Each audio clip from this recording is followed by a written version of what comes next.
volumes. It was the newest work of German history on the market in 1837.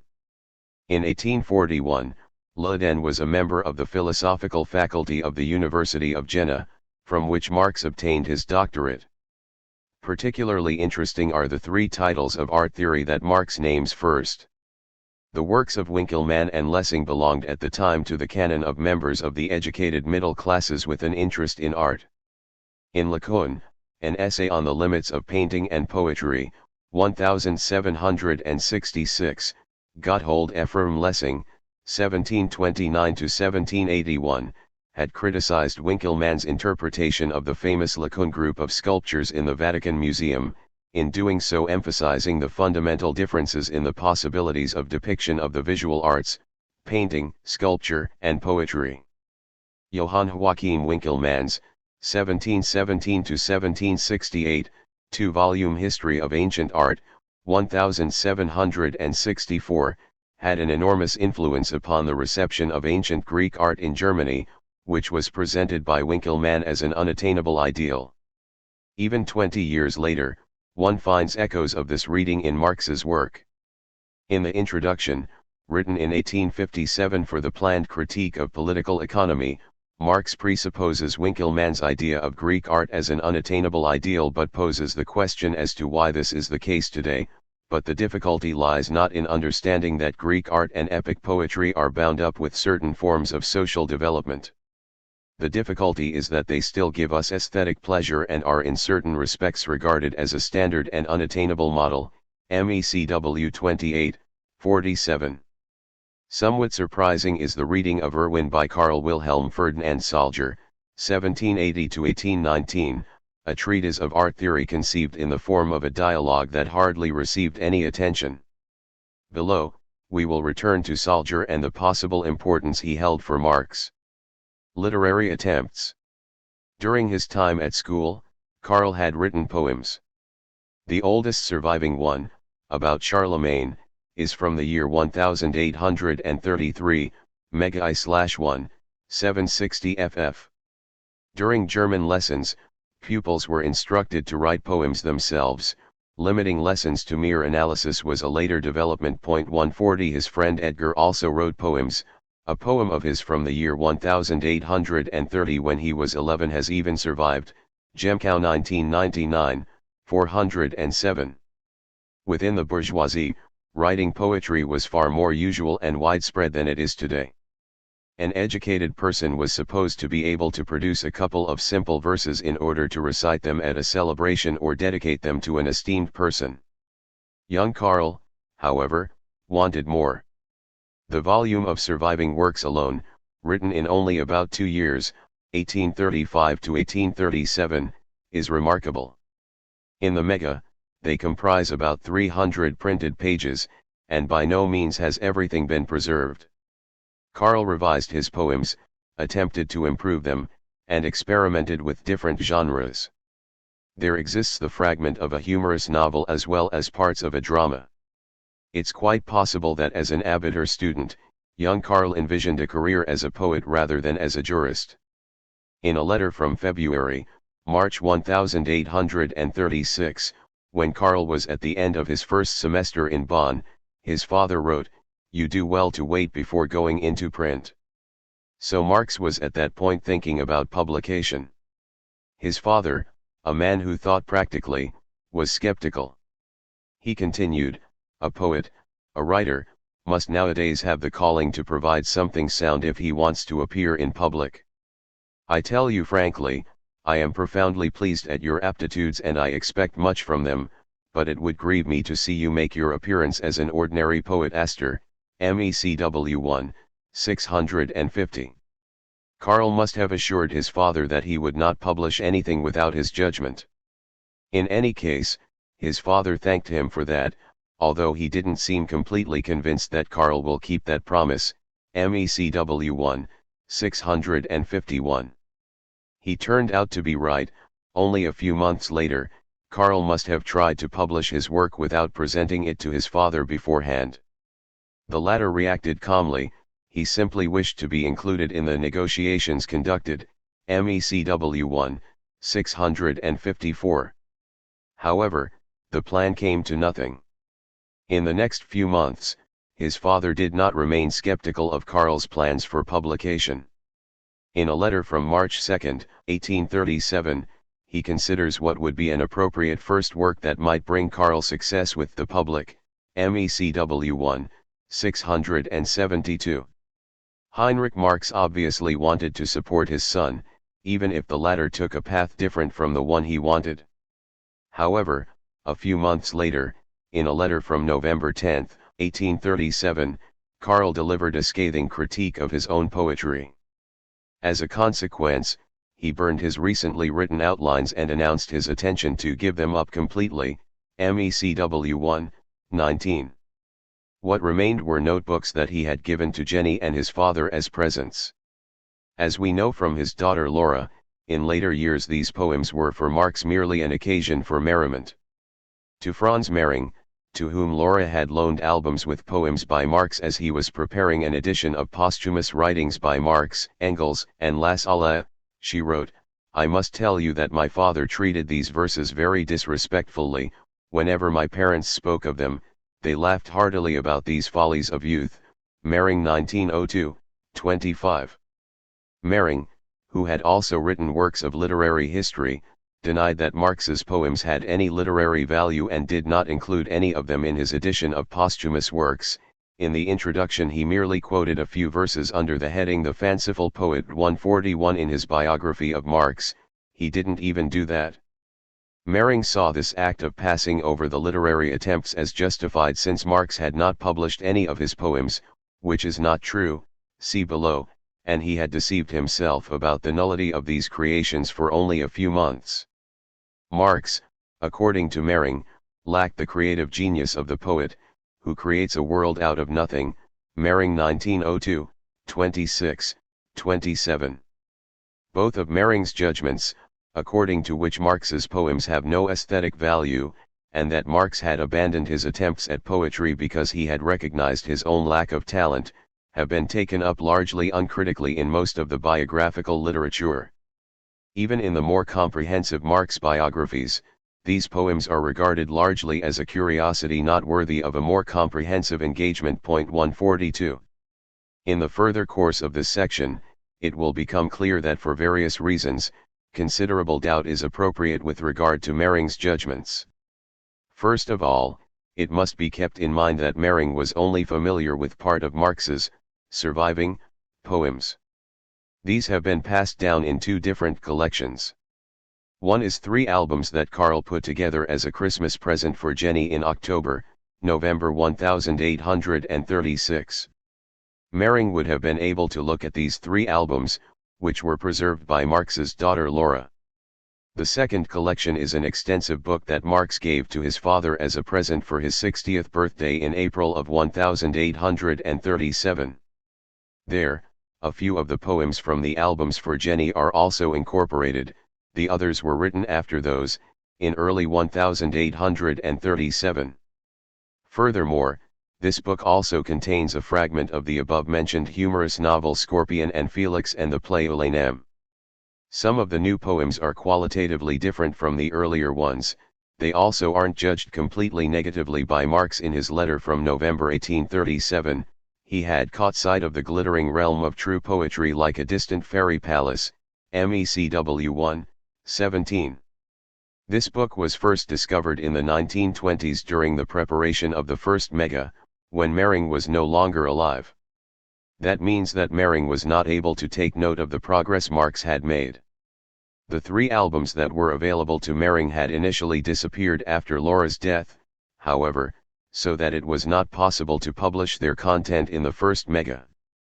This led to the paradoxical situation that until the publication of the second mega, Mehring's withering judgment was known, but not the poems to which it referred. On the other hand, poems and fragments were available that were largely unknown to Mehring. Several authors who uncritically adopted Mehring's judgments did not even notice this discrepancy. In the 1950s, the 3 albums that Mehring had seen turned up again in the estate of Edgar Longuet, 1879 to 1950, a grandson of Marx. Thus, in the second Megaboth collections, the 3 albums for Jenny from the year 1836 and the one for Marx's father from 1837 could be published together for the first time. Furthermore, there is an album put together by Karl's sister Sophie containing poems written from 1835 to 1836, as well as parts of her notebook, in which even older poems are found. In the next section, I will deal more extensively with Marx's literary attempts. For one thing, poetry constituted an important initial orientation for the young Marx, and for another, Marx's turn away from poetry was not at all, as Mering assumed, due to a recognition by Marx of his own lack of talent. His reasons for this turning away are completely different, and may indeed contain the key to solving a further problem of the young Marx's intellectual development, namely his transition toward Hegel's philosophy. Marx's poems can be easily associated with Romanticism. The contemporary, colloquial usage of romantic, gushing idealistic, oriented toward an unrealistic harmony, must be distinguished from the literary Romanticism meant here, which lasted from the end of the 18th century through the middle of the 19th. And we should not conflate the latter with the political Romanticism of the early 19th century, with Adam Muller 1779 to 1829, as its main representative. The characterization of literary Romanticism is contested. There is widespread agreement that a large role is given to subjectivity, that Romanticism is concerned with the world of feelings, inner experience, the unrealizable, longing for an ineffable other, that it expresses suffering in a world that is too rational and businesslike, and that it frequently makes use of a distancing, ironic attitude, a romantic irony. It's also undeniable that in late Romanticism, tendencies toward glorifying the Middle Ages and Catholicism were at work, and many Romanticists in this phase tended toward politically conservative positions. However, the character of Romanticism as a whole, its relationship to the Enlightenment, and in particular its political content have been interpreted in very different ways in the last 180 years. The Young Germany movement had already seen in Romanticism primarily something Catholic and backwards, a critique that finds its initial culmination point in Heinrich Heine's The Romantic School, 1836. This critique was continued in the Halsjahrbucher of Theodor Ichtermayer, 1805 to 1844, and Arnold Ruge, 1802 to 1880, with their Manifesto Protestantism and Romanticism, 1839 to 40. The Halsjahrbucher were something like the central organ of the young Hegelians. We will return to them in the next chapter. Liberal historians of literature also saw in Romanticism primarily a counter-movement to the rationalism of the Enlightenment. Rudolf Heim in his work, The Romantic School, 1870, which was just as influential as his Hegel biography of 1857 mentioned above, points in this direction. He identifies Romanticism largely with political reaction. Early Marxist literary studies, particularly in the case of Franz Mering, were strongly influenced by this view of Romanticism as an ultimately politically reactionary current. For that reason, Mering was invested in making clear that Marx had such brief contact with Romanticism that it was inconsequential to his further development. In the early 20th century, German Romanticism was increasingly placed in a German chauvinist, nationalist framework and celebrated. This interpretation was also predominant under Nazism and led to a considerable discrediting of Romanticism. Not a few, primarily Anglophone, authors after the Second World War saw in the German tendency toward anti-modern and anti-rationalist Romanticism an element that contributed to the rise of the Nazis. See Craig 1982, 207 ff. Against the background of this negative image of Romanticism, some critics of Marx attempted to prove that his work was also strongly influenced by Romanticism, such as Cook's 1967, or even contained conservative elements, Levin 1974. Since the 1960s, however, progressive and modern aspects of Romanticism have been highlighted, such as the thematization of the unconscious or the identity of the individual, which had become problematic. Above all, Ernst Beller, publisher of the critical edition of the works of Friedrich Schlegel, emphasized the rational and enlightenment potential of early Romanticism, Beller 1992. In connection with these debates, in the last few decades there has been an increasing tendency to distinguish between a progressive early Romanticism, interpreted as a veritable Second Enlightenment, and an increasingly conservative late Romanticism. 143 Now, Romantic content in Marx's work can be evaluated positively, see for example Beller 1978, Roeder 1982. I will return later to the question of the extent to which Romantic motifs continued to have an effect on Marx's work, for example in the economic philosophical manuscripts of 1844. Here, the focus is only on his attempts at poetry. The albums for Jenny, the first two are captioned with Book of Love and the third with Book of Songs, are devoted to Karl's love for her. He draws strength from this relationship, but at the same time fears losing her.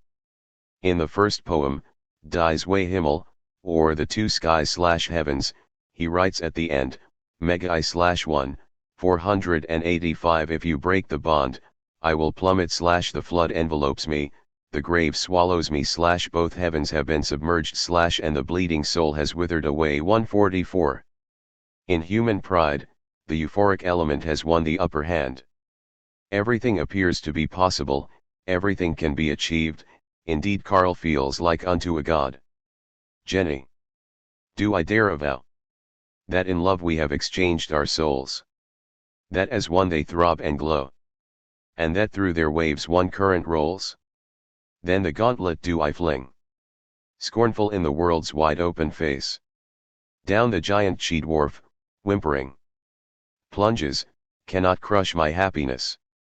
Like unto a god I dare, through that ruined realm in triumph roam. Every word is deed and fire, and my bosom like the Maker's own. MECW 1, 586. In a poem written later, found in the second album 145, Karl is no longer so exuberantly euphoric, rather, he reflects upon his own temperament and striving. Since this poem, MECW 1, 525, probably expresses Marx's self-image from that period, it is reproduced more extensively here.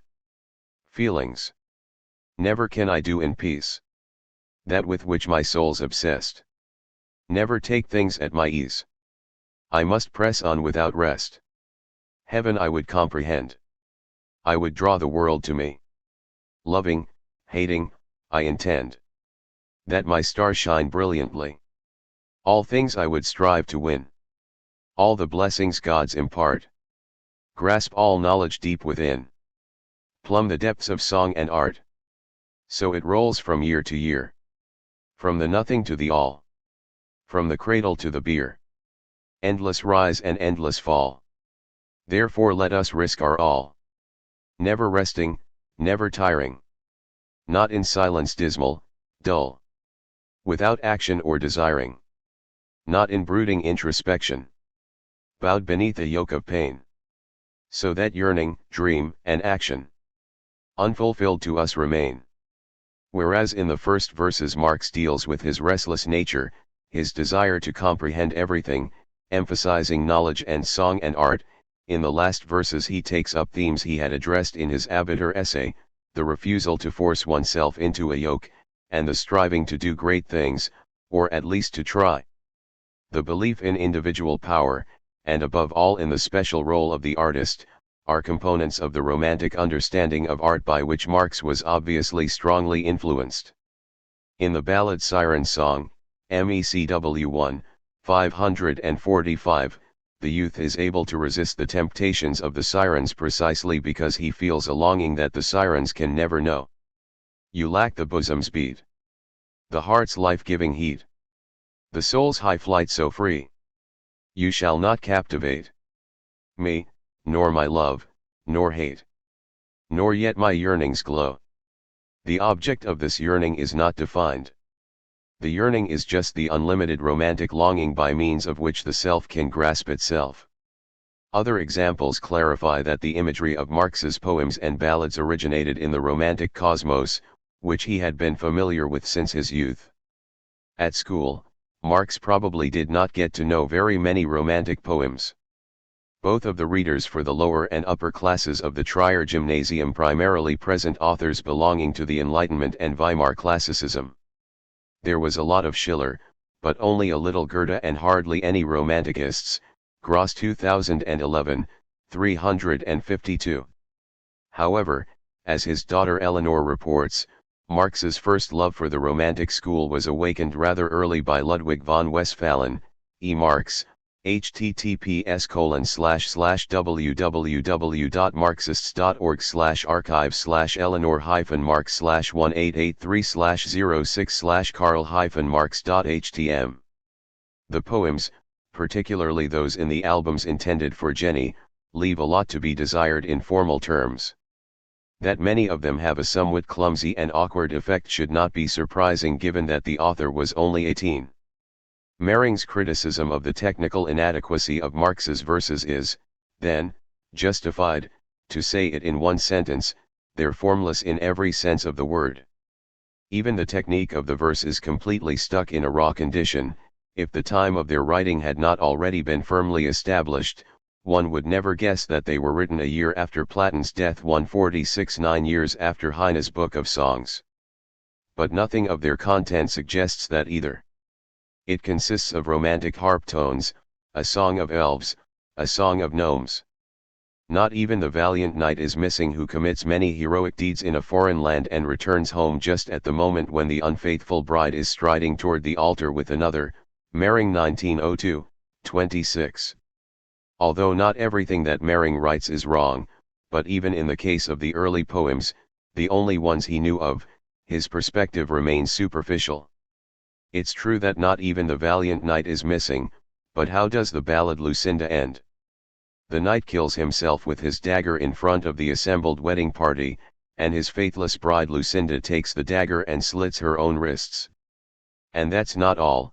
Whereas the maid manages to take the dagger from her and save her life, the blood-stained Lucinda descends, crying, into madness.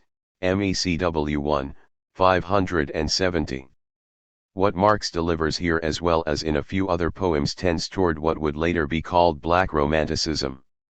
Yet poems such as Der Wilden Braut Gesang, The Bride Song of the Wild One, Mega I/1, 505 ff, or Die Zerrissen, Distraught, MECW 1, 582 ff, cannot be reduced to merely causing pleasant shudders among the audience. Whereas the main current of German Romanticism had long since departed from the rebelliousness of early Romanticism, with its sympathies for the French Revolution, and made its peace with social and political conditions by means of glorifying the Middle Ages, Catholicism, and the nobility, there is not the slightest trace of such glorification in Marx's works. In the poems named, Marx emphasizes distress, doubt, and despair, and without the conciliatory gesture of offering a solution that would thus weaken what is depicted. In the later poems, the concentration and strength of expression demonstrates clear progress. In De Verzweifelnden Gebet, the invocation of one in despair, MECW 1, 563, Marx no longer needs multiple pages to lend expression to despair and the defiant rebellion growing out of it.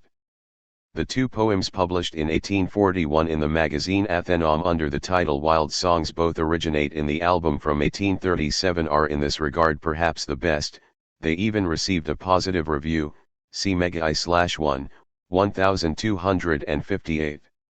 The poem The Fiddler, MECW 1, 22, concerns a man who carries a fiddle and saber, who plays so that the soul's cry is carried down to hell. He disputes having received this art from God. That art God neither wants nor wists. It leaps to the brain from hell's black mists. He states that with Satan he had struck his deal and is now bound to him. He chalks the signs, beats time for me. I play the death march fast and free. He makes a Faustian bargain with the devil that cannot be cancelled. The fiddler must play till bowstrings break my heart outright. The second poem, Nocturnal Love, deals with the nocturnal death of a lover. We learn nothing of the circumstances and causes, everything is concentrated upon the moment of pain, which in its brevity has an unsettling effect. MECW 1, 23. Marx not only improved his lyricism, he also experimented with the repertoire of his depiction. In this final album from 1837, we also find short humorous poems and mocking epigrams among others, one about Hegel, which I will address in the next section, Scorpion and Felix, the fragment of a comic novel, and finally parts of a fantastical drama with the title Ulanem. As the editor of the first Mega, David Ryazanov, noted, Ulanem was supposed to be one of those tragedies of fate fashionable at the time, for from the beginning, an enigma rules over all persons and their mutual relationships, Ryazanov 1929, 15. However, it is not clear from the fragment how Marx intended to solve this enigma. Ryazanov had also pointed out that Scorpion and Felix stylistically leaned strongly on Tristram Shandy by Lawrence Sterne, and also took up influences from E.T.A. Hoffmann's The Devil's Elixirs. In this fragment of a novel, focused upon the master tailor Merton, his son Scorpion, the journeyman Felix, and the cook Grit, everything goes haywire. The compiled fragment begins with Chapter 10, whether previous chapters were planned appears questionable to me, since fragmentation can be used as a stylistic means, for example by E.T.A. Hoffmann in The Life and Opinions of the Tomcat Mur. The chapter begins as follows. Now follows, as we promised in the previous chapter, the proof that the aforesaid sum of $25 is the personal property of the dear Lord. They are without a master. Sublime thought, no mortal power owns them, yet the lofty power that sails above the clouds embraces the all, including therefore the aforesaid $25, with its wings woven from day and night, from sun and stars, from towering mountains and endless sands, which resound as with harmonies and the rushing of the waterfall, it brushes where no mortal hand can reach, including therefore the aforesaid $25, and but I can say no more, my inmost being is stirred, I contemplate the all and myself and the aforesaid $25, what substance in these three words, their standpoint is infinity, their tinkle is angelic music, they recall the Last Judgment and the State Exchequer, for it was Grit, the cook, whom Scorpion, stirred by the tales of his friend Felix, carried away by his flame-winged melody, overpowered by his vigorous youthful emotion, presses to his heart, sensing a fairy within her. MECW 1, 616. It continues in this breathless style, jumping from topic to topic. Reading it, one has the impression that Marx was attempting to wittily amalgamate all the philosophical, literary, philological, and other knowledge he possessed at the time. It's obvious that the young Karl was experimenting, stylistically and thematically, he was searching. That the literary products of a 19-year-old don't at all approach those of a Heinrich Heine should not be surprising. But one cannot deny that the young Karl had a certain potential, a literary career could not have been excluded as a possibility. Some of Marx's last poems were in any case a bit more interesting than the reminiscences softened in sugar water of his, supposed, friend from Bonn, Emanuel Geibel 147, who, starting in the early 1840s, catered to the tastes of the bourgeoisie as well as the Prussian monarch, and became one of the most famous German poets in the 19th century, but was then quickly forgotten. Regardless of how one judges the quality of Marx's poetry, he himself did not mention any lack of poetic talent.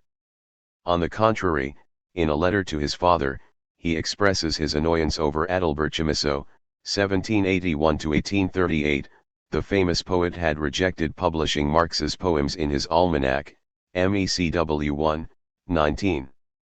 Furthermore, Marx could not have regarded all his poems as being null, as Mering assumed, otherwise, he would not have taken the opportunity in 1841 of publishing two of them. The first intellectual crisis, the turn away from poetry and transition to Hegel's philosophy. From his letter to his father of November 1837, we learn which studies Karl had been dealing with in the previous months.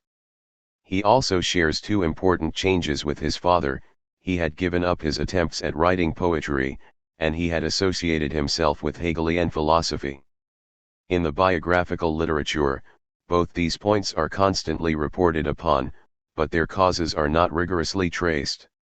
Regarding the abandonment of poetry, Mering's view is taken to be that Marx recognized he did not have any talent as a poet. In treating the transition to Hegelian philosophy, frequently the mere fact is reported, or the cause is seen in the discussions in the Doctors' Club that Marx mentions in his letter. This disregards that Marx had connected with this Doctors' Club after he had made the fundamental decision in favor of Hegel's philosophy. That the causes for Marx's turn toward Hegel's philosophy are not traced more thoroughly is all the more astounding given that this is one of the most momentous turns of the young Marx. His confrontation with Hegel's work would last over the next few decades, and it is undisputed that this confrontation influenced Marx's work, even if there is heavy debate concerning the nature and extent of this influence. Even in the newer biographies, which claim to contextualize Marx within the 19th century, the transition to Hegelian philosophy is merely asserted. Sperber 2013, 49, Stedman Jones 2016, 82. Augusta Cornu is among the few who at least attempted an explanation for Marx's turn to Hegel's philosophy. First, Cornu mentions Eduard Gans, claiming he had contributed much to winning Marx for Hegelian philosophy, Cornu 1954, 82.148. But as we saw, it is not evident that Gans actually had such an influence. In the letter to Marx's father, he is not mentioned. This does not mean that Gans had no influence on Marx, but rather that he became important after Marx had associated himself with Hegelian philosophy.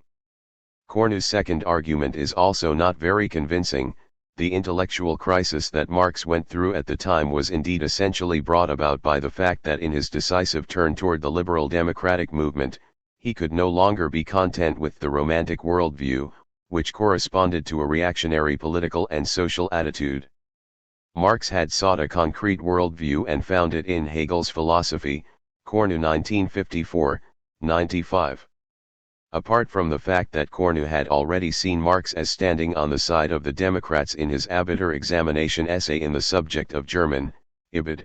62, there is no indication that Marx's decision in favor of Hegel's philosophy was based upon a prior political turn. When should such a turn have occurred, and what might have caused it? 149. Why did Marx give up his attempts at poetry?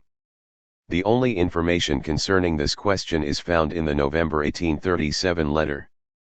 Concerning the poems composed for Jenny in 1836, Marx writes that these were purely idealistic. My heaven, my art, became a world beyond, as remote as my love. Everything real became hazy, and what is hazy has no definite outlines. All the poems of the first 3 volumes I sent to Jenny are marked by attacks on our times, diffuse and inchoate expressions of feeling, nothing natural, everything built out of moonshine, complete opposition between what is and what ought to be, rhetorical reflections instead of poetic thoughts. The whole extent of a longing that has no bounds finds expression there in many different forms and makes the poetic composition into diffusion. MECW 1, 11. The main accusation Marx raises against his own work is that it was purely idealistic. This is obviously not meant in the philosophical sense, but in the colloquial sense of that which should be ideally so, from which the opposition between what is and what ought to be mentioned in the letter arises. The concentration upon the ought also explains the lamented distance from reality, the lack of the natural. Marx also accuses the poems he sent to his father in April 1837 for his 60th birthday of idealism. Scorpion and Felix is characterized by forced humor, and Elainem is an unsuccessful, fantastic drama. Finally, this idealism was transformed into mere formal art, mostly without objects that inspire it and without any impassioned train of thought. Yet there was a glimmer of hope in the poems, and yet these last poems are the only ones in which suddenly, as if by a magic touch, the touch was at first a shattering blow, I caught sight of the glittering realm of true poetry like a distant fairy palace, and all my creations crumbled into nothing. MECW 1, 17. This statement was taken by Mering and many others as proof that Marx had recognized his lack of poetic talent and had therefore abandoned his attempts at poetry. But he does not refer to talent here, but rather to true poetry, which is not completely absent and of which there were at least flashes. Nonetheless, Marx abandoned his literary attempts. The flash of true poetry did not contribute to encouraging him. In the letter to his father, he writes rather dramatically, "A curtain had fallen, my holy of holies was rent asunder, and new gods had to be installed." Ibid. 18. But in what did this holy of holies consist? McClellan puts forward the thesis, in general Marx's first contact with Berlin University brought about a great change in the views he had expressed in his school-leaving essay. No longer was he inspired by the thought of the service of humanity and concerned to fit himself into a place where he might best be able to sacrifice himself for this noble ideal. His poems of 1837, on the contrary, reveal a cult of the isolated genius and an introverted concern for the development of his own personality apart from the rest of humanity. McClellan 1973, 41.150. But the case is not so simple. It was made clear in the poems for Jenny that Marx was not entirely free of the influence of the subjectivism of Romanticism. But an exclusively introverted interest in one's own ego does not necessarily follow from that. In the epigrams of 1837, Marx begins to take up socially relevant debates.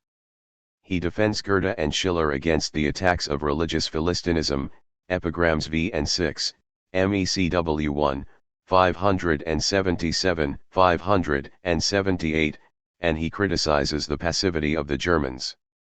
In its armchair, stupid and dumb. The German public watches it come. Epigram I, MECW 1, 575.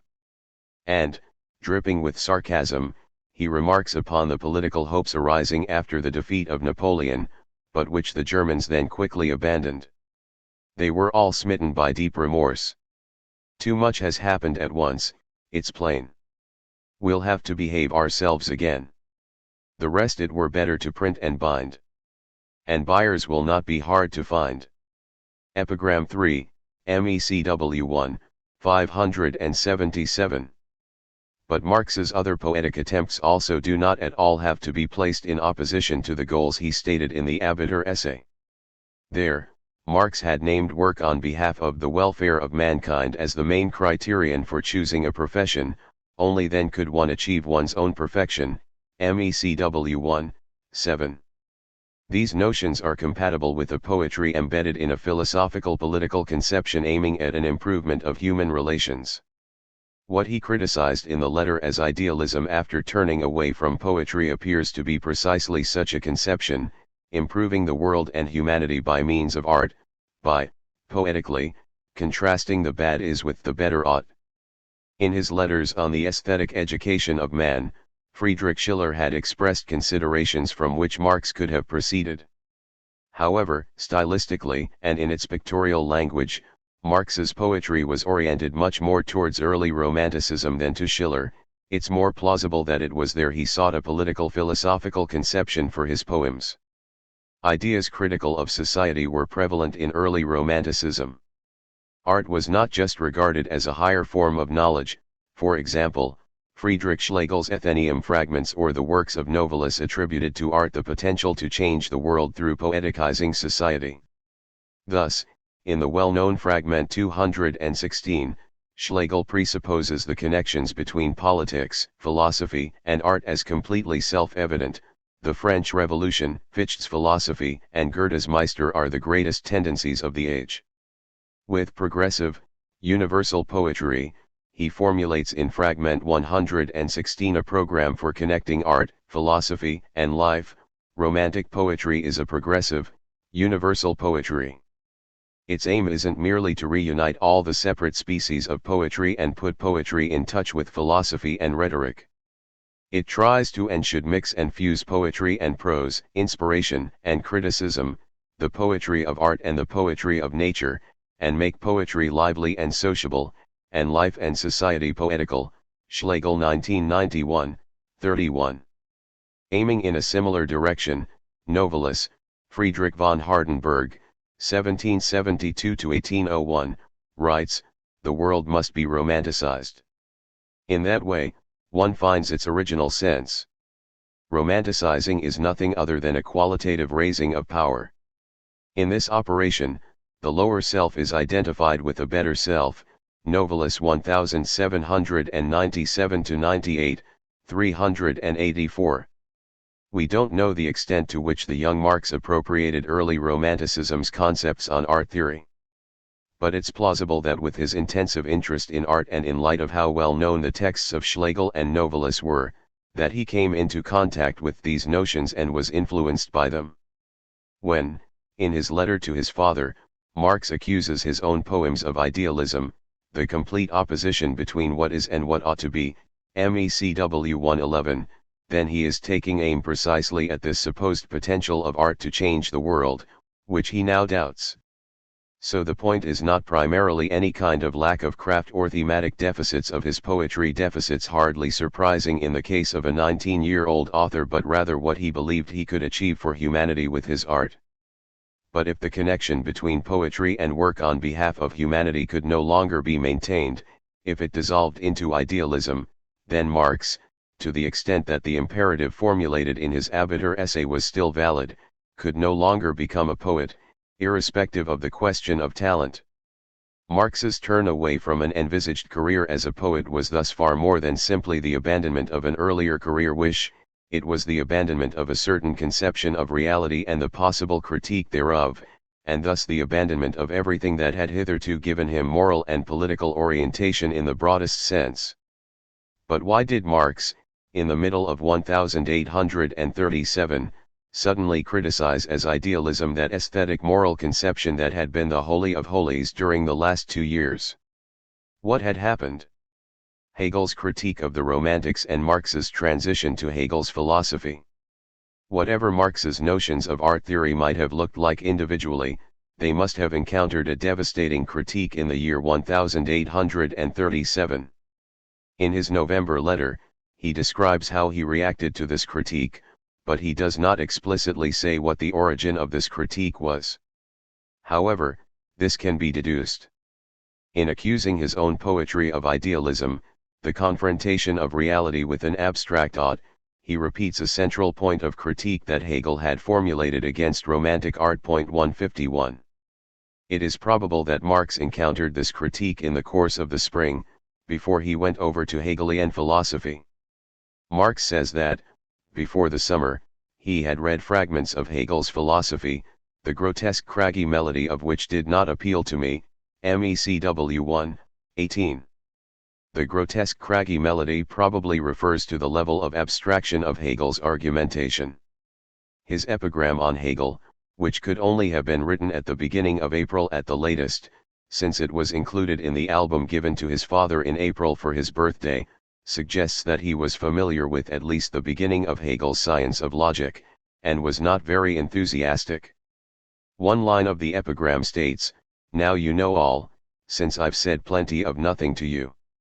MECW 1, 576, the I here is Hegel. The Science of Logic begins with the consideration that pure being as such, not the determinate being of something, encompasses everything, but is merely indeterminate immediacy, thus does not have a determination and therefore no specific content, there is nothing to be intuited in it, this being is in fact nothing, Hegel 2010, 59.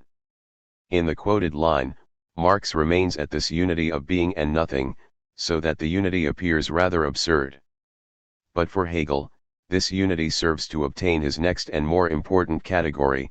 The truth of this unity, he continues, is not that being and nothing are without distinction, but rather this movement of the immediate vanishing of the one into the other, becoming, Hegel 2010, 60. Marx probably also read fragments of other texts by Hegel during this period. It appears plausible that he engaged with Hegel's most famous work, which at the same time constitutes a sort of introduction to the entire system, the Phenomenology of Spirit. There, he might have been especially interested in those passages that he could relate to his understanding of art and morality. In the section Spirit that is certain of itself. Morality, Hegel formulated a critique of the beautiful soul which can also be read as a fundamental critique of Romanticism. In On Grace and Dignity, 1793, Schiller had used this term in a positive sense. It is in a beautiful soul that sensuousness and reason, duty and inclination harmonize. Schiller 1985, 368. In Goethe's work, the term starts to become ambivalent. In Wilhelm Meister's Apprenticeship, under the title Confessions of a Beautiful Soul, a first-person narrator describes her life and education, which ultimately leads her to the pietist Moravians, the Herrnhuters.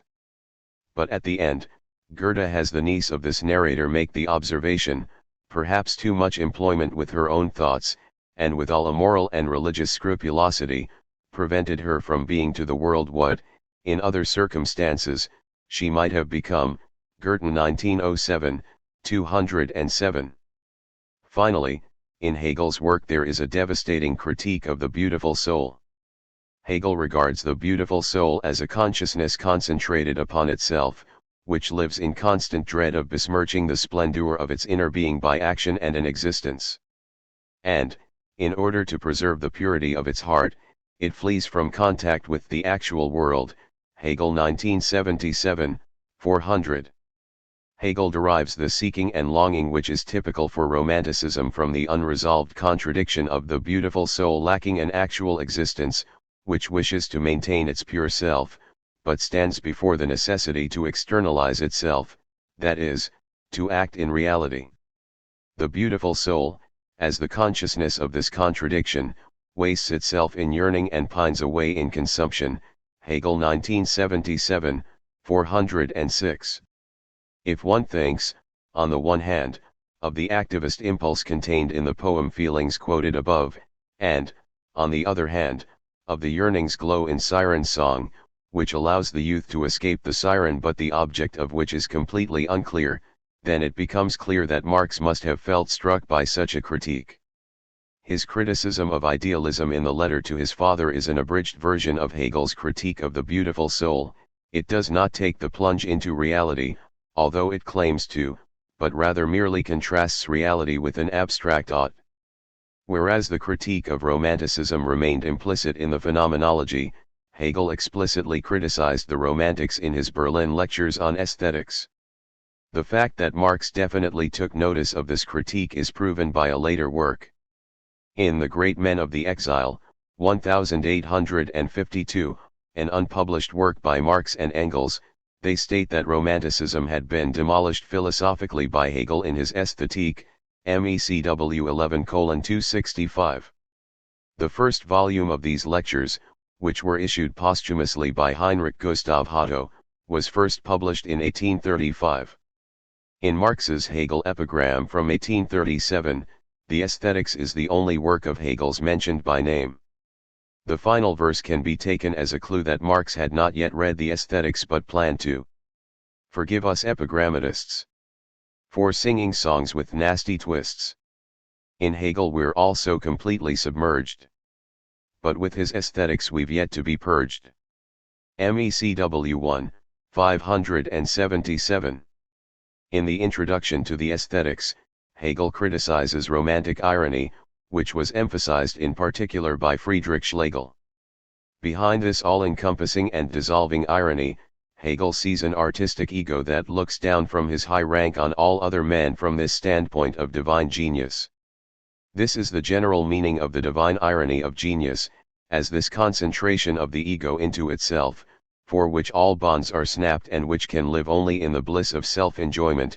Hegel 1975, 66. Whereas Friedrich Schlegel and Ludwig Tieck are explicitly criticized in the paragraphs that follow, Hegel excludes from this critique Ferdinand Salger, for whom irony was also the highest principle of art. Salger was not content, like the others, with superficial philosophical culture. On the contrary, his genuinely speculative 152 inmost need impelled him to plumb the depths of the philosophical idea. However, Salger only grasped the philosophical idea in a one-sided manner, Hegel continues, and his early death made further development impossible. Hegel 1975, 68. Carl Wilhelm Ferdinand Salger, 1780–1819, had been since 1811 a professor of philosophy at the University of Berlin. He greeted Hegel's appointment to Berlin enthusiastically and invited him to collaborate. See his letter to Hegel, May 1818, Hegel, Brief 2, 189. Salger, who was also a close friend of the poet Ludwig Tieck, 1773–1853, found himself in terms of aesthetics somewhere between Schelling, who was close to the Romantics, and Hegel. On Salger, see Henkman 1970, Schul 2001. However, his main work, Erwin, 4 Dialogues on Beauty and Art, Erwin, Wir Gespräch über das Schöne und die Kunst, 1815, had hardly any reception, which might have been due in part to the unusual dialogic form. To that extent, it's notable that in Marx's letter to his father, he also mentions Salger's Erwin alongside Lessing's Lacan and Winckelmann's History of Art, both of which were well-known classics at the time, MECW 1, 17. It's possible that Marx first had his attention drawn to Salger by the mention in Hegel's Aesthetics, and perhaps he read Salger because he attempted to find philosophical arguments against Hegel's critique of Romanticism. Thus, there are indications that Marx engaged with Hegel's critique of Romanticism, and that it was this critique that so strongly unsettled him that he had to give up his notion to work on behalf of the welfare of humanity by means of art. The effect of Hegel's critique of Romanticism would probably have been strengthened if Marx had taken note of other passages of the Phenomenology. Under the heading Virtue and the Way of the World, Hegel writes, "Thus the way of the world triumphs over what, in opposition to it, constitutes virtue. However, it does not triumph over something real but over the creation of distinctions that are no distinctions. It glories in this pompous talk about doing what is best for humanity. Ideal entities and purposes of this kind are empty, ineffectual words which lift up the heart but leave reason unsatisfied, which edify, but raise no edifice, declamations which specifically declare merely this, that the individual who professes to act for such noble ends and who deals in such fine phrases is in his own eyes an excellent creature." Hegel 1977, 233. The young Karl, who wanted so much to serve the welfare of humanity yet didn't have much to say about what the welfare of humanity would look like, might have felt personally addressed here. Hegel's critique of Romanticism was enough to destroy Marx's earlier notions about art. A curtain had fallen, my Holy of Holies was rent asunder, MECW 1, 18, but it was not yet clear which conceptions the young Marx would now orient toward. The return to the pre-Romantic, simple rationalism of the Enlightenment was in any case blocked, since Romanticism was criticized precisely on the point that it had in common with the Enlightenment the rigid opposition between is and ought. Marx also did not immediately adopt Hegel's philosophy. Initially, he attempted to work out his own conception. Immediately after the sentence about his Holy of Holies being rent asunder, Marx writes, "From the idealism which, by the way, I had compared and nourished with the idealism of Kant and Fichte, I arrived at the point of seeking the idea in reality itself." MECW 1, 18. Marx thus moved closer to Hegel's path toward knowledge of reality, as formulated at the end of the second part of the Logic. Concerning the idea, which as the adequate concept Hegel distinguishes from the mere representation of a thing, Hegel 2010, 670, he maintains that we must not regard it as just a goal which is to be approximated but remains a kind of beyond. We must rather regard everything as being actual only to the extent that it has the idea in it and expresses it. It is not just that the subject matter, the objective and the subjective world, ought to be in principle congruent with the idea, the two are themselves rather the congruence of concept and reality. A reality that does not correspond to the concept is mere appearance, something subjective, accidental, arbitrary, something which is not the truth. Hegel 2010, 671. What Hegel examines is precisely not an abstract realm of ideas beyond the real world. Rather, what he describes as an idea is knowledge of a real object, its necessary determinations as distinct from its merely coincidental properties. In the Hegel epigram, Marx still made fun of Hegel's claim of grasping real relations. There, he writes mockingly about this realism. Kant and Fichte soar to heaven's blue, seeking for some distant land. I Hegel but seek to grasp profound and true that which in the street I find. MECW 1, 577. Now Marx was also taking this path, though he initially sought an alternative to Hegel's philosophy. I wrote a dialogue of about 24 pages, Clea Nths, or the starting point and necessary continuation of philosophy. Here art and science, which had become completely divorced from each other, were to some extent united, and like a vigorous traveler I set about the task itself, a philosophical dialectical account of divinity, as it manifests itself as the idea in itself, as religion, as nature, and as history. My last proposition was the beginning of the Hegelian system. And this work, for which I had acquainted myself to some extent with natural science, Schelling, and history, which had caused me to rack my brains endlessly, and which is written so consin 153, since it was actually intended to be a new logic, that now even I myself can hardly recapture my thinking about it. This work, my dearest child, reared by moonlight, like a false siren delivers me into the arms of the enemy. MECW 1, 18. This text, which Marx put so much into, has not survived. However, a few things can be taken from Marx's description. That Marx chose the form of dialogue might be due to the influence of Salger.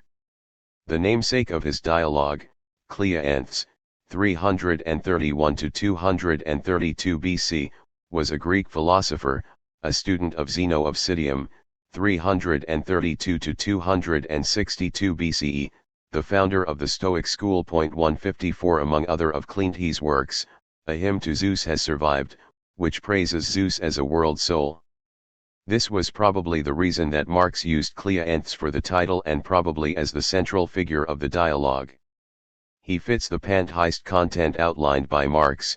God is manifest in nature and history and is therefore conceived not as a person beyond the terrestrial world, but rather as a world soul. It might be surprising that Marx centered his text on the unification of art and knowledge upon a philosophical dialectical account of divinity.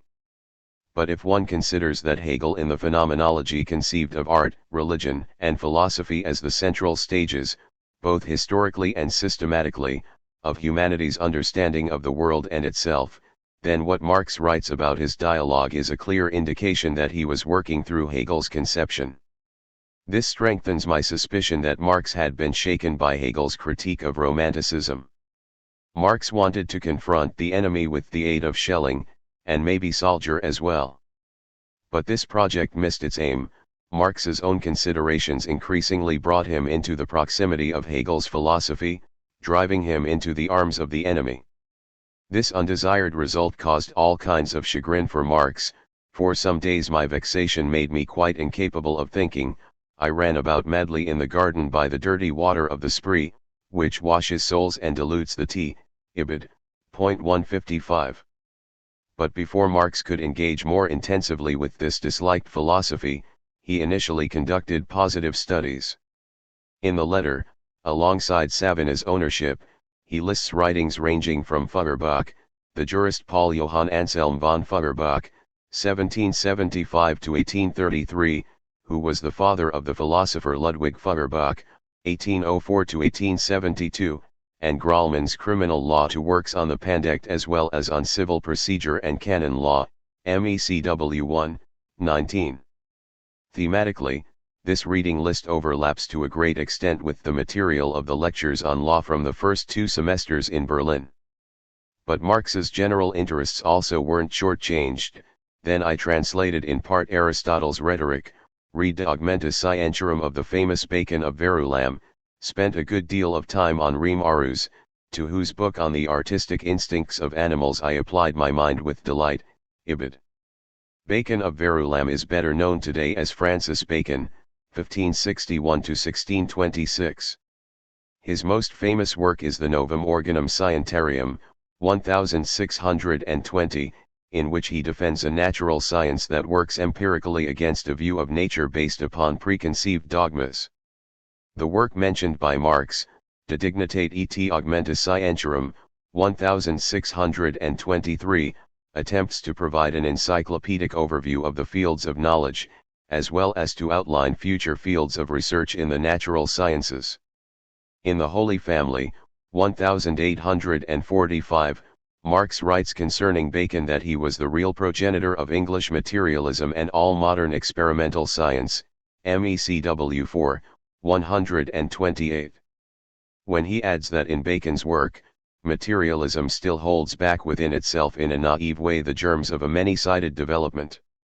On the one hand, matter, surrounded by a sensuous, poetic glamour, seems to attract man's whole entity by winning smiles, ibid, then this estimation probably originates in his reading of De Augmentis, since Bacon's Novum Organon, which Marx was probably also familiar with in 1845, is rather dry.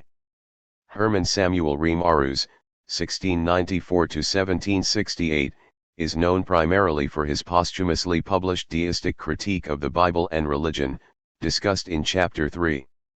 In his book Allgemeine Betrachtungen über die Trieb der Tiere, Hauptsächlich über ihr Kunsttrieb, General Observations on the Instincts of Animals, primarily concerning their skills, 1760, the word Kunst is used primarily in its old meaning of skill or proficiency, the way one speaks in contemporary German of cooking as Kochkunst, and the focus is on where animals' skills come from, for example, the ability of bees to construct complex honeycombs.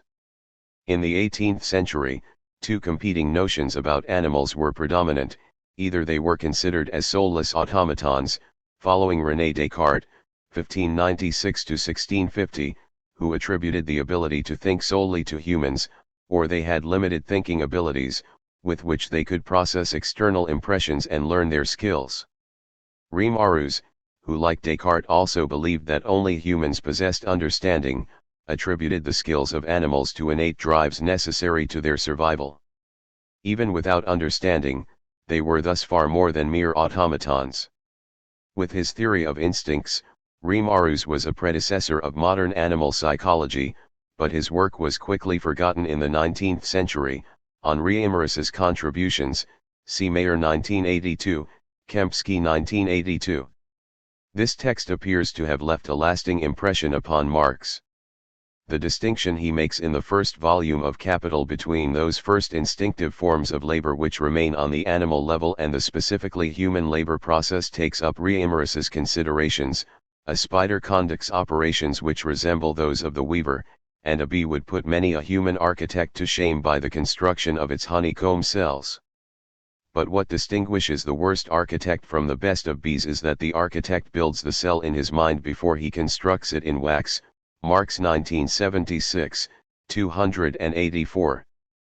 Presumably, due to these conflicts and efforts and as the result of nagging annoyance at having had to make an idol of a view that I hated, MECW 1, 19, Marx fell ill.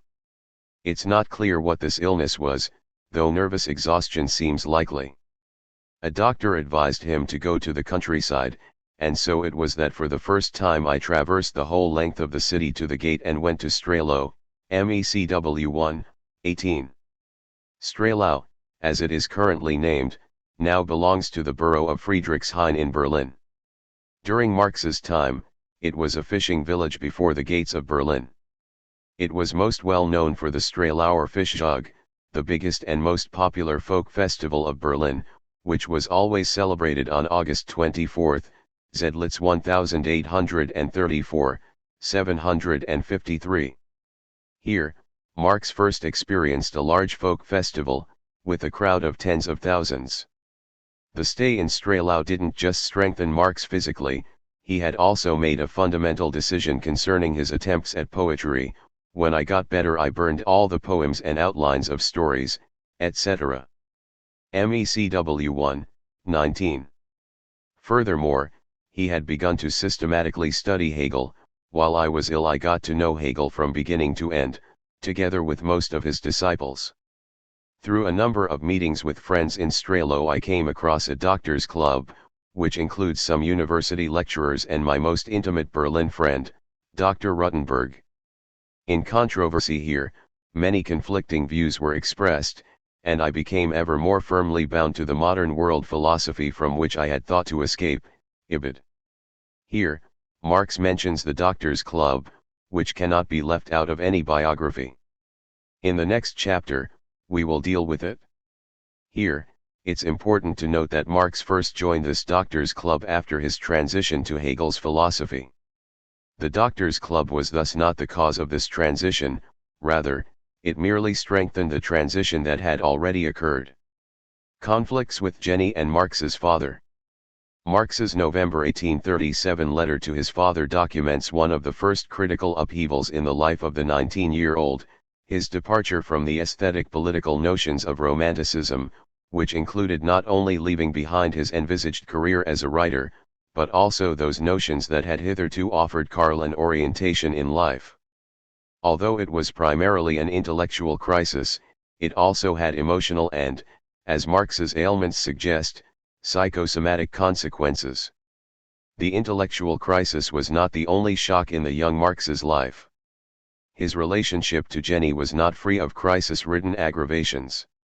During his trip to Berlin, Karl felt possessed by a passionately yearning and hopeless love, MECW 1:11.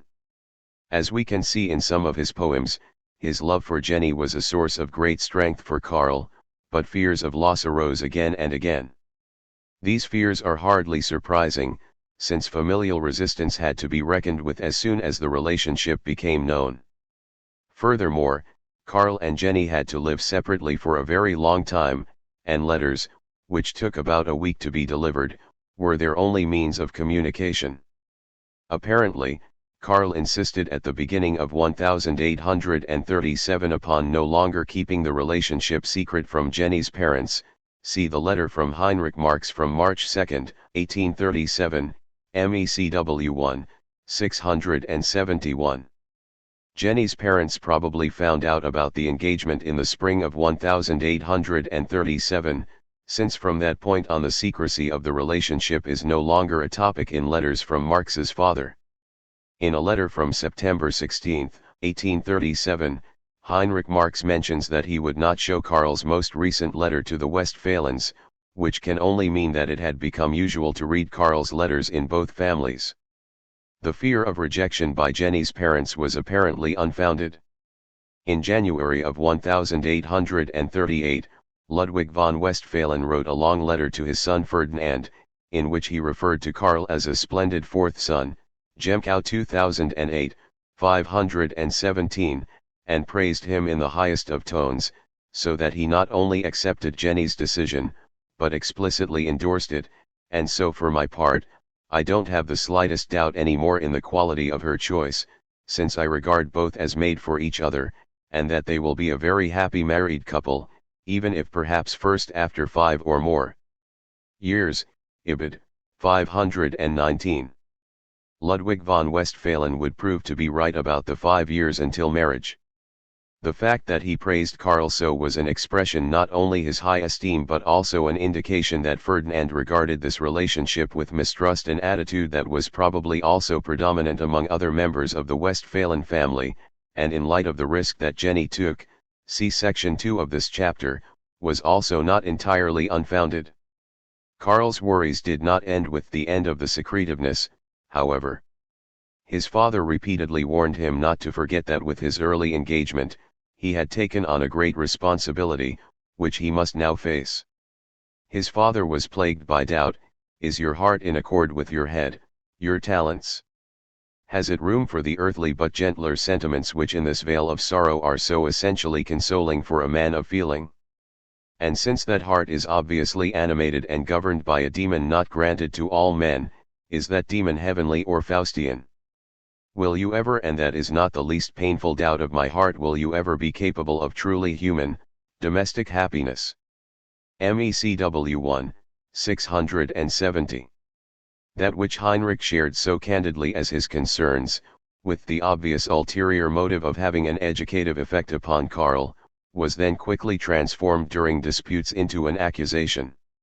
Thus, he wrote on August 12, 1837, I do you justice in many matters, but I cannot entirely rid myself of the thought that you are not free from a little more egoism than is necessary for self-preservation. MECW 1, 674. We don't know what preceded this, since not only are Karl's letters missing, the prior letter from Heinrich has also not survived. A few lines later, he writes, but to abandon oneself to grief at the slightest storm, to lay bare a shattered heart and break the heart of our beloved ones at every suffering, do you call that poetry? And finally, the admonition follows, quite soon you will and must be the father of a family. But neither honor nor wealth nor fame will make your wife and children happy, you alone can do that, your better self, your love, your tender behavior, the putting behind you of stormy idiosyncrasies, of violent outbreaks of passion, of morbid sensitivity, etc., etc., etc. Ibid. 675. Alongside the fear that Karl could be possessed by a Faustian demon that would make a normal family life impossible, Heinrich also formulated two more concrete complaints, that Karl was too sensitive and even laid bare his shattered heart, and that Karl was too quick-tempered, which fits Eleanor's remark quoted above that at the time he was a veritable furious Roland, E. Marx 1897-98, 238. Jenny was also a cause of concern to Karl. In the course of the summer, she fell ill for a longer period of time, we don't know the cause. When her health finally improved, she didn't want to write to Karl. She has somehow got the idea that it is unnecessary to write, or some other obscure idea about it that she may hold. She has also a touch of genius, wrote Heinrich Marx on September 16, 1837, to Karl. Almost desperately he implored his son, she is devoted to you body and soul, and you must never forget it. At her age she is making a sacrifice for you that ordinary girls would certainly not be capable of. So if she has the idea of not being willing or able to write, in God's name let it pass. MECW 1, 682. But Karl did not let it pass. At the end of September or beginning of October 1837 he must have written a letter that caused great concern to his mother as well as Jenny's parents. We only have indirect knowledge of this letter, from the response letter of his father from November 17, 1837. In the Mega, 3/1, 736, as well as in many contributions to Marx's biography, this letter from Heinrich is regarded as a response to Karl's letter from November 10. But this is not plausible for reasons of both time and content. Karl dated his letter November 10, at the end he writes that it is almost 4 o'clock, the candle has burnt itself out, MECW 1, 21, so he first ended the letter on the morning of November 11. In the case that he sent it on November 11, to the extent this was possible, since the postal service did not run every day between Berlin and Trier, it could have just barely arrived in Trier on November 16 or 17. But if the letter had been sent after November 11, then Marx's father could not have received it on November 17. That Heinrich Marx writes on November 17 that the last letter from Karl was without form or content, a torn fragment saying nothing, does not fit at all with his son's letter from November 10, in any case, it was not without content or saying nothing. The concluding characterization also doesn't fit, I received a letter of bits and fragments, and, what is much worse, an embittered letter. Frankly speaking, my dear Karl, I do not like this modern word, which all weaklings use to cloak their feelings when they quarrel with the world, MECW 1, 684.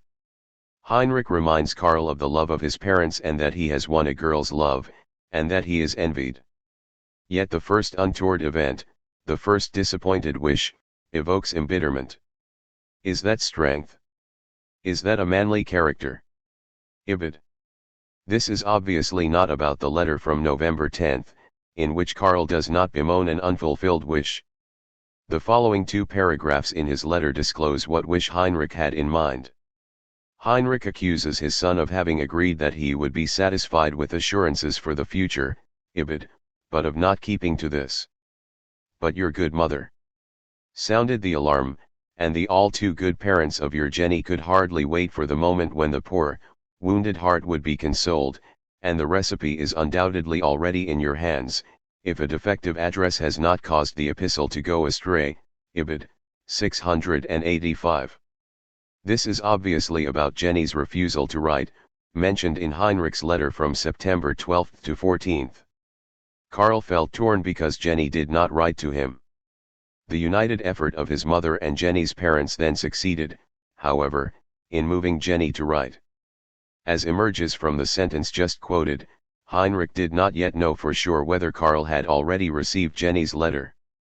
But Karl had confirmed exactly that in his letter from November 10, he had read Jenny's letter 12 times already, MECW 1, 21. So Heinrich's letter from November 17 cannot be the response to Karl's letter from November 10, it is the answer to a lost letter, in which Karl must have described his inner turmoil. A permanent topic in the letters from Karl's father were Karl's professional prospects, which became increasingly unclear. By studying law, he could become a lawyer, strive for a judgeship, or take on an administrative position. But Karl did not want any of this, as his father noted with a lightly resigned undertone. Such a career, however, seemed not to your liking, and I confess that, infected by your precocious views, I applauded you when you took academic teaching as your goal, whether in law or philosophy. MECW 1, 679. Marx must have expressed the desire to become a professor in 1836 or at the beginning of 1837, since the letter from his father from February 3 mentions it. Ibid. 668. Also in 1837, Karl pursued yet a further project, founding a journal of theater criticism. We find out about this for the first time in the letter from his father of August 12 to 14, 1837. The plan you have outlined is fine, and if properly executed, well fitted to become a lasting monument of literature. But great difficulties are piling up in the way, particularly because of the selfishness of those who are offended, and of the fact that there is no man of outstanding critical reputation to be at the head. MECW 1, 676. The letter of September 16 makes clear that the journal would not be concerned with literary criticism in general, but rather dramatic criticism. MECW 1, 680. From the perspective of today, such a project might look rather harmless. Keep in mind that in a time before the invention of film, radio, and television, theater was a central medium not only of entertainment, but also of political social education. In Berlin in particular, theater was heavily sponsored and supported.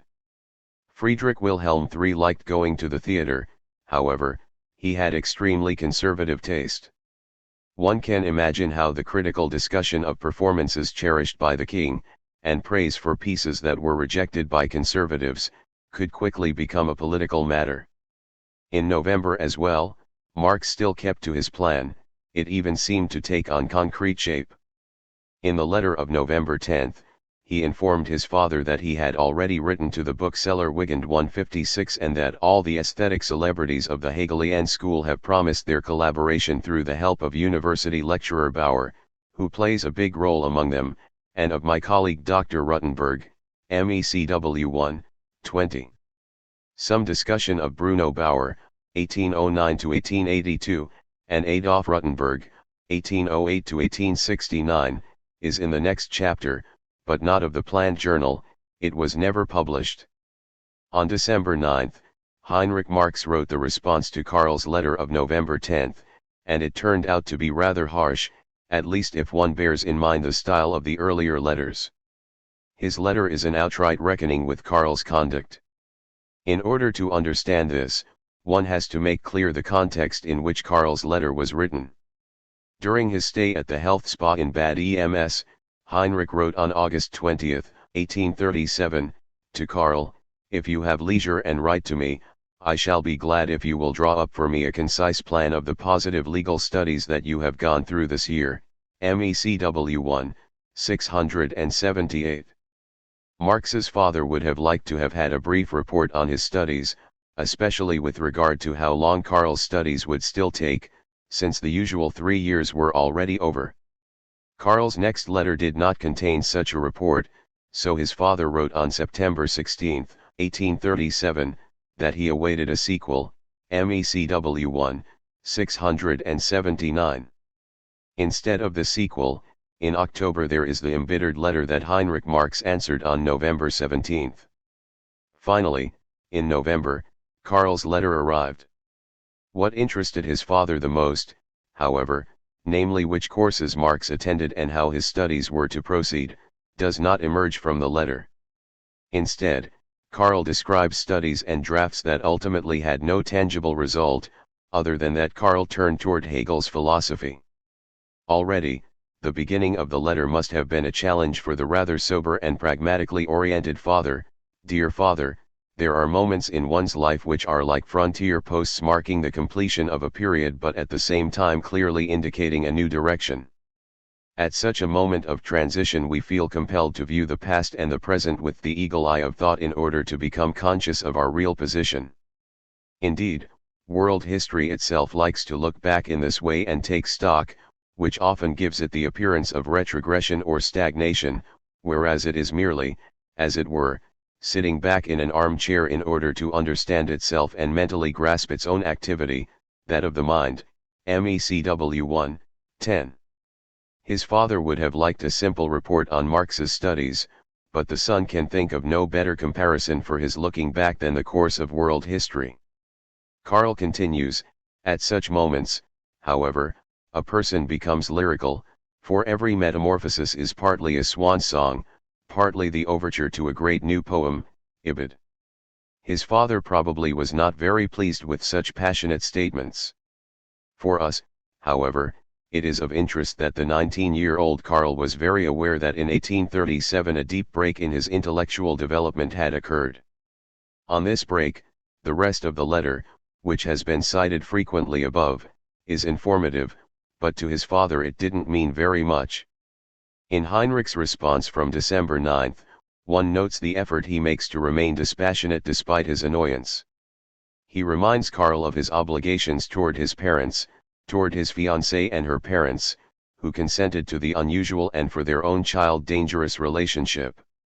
And herein lay Heinrich Marx's greatest concern, for, in truth, thousands of parents would have refused their consent.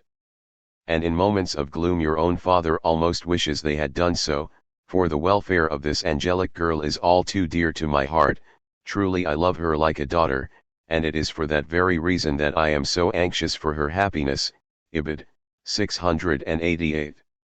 One notes how much pent-up annoyance Heinrich Marx must have had when he answers the rhetorical question of how Karl had fulfilled his obligations, God's grief. Disorderliness, musty excursions into all departments of knowledge, musty brooding under a gloomy oil lamp, running wild in a scholar's dressing gown and with unkempt hair instead of running wild over a glass of beer, obviously a reference to the period in Bonn, unsociable withdrawal with neglect of all decorum and even of all consideration for the father, that is, Karl had apparently ceased contact with the families he had been introduced to by his father's recommendations. Heinrich Marx notices his own increasing excitement and his hurting of Karl. I am almost overwhelmed by the feeling that I am hurting you, but now he must say it, I must and will say that you have caused your parents much vexation and little or no joy. Hardly were your wild goings on in Bonn over, hardly were your old sins wiped out, and they were truly manifold when, to our dismay, the pangs of love set in. But what were the fruits we harvested? On several occasions we were without a letter for months, and the last time was when you knew Edward was ill, 157, mother suffering and I myself not well, and moreover cholera was raging in Berlin, and as if that did not even call for an apology, your next letter contained not a single word about it. Ibid. 689. Finally, Heinrich comes to the topic of money, and can only express himself through bitter irony, as if we were men of wealth. My Herr son disposed in 1 year of almost $700 contrary to all agreement, contrary to all usage, whereas the richest spend less than 500. And why? I do him the justice of saying that he is no rake, no squanderer. But how can a man who every week or two discovers a new system and has to tear up old works laboriously arrived at, how can he, I ask, worry about trifles? How can he submit to the pettiness of order? Ibid. 690. Heinrich mentions in this passage two people who had apparently reported to him about Karl in the past. It's possible that the accusation of running wild in a scholar's dressing gown did not originate merely in Heinrich's imagination, but in such reports. Narrow-minded persons like Gr. and Evers may be worried about that, but they are common fellows. True, in their simplicity these men try to digest the lectures, even if only the words, and to procure themselves patrons and friends here and there. Whereas my hard-working talented Karl spends wretched nights awake, weakens his mind and body by serious study. But what he builds today he destroys tomorrow. Ibid. It was probably Karl who had described these students as narrow-minded and simple, which his father now takes up with total sarcasm. They could not be identified by those working on the mega. Kleim found out that in 1837, two brothers, Gustav and Friedrich Evers, were enrolled at the University of Berlin. They were from Warnberg in West Prussia, but their father had become a commissioner of justice in Trier, Kleim 1988, 23. It's understandable that Heinrich Marx was happy to receive any report about his son. But to claim, as Kleim does, that Heinrich had his son observed, Ibid. 24, seems a bit exaggerated. Finally, Heinrich mentions Karl's neglected siblings. I must add, too, the complaints of your brothers and sisters. From your letters, one can hardly see that you have any brothers or sisters. As for the good Sophie, who has suffered so much for you and Jenny and is so lavish in her devotion to you, you do not think of her when you do not need her. MECW 1, 691. In order to properly order all this annoyance on the part of Heinrich Marx, one has to be clear about the implicit familial contract that existed at that time in the absence of health or retirement insurance. For Karl to study for many years meant an enormous financial burden for the family. At the beginning of the 1830s, Heinrich Marx's annual income was $1,500, Hearst 1990, 197. In 1837, Heinrich suffered for months from a bad cough, so that he ultimately made a trip to a health spa. He probably couldn't work as much as he had in the past, so that his income was probably a bit smaller than the $1,500. If Karl had used up $700 in the previous year, that would have been about half the annual income of the 10-member family, from which doctors and medicine bills for Heinrich and Eduard had to be paid and from which savings for old age had to be taken.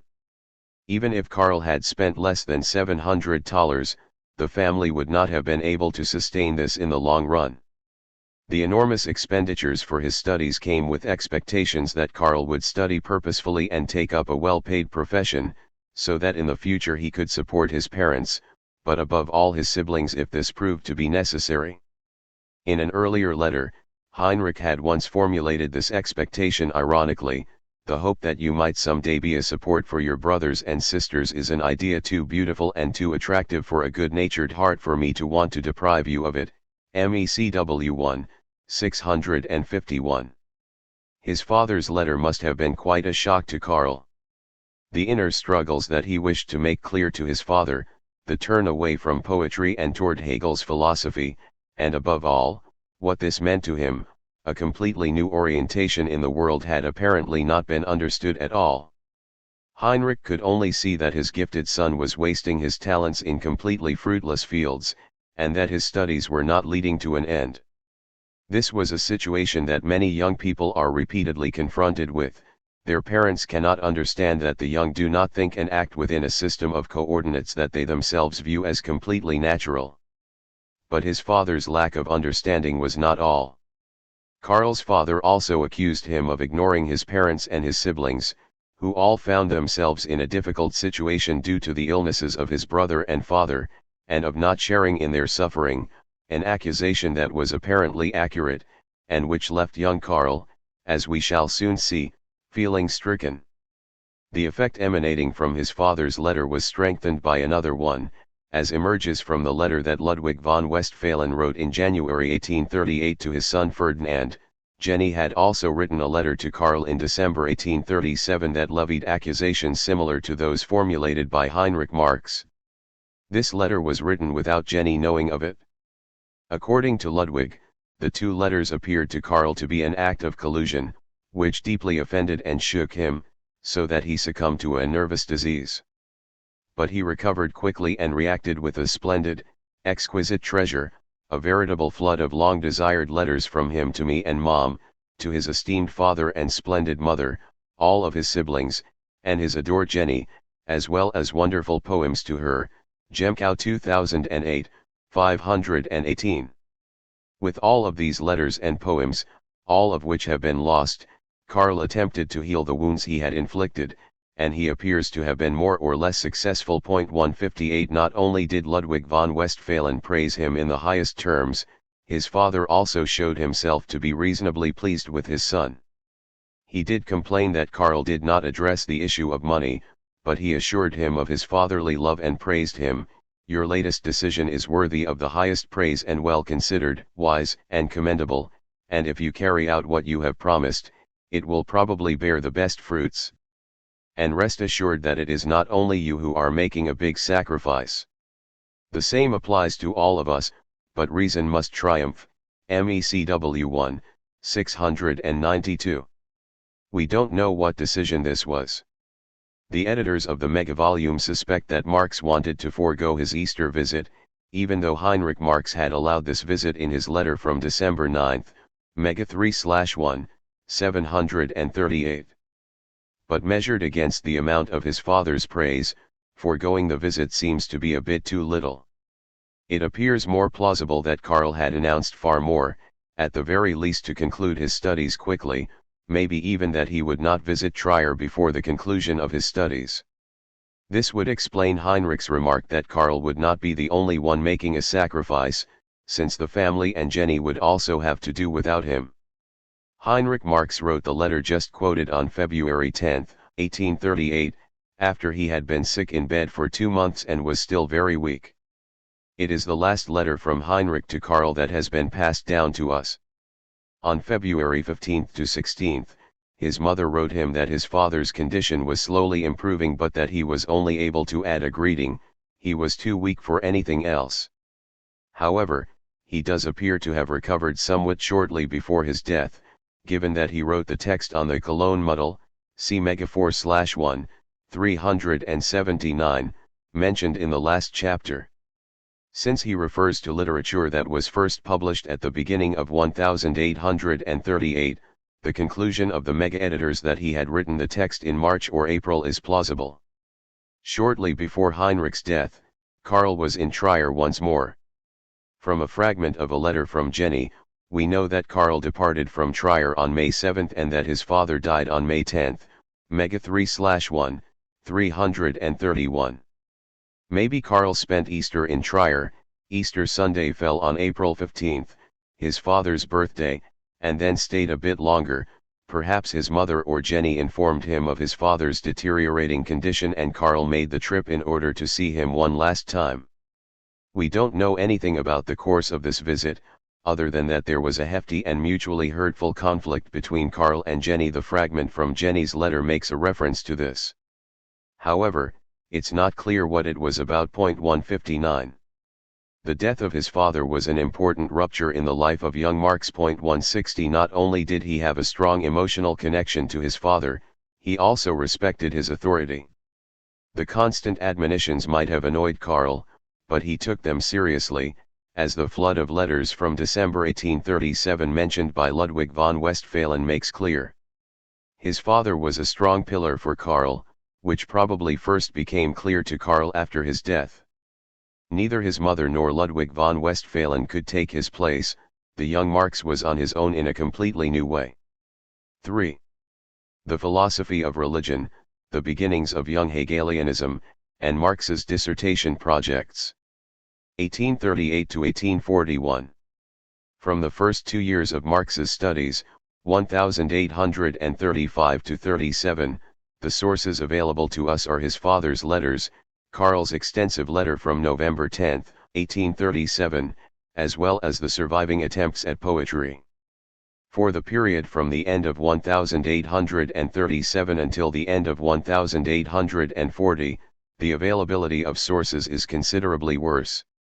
From Marx, only a short letter to Adolf Rutenberg has survived, otherwise, there are few letters to Marx. Beyond that, there exist excerpts from the years 1839 and 1840 that were made within the context of Marx's planned dissertation.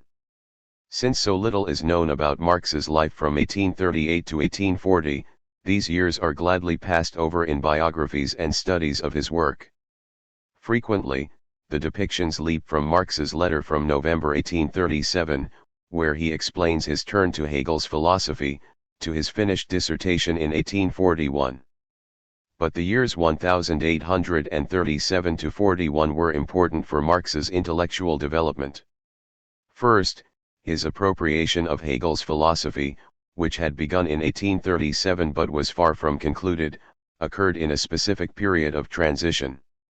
In the second half of the 1830s, Hegel's reputation had, on the one hand, reached its high point due to the Association of Friends edition of his works and lectures, and, on the other, the Hegelian school began to differentiate itself.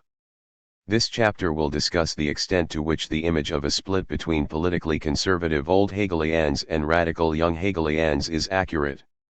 In any case, Hegelianism was subject to increasingly strong attacks by conservatives, and with the death of the liberal Minister of Culture, Altenstein, in the year 1840, it also lost its institutional backing. Second, Marx began to occupy himself more intensely in the years after 1837 with a topic that is not examined in many accounts, the philosophy of religion. In the late 1830s, this was a highly political topic in Prussia. The split in the Hegelian school also began with controversies surrounding the philosophy of religion. The relationship between Marx and Bruno Bauer also has to be considered against this background. In those years, Bauer was connected to Marx not only through an intense personal friendship, but also through considerable proximity in terms of subject matter and politics. Between 1836 and 1839, Bauer consummated a breathtaking development from the right to the left. We will discuss what Marx's possible share in this development was, and in turn how Marx was influenced by Bauer. Toward the end of the 1830s and above all after the royal succession of 1840 and the disappointment that followed when the new king did not bring the liberal reforms that had been hoped for, young Hegelian authors developed increasingly radical positions, bolder, wrote Friedrich Engels in 1851, than hitherto it had been the fate of German ears to hear expounded. Furthermore, they attempted to restore to glory the memory of the heroes of the First French Revolution, which was frowned upon in Germany at the time, MECW 11, 15.161. Looking back, Marx wrote in January 1859, also for the New York Daily Tribune, about this phase: the middle class, still too weak to venture upon active movements, felt themselves compelled to march in the rear of the theoretical army led by Hegel's disciples against the religion, the ideas, and the politics of the Old World. In no former period was philosophical criticism so bold, so powerful, and so popular as in the first 8 years of the rule of Frederick William IV, who desired to supplant the shallow rationalism, introduced into Prussia by Frederick II, by medieval mysticism. The power of philosophy during that period was entirely owing to the practical weakness of the bourgeoisie, as they could not assault the antiquated institutions. In fact, they must yield precedence to the bold idealists who assaulted them in the region of thought, MECW 16, 169. These political and theoretical contexts have to be considered when dealing with the further development of Marx. However, here we will follow only the young Hegelian debates and the intellectual development of Marx's friend Bruno Bauer up to 1840–41, since the aim of this chapter is to reconstruct the discursive background of Marx's last years at university and in particular his dissertation, written in 1840–41. Marx's life in Berlin, 1838–41. Before tracing Marx's intellectual development, let us turn our attention to the circumstances of his life at the time, that is, to the extent they are made clear by the few available sources. Edgar von Westphalen and Werner von Veldheim. Whereas Marx, as he disclosed in his letter from November 10, 1837, spent his first year in Berlin largely in seclusion, his life must have changed strongly from the late summer of 1837 on. During the summer, he had not only joined the Doctors' Club mentioned in the letter to his father, his school friend Edgar von Westphalen had also moved to Berlin. After his Abitur examination, Edgar did not immediately begin university studies, but instead spent a year at home. It is possible that his parents did not want to allow the 16-year-old to move to a strange city on his own. In 1836–37, he studied law for 2 semesters in Bonn before enrolling at the University of Berlin on November 3, 1837, Gemkau 1999, 416. In Bonn, Edgar, who during his school years was assiduous, reserved, and perhaps even a bit shy, appears to have developed into an outgoing young man who valued the merry side of student life. In any case, he participated in the preparations for founding the Corporatia, Ibid. 309, the student association that emerged from the Trier Table Society to which Marx had belonged. In Berlin, Karl and Edgar then appear to have both accepted invitations and participated in dances and balls. As Ludwig von Westphalen communicated to his son Ferdinand in 1838, high and low, but especially female company liked Edgar, Ibid. 414. Since there were no women at the university, this observation probably referred to such festivities. In Berlin, Edgar joined up with Werner von Veldheim, 1817–1855, with whom, as is made clear by the enrollment lists, he attended a few lectures, Kleim 1988, 47. Werner's father, Franz von Veldheim, 1785–1839, was a brother of Elisabeth von Veldheim, the first wife of Ludwig von Westphalen. Werner started studying law in Berlin in the summer semester of 1837, Gemkau 1977, 18.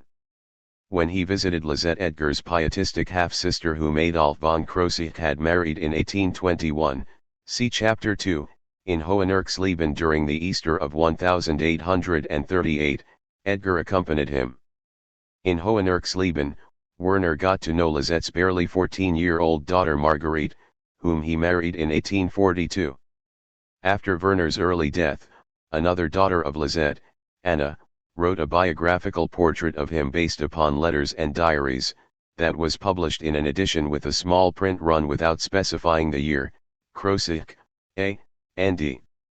From this biographical portrait, it becomes clear that Werner, like Edgar, had a plan to emigrate to America, Ibid 17. Unlike Edgar, however, he never followed through. Instead, he took over his parents' estate in Ostrau near Halle. Anna's portrait also shows that Werner oscillated for a long time between the views, considered radical, of David Friedrich Strauss, Bruno Bauer and Ludwig Feuerbach, on the one hand, and the pietist conservative notions of the Krosigk family, on the other, Ibid. 118. To some extent, the influence of the young Karl Marx on his interest in radical thought probably played a role. In a letter of Werner's that is probably from the first half of 1839–162 he writes, "There is once again a great revolution with me.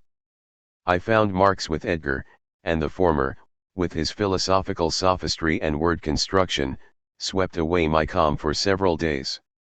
I was finally able to once again clarify things within myself." Ibid. 39. During the summer semester of 1838, Edgar and Werner even lived in the same house, Gemkau 1977, 19. Until his early death in 1855, Werner remained a good friend to Edgar, even supporting him financially during his multiple attempts to emigrate to the United States, Krosigk, A. and D. 123, 143, 174, 188, 211. Marx also received a loan from Werner von Veltheim in 1851, when he was having an extremely hard time financially in London. Veltheim noted in his diary, "Marx, the notorious one, asked me for a loan of £30. He's a communist. If his writings were applied, I would lose property and family.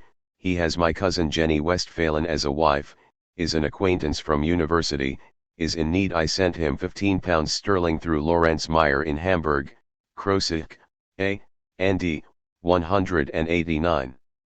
After Karl had attended only a single lecture course in the winter semester of 1837-38, he took up his studies in the summer semester of 1838, after the death of his father, with more energy.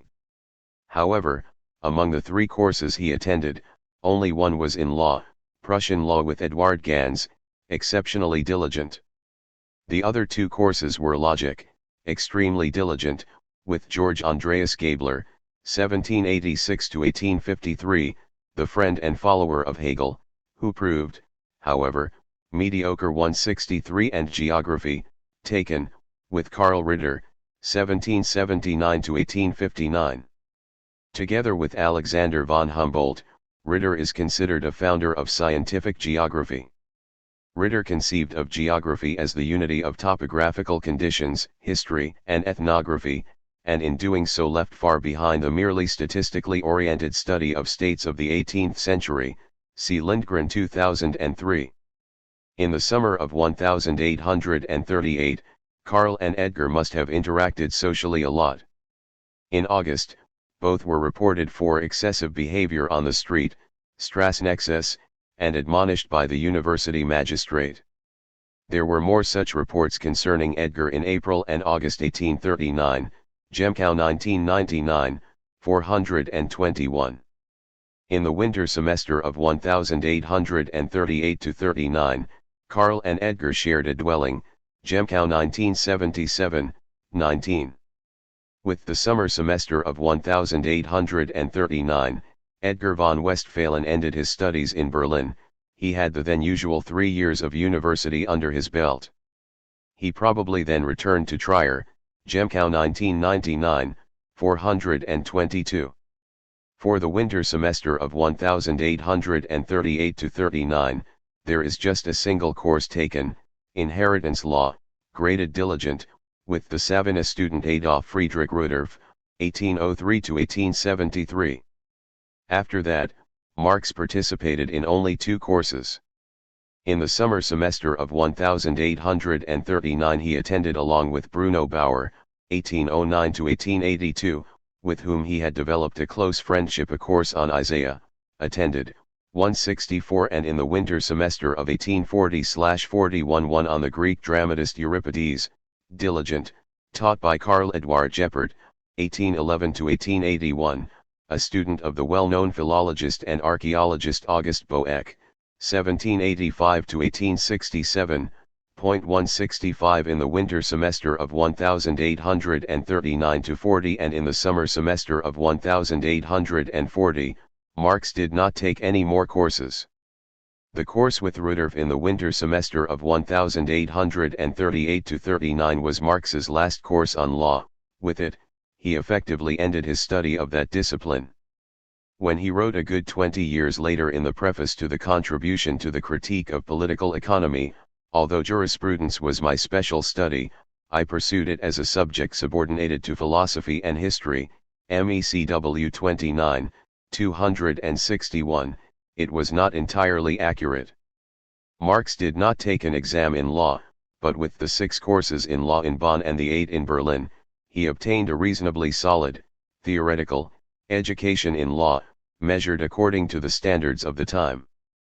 By contrast, there are only 2 philosophical courses in the narrower sense, with Steffens on anthropology in the summer semester of 1837 and with Gabler on Hegel's logic in the summer semester of 1838, but not 1 course on history. Marx conducted his study of philosophy and history primarily outside the lecture halls. In the literature, The fact that Marx had solid training in law is frequently overlooked or underestimated. 166 But Marx's knowledge of law left behind clear traces in his work. Directly legal arguments are found in a few of his articles for the Reinigungszeitung, but his critique of Hegel's philosophy of right from 1843 and some passages in Capital also demonstrate Marx's legal knowledge.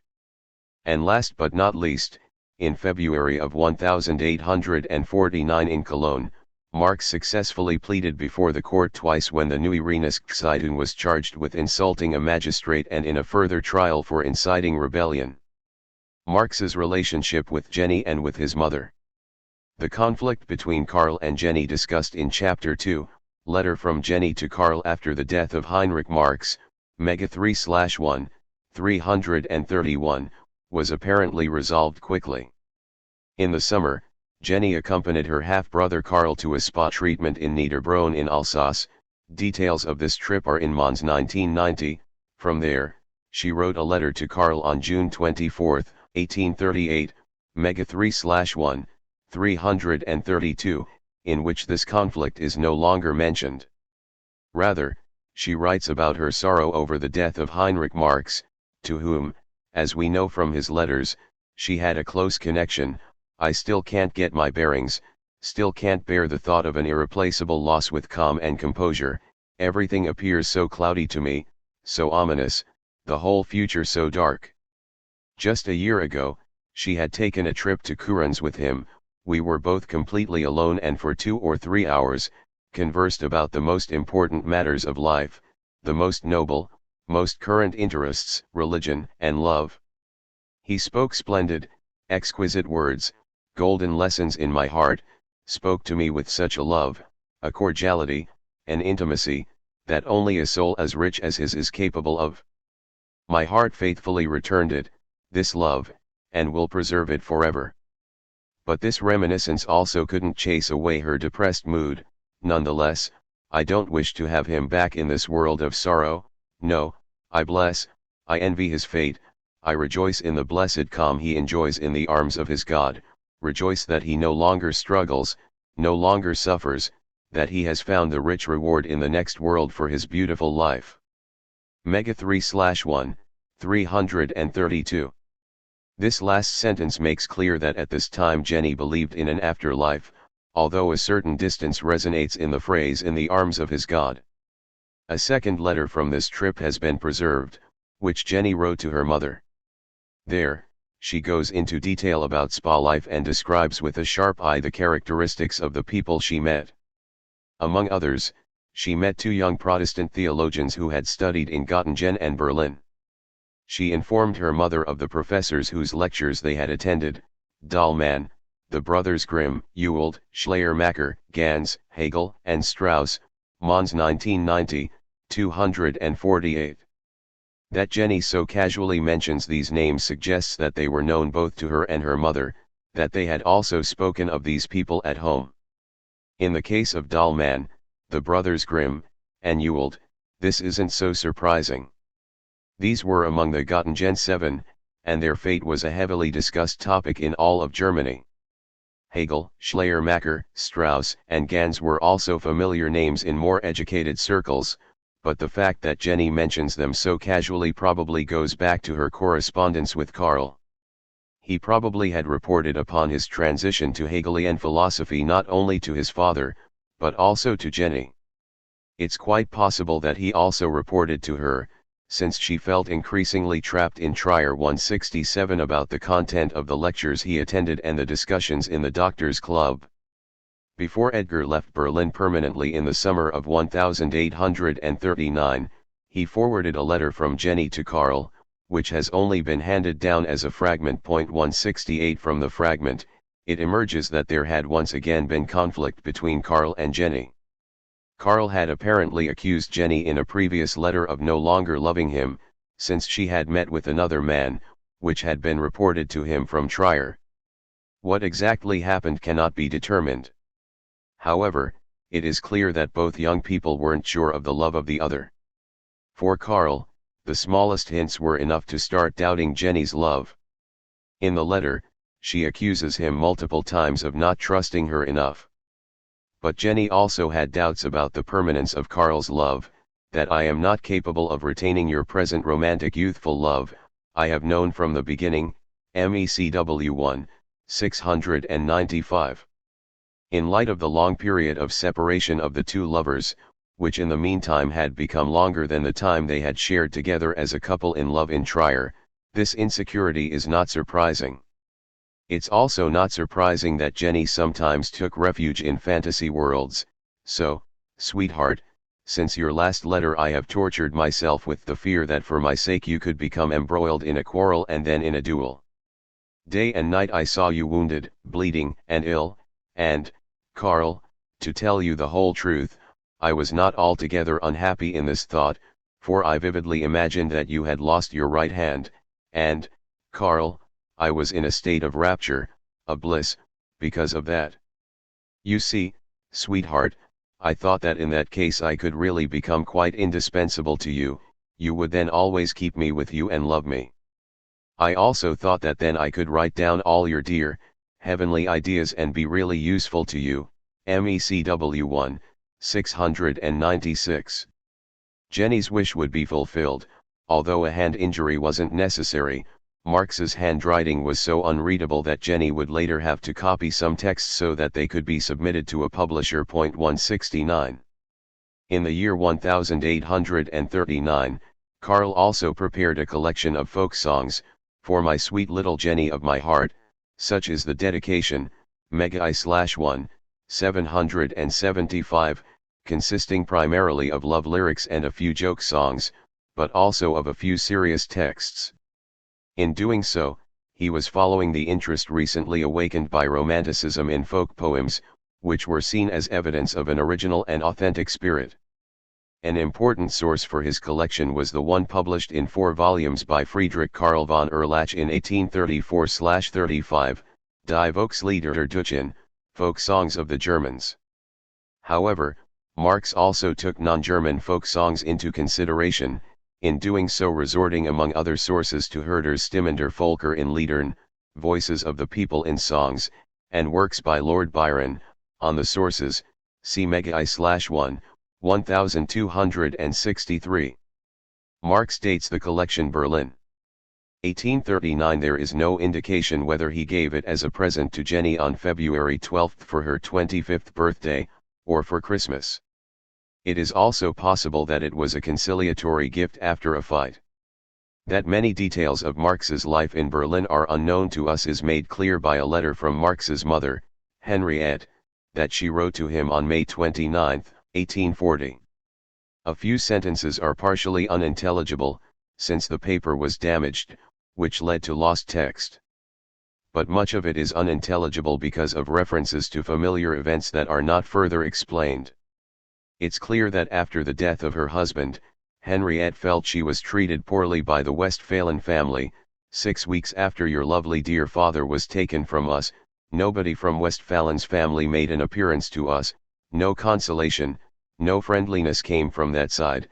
It was like they had never seen us at the time. Schlink hadn't committed any misdeed. Jenny once came every 4 to 5 weeks and then she just complained and moaned. Afterward HS traveled to Berlin and the unhappy story came from your side. Now pride and vanity were injured.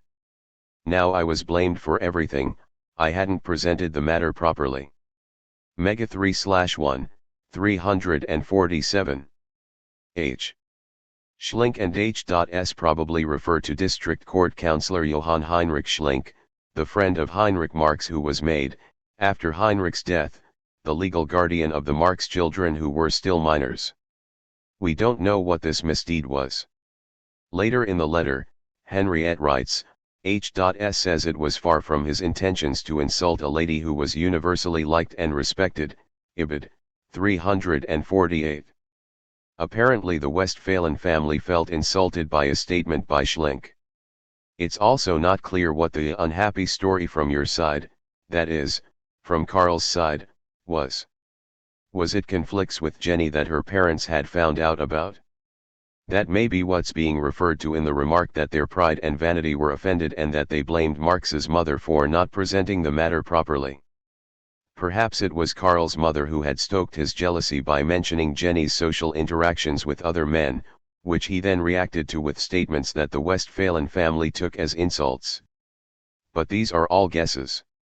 The only thing that can be taken with certainty from the letter is that there had been a quarrel between the Westphalen family and Marx's mother that began after Heinrich Marx's death and hadn't been completely ended 2 years later, when the letter was written. Marx's sister Sophie also felt neglected by her brother. Thus, a brief letter from her from the beginning of 1841 ends with the sentence, "I would have shared a lot about my own matters with a loyal, loving brother, but this is fine too, Mega 3/1, 351. But in the same letter, she wrote that he should depart for Trier as quickly as possible and that she would send him money if he needed it. Financial problems.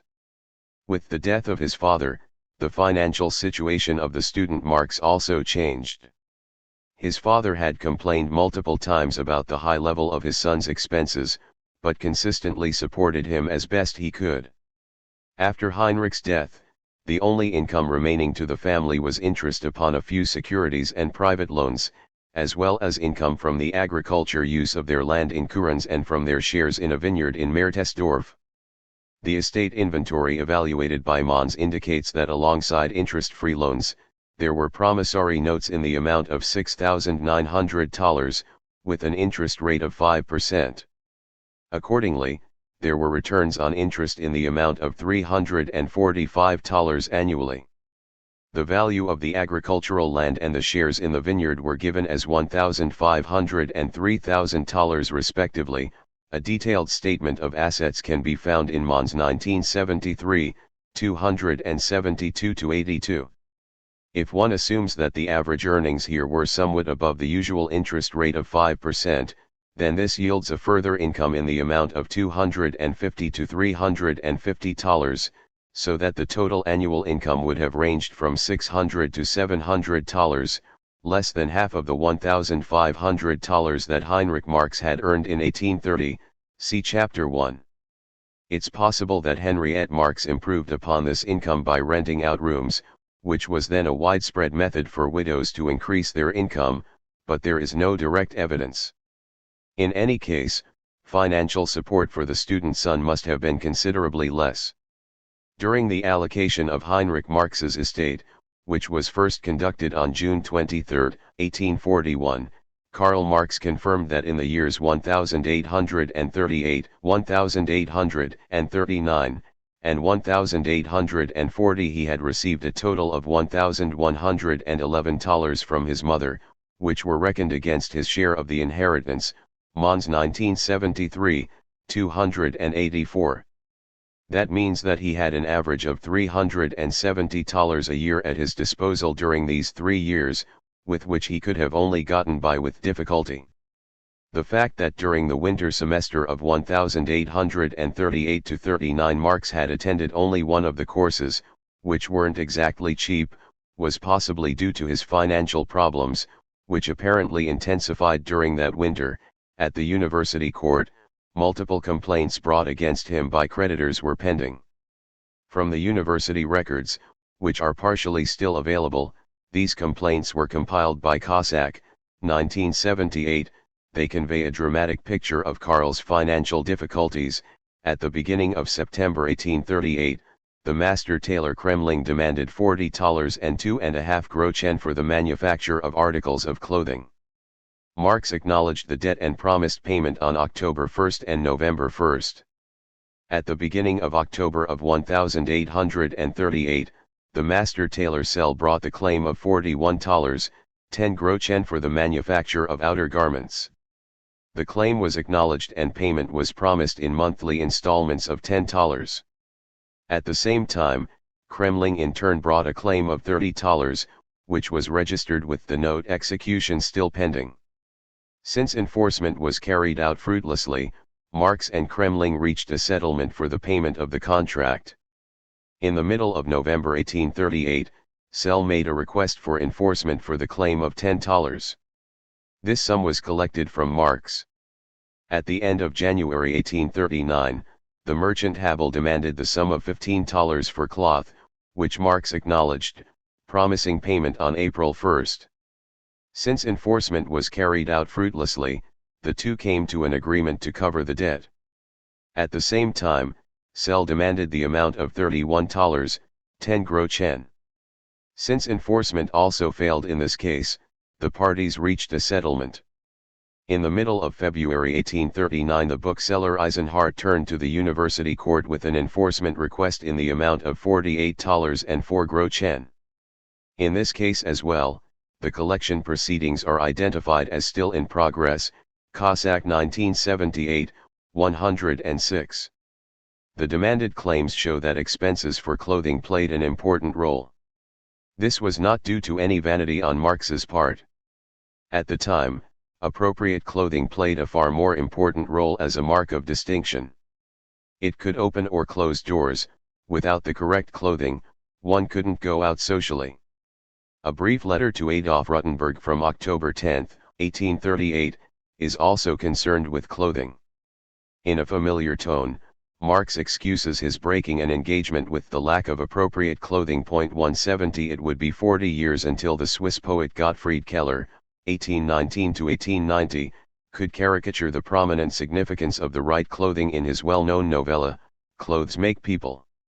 On the basis of a letter from his mother Henriette from October 22, 1838, we know that she sent Karl $160 for his doctoral tuition fees, Mega 3/1, 334. At this point in time, Marx had not begun working on his dissertation. That he needed money for the doctoral tuition fees was probably a white lie in order to cover his most important expenses. However, Marx probably planned to write his doctoral dissertation quickly. The first excerpts related to it date from the beginning of 1839, and the bill of the bookseller Eisenhardt that came before the university magistrate was probably based upon the purchase by Marx a few months earlier of books that he needed for his dissertation. In Berlin, the young Karl was able to marvel at the latest technological developments. In September of 1839, the first daguerreotypes were exhibited. Just a few days later, the making of daguerreotypes was offered, at a rather high price, however, Cliam 1988, 14. Marx probably could not afford to have a daguerreotype made of himself to send to Jenny. But another pleasure was within the realm of his possibilities. In 1838–39, a railway line from Berlin to Zeelendorf and Potsdam was built, and on October 29, 1839, regular travel operations began on the 27-kilometer line. 4 trains traveled in both directions daily. Railway travel was an attraction. Tickets had to be purchased a day before in a Berlin bookstore. A third-class trip cost 10 silver groschen, Cliam 1988, 14. It's quite possible that Marx purchased a trip, maybe in the company of a few friends. Friends from the Doctor Club, Ruttenberg, Koppen, Bauer. The young Karl found the friends most important to his intellectual development in the Doctors Club, mentioned in the letter to his father from November 1837. There, he received the stimulation for his historical and philosophical studies that was lacking in the seminars at the University of Berlin. This Doctors Club was probably a loose discussion circle. We don't know when it first began and who exactly was associated with it. However, one cannot relate all reports on philosophical discussion circles in Berlin at this time to the Doctors Club. There was more than one such circle. 171 The only list of members is found in a letter from Bruno Bauer to Marx from December 11, 1839, Greet Koppen, Ruttenberg, and Althaus and whoever you see from the club, Mega 3/1, 336, 172. When the 19-year-old Karl first ran into the club in 1837, Althaus was 31, Koppen and Ruttenberg were 29, and Bauer was 28. They were initially far superior to Karl in terms of knowledge. It's remarkable and speaks for his intellectual abilities that the young Karl was accepted so quickly in this circle. Karl Heinrich Althaus, 1806–1886, had obtained his doctorate in Halle in 1837 and postdoctoral qualification in philosophy in Berlin in 1838. From then on, he taught at the University of Berlin, initially as a lecturer, then from 1859 as an associate professor, Gerhard et al. 1999, 119, without figuring prominently in any way. He was definitely the most colorless among those named here, and there is no indication of any intensive contact with Marx. Things look much different with regard to Rutenberg, Koppen, and, above all, Bruno Bauer. Adolf Friedrich Rutenberg, 1808–1869, had attended the Friedrich Wilhelm Gymnasium in Berlin, together with Bruno Bauer, and afterwards studied theology and philosophy at the University of Berlin. 173 He had taught geography and history at the Royal Cadet School in Berlin, Bunzel et al. 2006, 62. The cadet schools were secondary schools that prepared their pupils for an officer's career in the army. In the letter to his father, Karl described Rutenberg as my most intimate Berlin friend. He had also introduced Karl to the Doctors' Club, MECW 1, 19. When in December of 1838, Rutenberg celebrated the birth of his daughter Agath with a party, to which, as Agath wrote in her memoirs, only men were invited, Nally Rutenberg 1912, 13, Karl was probably also invited. Whether he was at the party, or whether he declined due to his money problems, we do not know. In 1840, Rutenberg was dismissed as a teacher from the cadet school. Officially it was for drunkenness, but a few critical journal articles he wrote appear to be the real reason for the dismissal. Klutentritter 1966, 61. Rutenberg was the only young Hegelian who had been asked by Karl Theodor Welcker to collaborate on the liberal Staatslexikon. Among other things, he wrote the article Poland for Volume 12, published in 1841, and the article Radicalism for Volume 13, 1842. In the year 1842, he initially took over the leadership of the newly founded Reinigungszeitung, and later was succeeded by Marx. Carl Friedrich Koppen, 1808–1863, 174 was also a close friend of Marx. He had studied theology from 1827 to 1831 at the University of Berlin and had been a teacher at the Realschule in Dorotheenstadt 175 since 1833. He was interested primarily in history and mythology. In 1837, he published his first book, A Literary Introduction to Norse Mythology, Litterarisk Einleitung in die Nordisk Mythology. It's quite possible that the incorporation and the selection of the three Finnish runes 176 with which Marx concludes his collection of folk songs for Jenny is due to advice from Koppen. On this, see Kunze 1955. Koppen also intervened in the increasingly critical debates conducted at the end of the 1830s about Hegel's philosophy of right. Whereas some liberals accused Hegel of mystifying the Prussian state with his book, see Chapter 2, conservatives argued the opposite in the 1830s.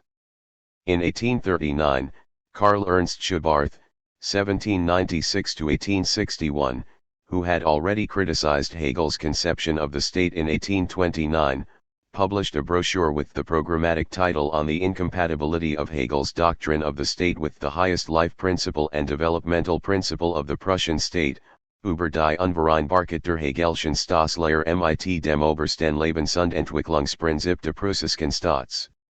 Schubarth accused Hegel of wanting to transform Prussia into a constitutional monarchy.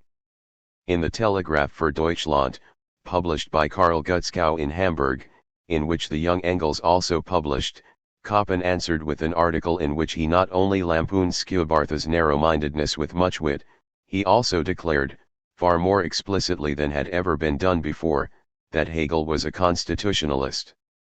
Is the Prussian state called upon to become a constitutional one? Hegel answered the question, indirectly at least, with yes. Koppen 1839, 282. Schubarth's attempt to co-opt Friedrich II for his position of a personal state, that is, bound to the person of the king, was decisively rejected by Koppen. It's about time to elaborate in detail the great king's views on the state, the church, and religion. Ibid. 283, Koppen remarks at the end of his essay, and that's precisely what he set out to do in his book, Friedrich the Great and His Adversaries, a celebration, Friedrich der Grosse und seine Widersacher, in Jubelschrift.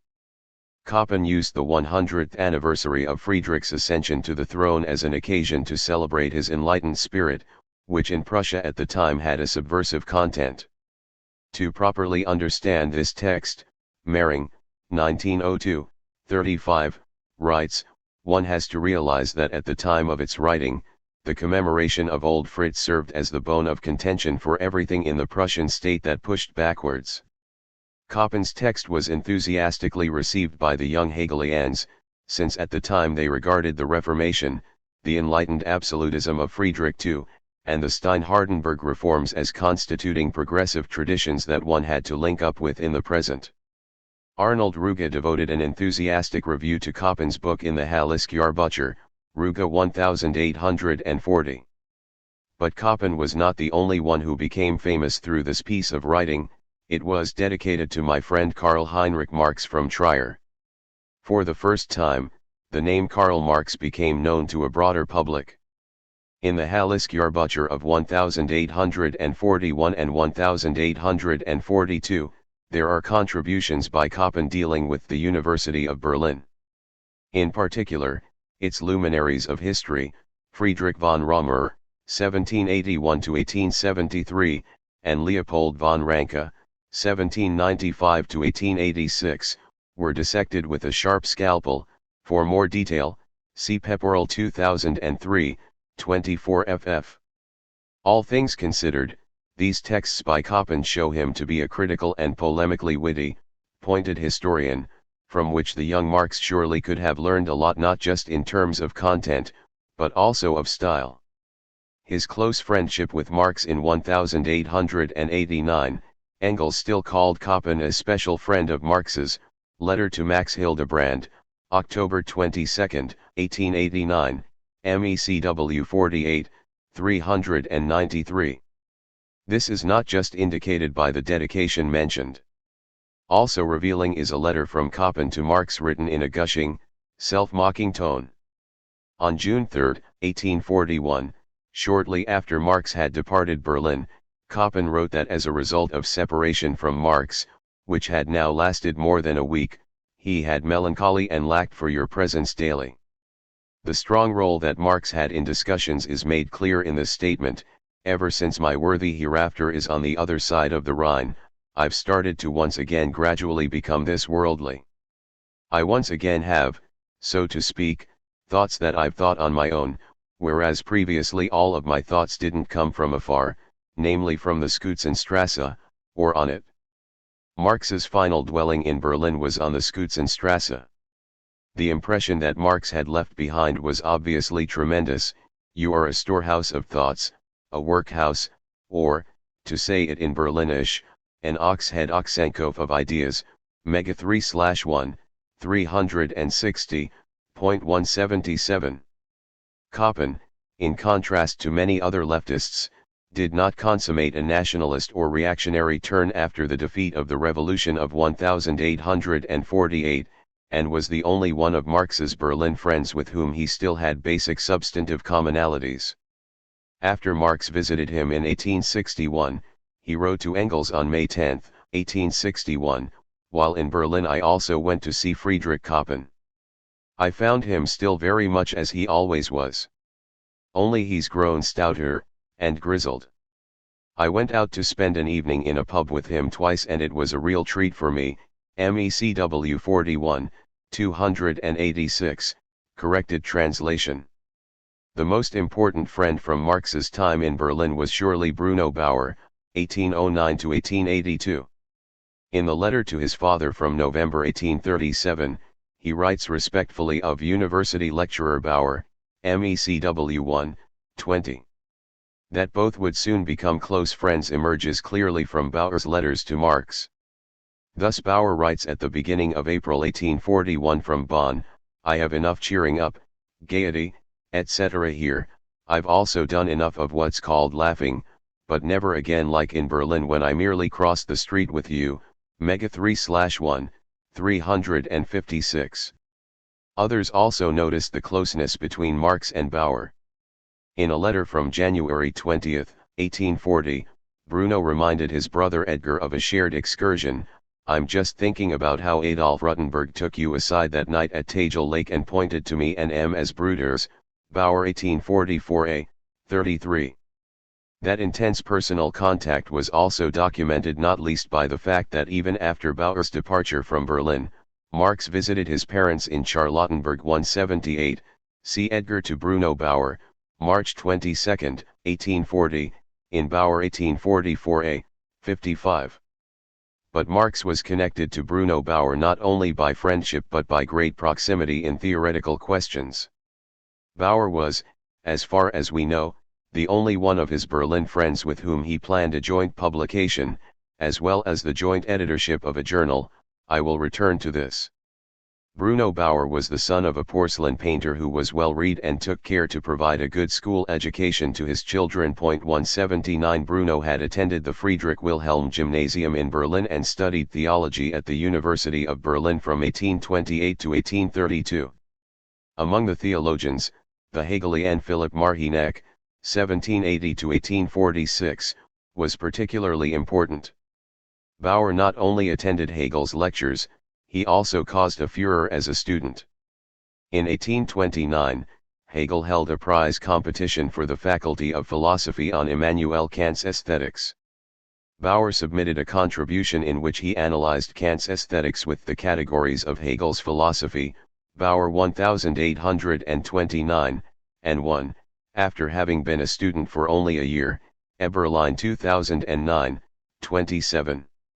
Just how quickly and precisely Bauer grasped Hegel's philosophy is also made clear in that his transcriptions of Hegel's lectures on aesthetics from his second semester were used by Heinrich Gustav Hotto in his edition of Aesthetics. In 1834, Bauer did his postdoctoral qualification in theology. Until 1839, he was a lecturer at the University of Berlin.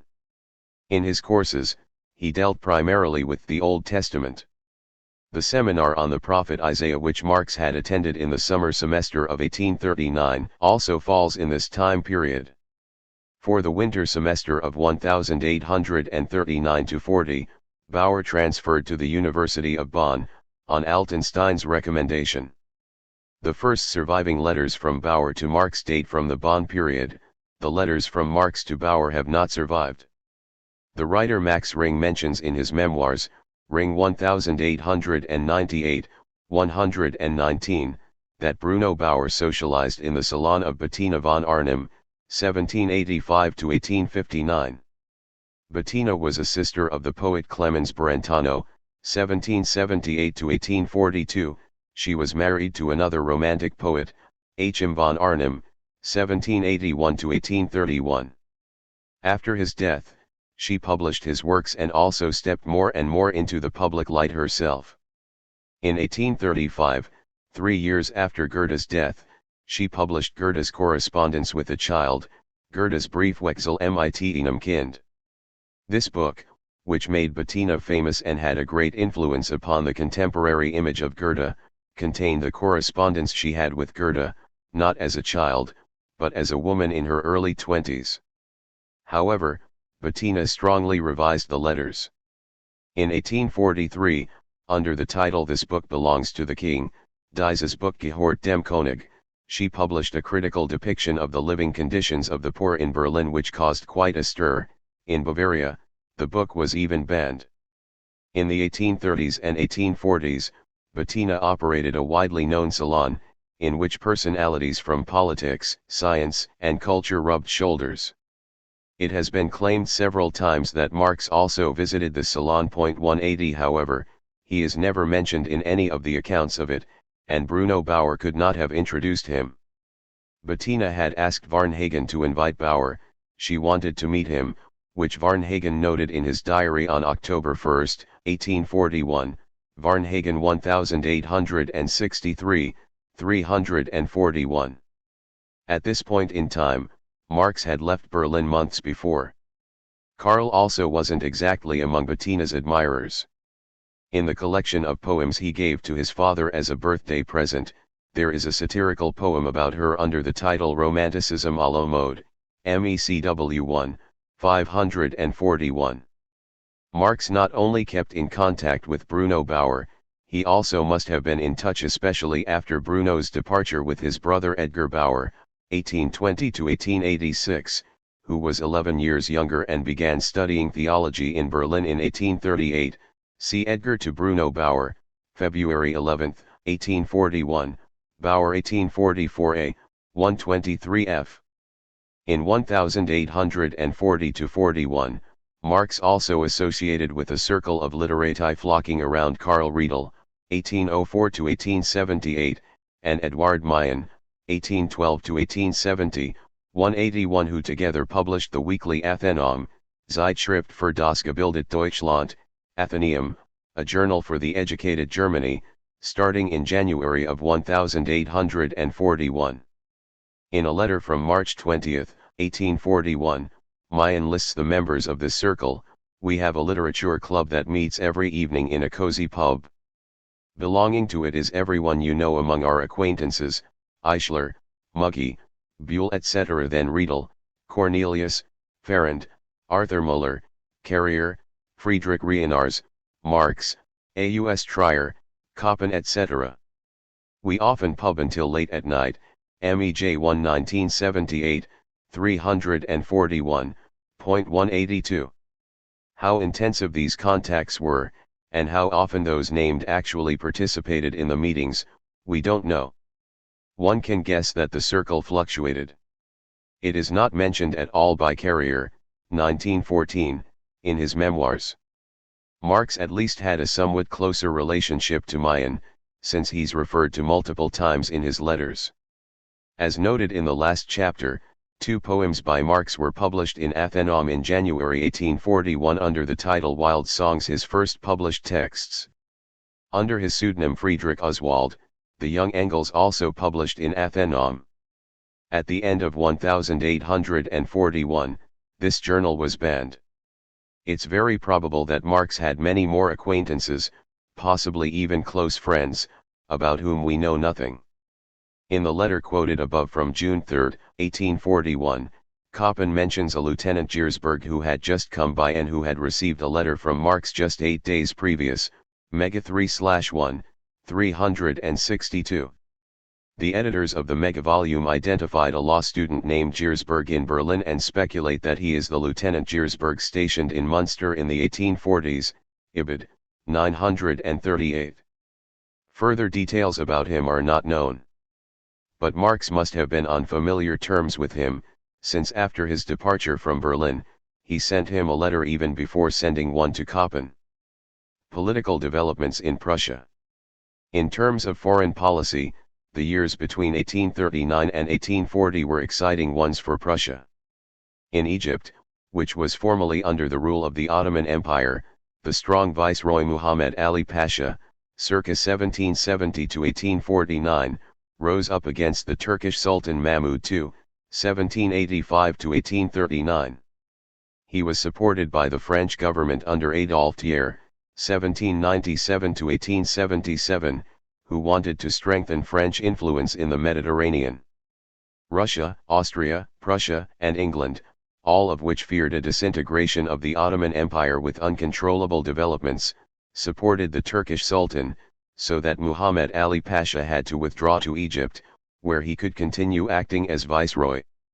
In France, this prompted great public outrage, since the old anti-Napoleonic coalition had once again turned against France. To distract from his defeat in this Orient crisis, Thiers made territorial demands to the German Confederation. France wanted to regain the areas on the left bank of the Rhine that had been lost at the Congress of Vienna in 1815. The Rhine was to form the border between Germany and France. This Rhine crisis triggered strong nationalist emotions in both France and Germany, reflected correspondingly in poems and songs. After Thiers' resignation in October 1840, the situation was diffused under Foreign Minister François Guizot, 1787 to 1874, but the wave of nationalist literature continued. Hoffmann von Fallersleben, 1798–1874, the originator not only of nationalist, but also numerous anti-Semitic poems, composed in August 1841 the Lied der Deutschen to a melody by Joseph Haydn. Deutschland, Deutschland über alles. Über alles in der Welt. Wenn es stets zu Schutz und Trutze. Brüderlich Zusammenhalt. Von der Maas bis in die Memel. Von der Ech bis in den Belt. Deutschland, Deutschland über alles. Über alles in der Welt. Germany, Germany above all. Above all in the world. When, for protection and defense. It always stands together brotherly. From the Meuse to the Niemen. From the Adige to the Belt. Germany, Germany above all. Above all in the world.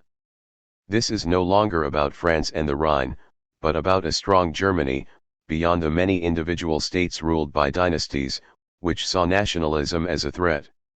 The Prussian government reacted by revoking Hoffmann's professorship in Breslau. After the First World War, Lied der Deutschen was declared to be the German national anthem. After the Second World War it remained that of the Federal Republic of Germany. However, now one was only supposed to sing the third verse, which was concerned not with the greatness of Germany, but rather with freedom and justice. In terms of domestic policy, the Prussian reform process pushed for by the government after the defeat against Napoleon in 1806 came to its definite end. After the Congress of Vienna, it already ran up against the increasingly strong resistance of conservatives, and with the death of State Chancellor Hardenberg, it largely came to a standstill. Solely in the areas of school and educational policy was Altenstein able to continue to act as Minister of Culture for barely 2 decades and, in alliance with the Hegelian school, defend a sort of liberal thought. The exponent of this Hegelian liberalism, known far beyond Prussia, was Eduard Ganz. He died on May 5, 1839, at the age of 42. In 1838, Ganz had suffered a light stroke. On May 1, 1839, 2 severe strokes followed, from which he was no longer able to recover. Reisner 1965, 159. The news of Ganz dying moved parts of the bourgeoisie strongly, made clear in an anecdote from Varnhagen von Entz. In the well-known winehouse at Luther's and Wagener's, there was this incident yesterday. Somebody entered, and stated the news that Prince Wilhelm, son of the king, was recovering. Oh what, a merchant cried out, such a person could die 10 times, what's the point? But if you could tell us that Ganz is coming back, that would be worth it. Such a man can't be found again. There's no lack of princes. Varnhagen von Entz 1994, 269. The young Friedrich Engels as well, who at the time was training as a merchant in Bremen, asked his school friends who were studying in Berlin, were you not with Ganz's body? Why aren't you writing anything about this?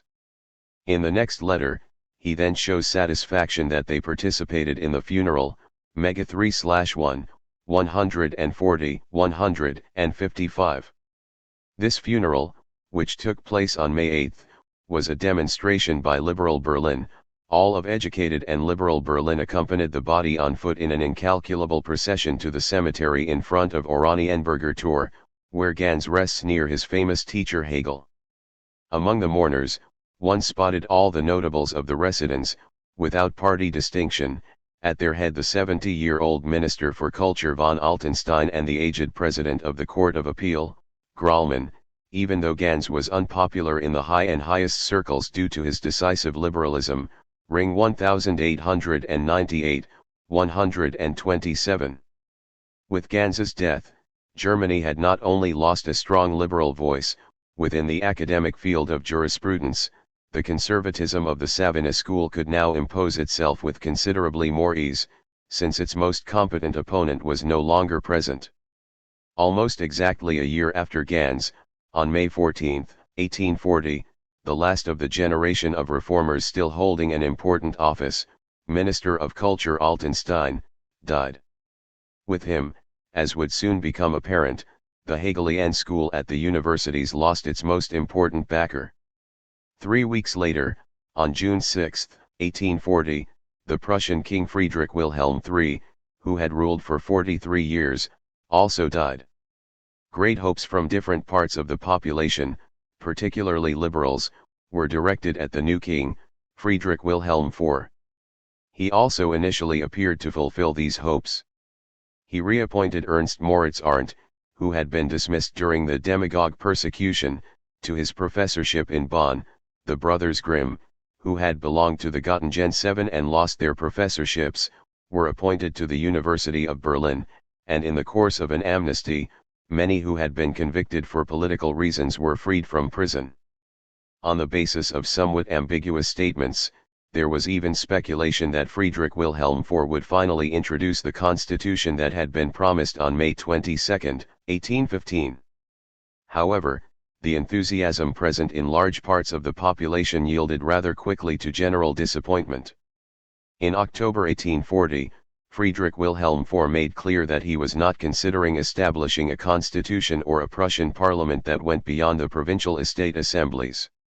Also in October, the once liberal Johann Albrecht Friedrich Eckhorn, 1779–1856, was appointed Minister of Culture. Soon after, the former Hessian minister, Ludwig Hassenpflug, 1794–1862, who made a name for himself in Hesse with the annulment of the constitution there and was hated by liberals throughout Germany, was appointed to the highest Prussian court. At the University of Berlin, the occupation of Ganz's professorial chair would be a special affront. The arch-conservative Friedrich Julius Stahl, 1802–1861, was appointed as Ganz's successor. When he began his first lecture on November 26, 1840, with sharp attacks on Hegel and Ganz, he was booed by the students. There were tumultuous scenes. Streckfuss 1886, 879. The initially anonymously published text 4 questions answered by an East Prussian, Wir Fragen beantwortet von einem Ostprussen, from the beginning of 1841 caused a sensation in Germany. With a sharpness that was previously unheard of, the text demanded the participation of the people in politics and declared that what the estates had so far requested as a favor, the establishment of a Landtag, now had the proven right to claim. Jacobi 1841:47. The text had been banned in March 1841 by the German Confederation, but that didn't do anything to alter its popularity. The Königsberg physician Johann Jacobi, 1805–1877, who soon revealed himself as the text's author in a letter to the king, was charged with treason and finally acquitted by the Berlin Court of Appeal in 1843 after several legal disputes. The appointment of Friedrich Wilhelm Joseph Schelling, 1775–1854, to the University of Berlin was also completely in keeping with the conservative line. This friend from Hegel's youth had developed in a decidedly conservative direction. Now, Schelling was to come to Berlin in order to, in the words of the king, counter the dragon seed of Hegelian pantheism, quoted in Lenz 1910, 2.2:10. Schelling followed this call and began his lectures in November 1841. I will return in the second volume of this work to the conflicts surrounding Schelling's lecture, which was also attended by the young Friedrich Engels. The critique of religion in the 18th and early 19th century. In the late 1830s in Prussia, there were heavy controversies concerning the philosophy of religion that had a strong political component. Within the framework of these debates, the fundamental conflicts within the Hegelian school were revealed, leading it to split into different wings.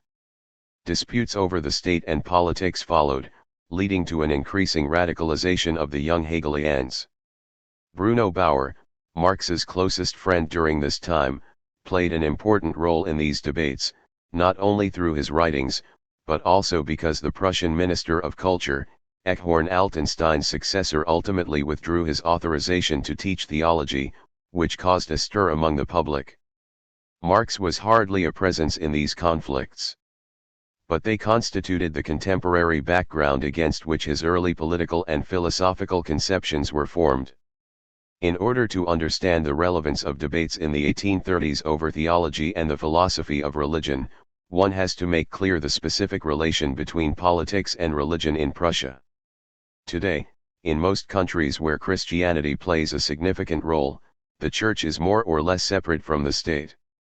It receives, to varying degrees, money from state coffers or tax privileges, but most states stay out of questions within the church, whether of a theological or personal/political nature.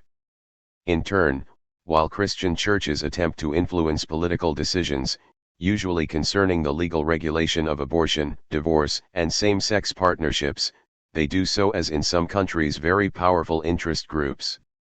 In a narrower sense, theological controversies find hardly any resonance in the broader public, and even within the church such questions are discussed only in small circles. In Prussia in the early 19th century, things looked different. Not only because the overwhelming majority of the population belonged to a Christian church and religion had much greater significance in everyday life than it does today, but also because Prussia understood itself to be a Christian state. That is, the great majority of the population adhered to Christian belief and basic moral concepts were shaped by Christianity.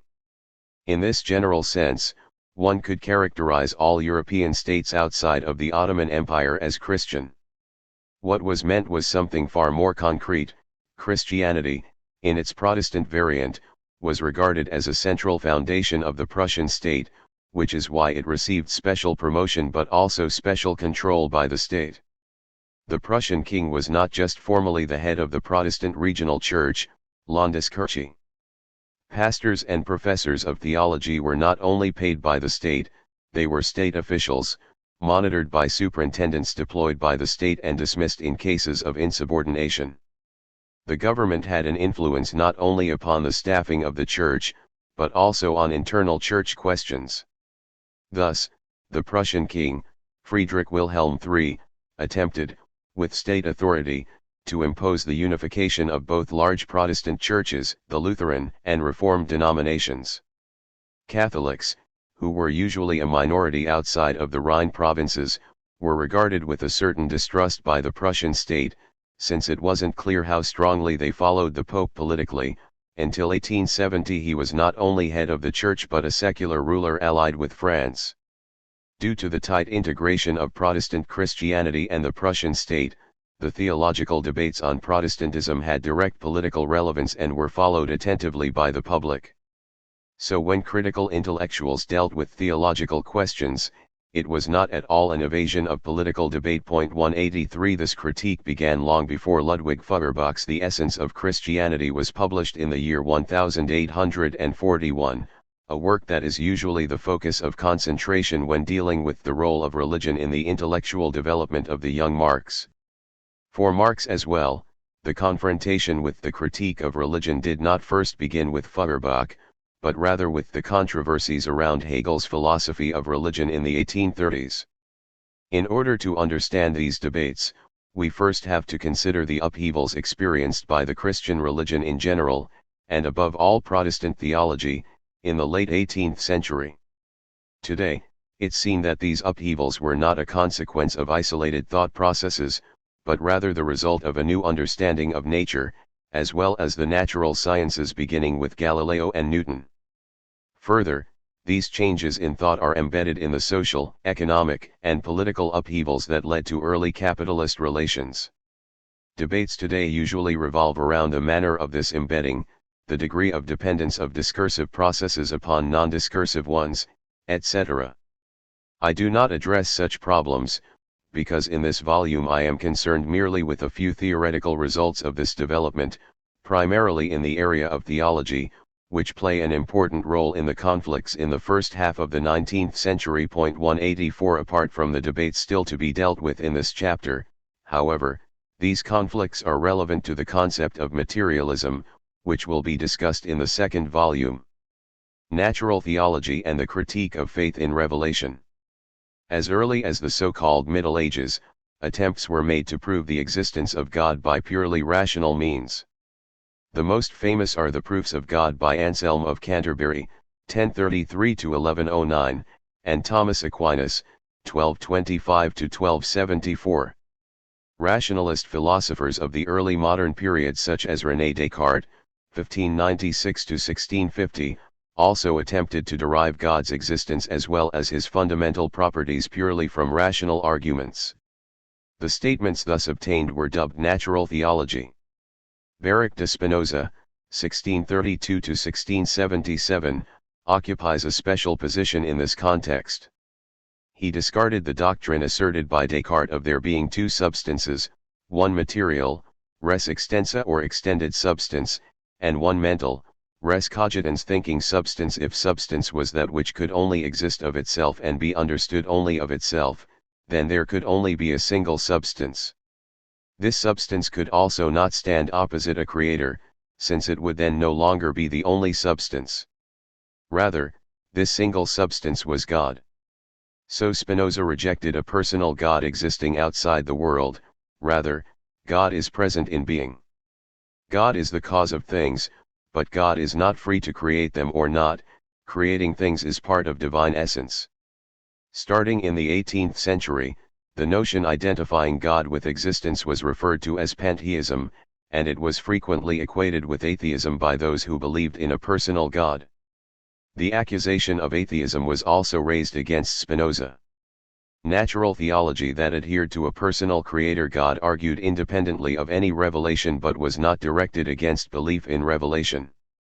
The student of Leibniz, Christian Wolff, 1679 to 1754, who was important to philosophical discussions in Germany in the 18th century, saw in revelation insights that were necessary for humanity, but which could not be obtained in a natural manner, that is, by rational means. Revelation for him was not opposed to reason, but rather beyond reason. Similar to natural theology, English deism, which was strongly influenced by the Enlightenment, also attempted to arrive at knowledge of God by purely rational means. In the case of John Locke, 1632 to 1704, this was still paired with the acceptance of Christian revelation. However, this was soon subject to critique. Thus Thomas Woolston, 1668 to 1733, advanced the notion that the miracles of Jesus and his resurrection were not to be taken literally but allegorically, which was not at all possible given the contradictory nature of the reports on the miracles. Due to this conception, he was sentenced to prison in 1729 for blasphemy. Finally, David Hume, 1711 to 1776, from a radical empiricist standpoint, criticized both rationalism and thus the possibility of rational knowledge of God as well as belief in revelation. He regarded the miracles that were supposed to prove the truth of Christian revelation as being in contradiction to natural law. Since the acceptance of natural law is based upon multiple experiences and miracles and revelation upon the testimony of a few people, it's more probable that these people were mistaken or deceived. English deism, which assumed the existence of a creator God, but denied that this God directly intervened in the course of the world or revealed himself directly to human beings, had a strong influence upon the French Enlightenment. Voltaire, 1694 to 1789, who had sharply criticized the Church and Christian dogma, still held to the notion of a supreme being whose eternal moral laws are owed obedience by humanity, whereby the observance of these moral laws benefits human beings to the extent that they guarantee a tolerable coexistence. In the case of Paul Henry Thierry d'Holbach, 1723 to 1789, whose engagement with the natural sciences led him to a materialist and deterministic understanding of nature, the confrontation with deism culminated in an explicitly atheistic position. He attempted to refute the rationalist proofs of God's existence and interpreted religion as the result of insufficient human knowledge of nature, human fear, and conscious manipulation by clerics. He only dared to publish his main work, The System of Nature, 1770, which Marx also cited in his dissertation manuscript in 1841, under a pseudonym. In Germany, the Enlightenment promoted a critique of the Bible that made use of historical critical methods. The same methods of philological investigation applied to other historical texts were applied to biblical texts. In the case of Johann Salomo Semler, 1725 to 1791, this led to the conception that the canon of the New Testament could not be the result of divine inspiration. The fact that there had originally been different lists of canonical scripture in different congregations already contradicted this. Rather, the canon was an item that had grown historically, so that the texts could also contain contradictions and mistakes. Furthermore, Semler made a fundamental distinction between the Old and New Testaments. He regarded them as the results of two different religions. With Christianity, he tried to separate its core, a series of spiritual moral propositions, from its contemporary accoutrements. Among the latter, he counted not only the belief in the devil and demons, but also the notion of the Messiah transferred onto Jesus. In neology, that is, the new version of Protestant theology influenced by Enlightenment, this historical critical view of the Bible was continued. As a result, central dogmas from the idea of original sin through the doctrine of the Trinity up to Jesus's nature as both God and man were questioned, and Christianity was understood primarily as an ethics. Riem Aru's Lessing and the Fragments controversy. Neology and the historical critical reading of the Bible had provoked criticism by the old Protestant orthodoxy. However, the most important theological dispute in Germany in the 18th century was ignited by the posthumously published texts of Hermann Samuel Riem Aru's, 1694 to 1768, who was already mentioned in the last chapter because of his book on the artistic instincts of animals. During his lifetime, the Hamburg Orientalist had only made his mark in the field of religion with a deist text, Treatise on the Most Noble Truths of Religion, Abhandlung von den vornehmsten Wahrheiten der Religion, 1754, in which he wished to refute atheism and say something about the existence and properties of God in a purely rational manner. Since Riem Aru's avoided an open critique of belief in revelation, a critique of the belief in miracles was only carefully hinted at, and the properties of God he identified converged with many elements of Lutheran dogma. The text enjoyed the approval of Lutheran Orthodoxy. 185. In contrast, his Apology, or protective brief for rational worshippers of God, Apologie oder Schutzschrift für die vernünftigen Verurteilungen Gottes, on which he had worked from the middle of the 1730s until his death, constitutes the most comprehensive text-critical examination of the Bible to date. Riem Aru's justified his undertaking by the fact that we have no direct knowledge of Christian revelation, that revealed scripture has been handed down by humans, so that the possibility of error and fraud exists.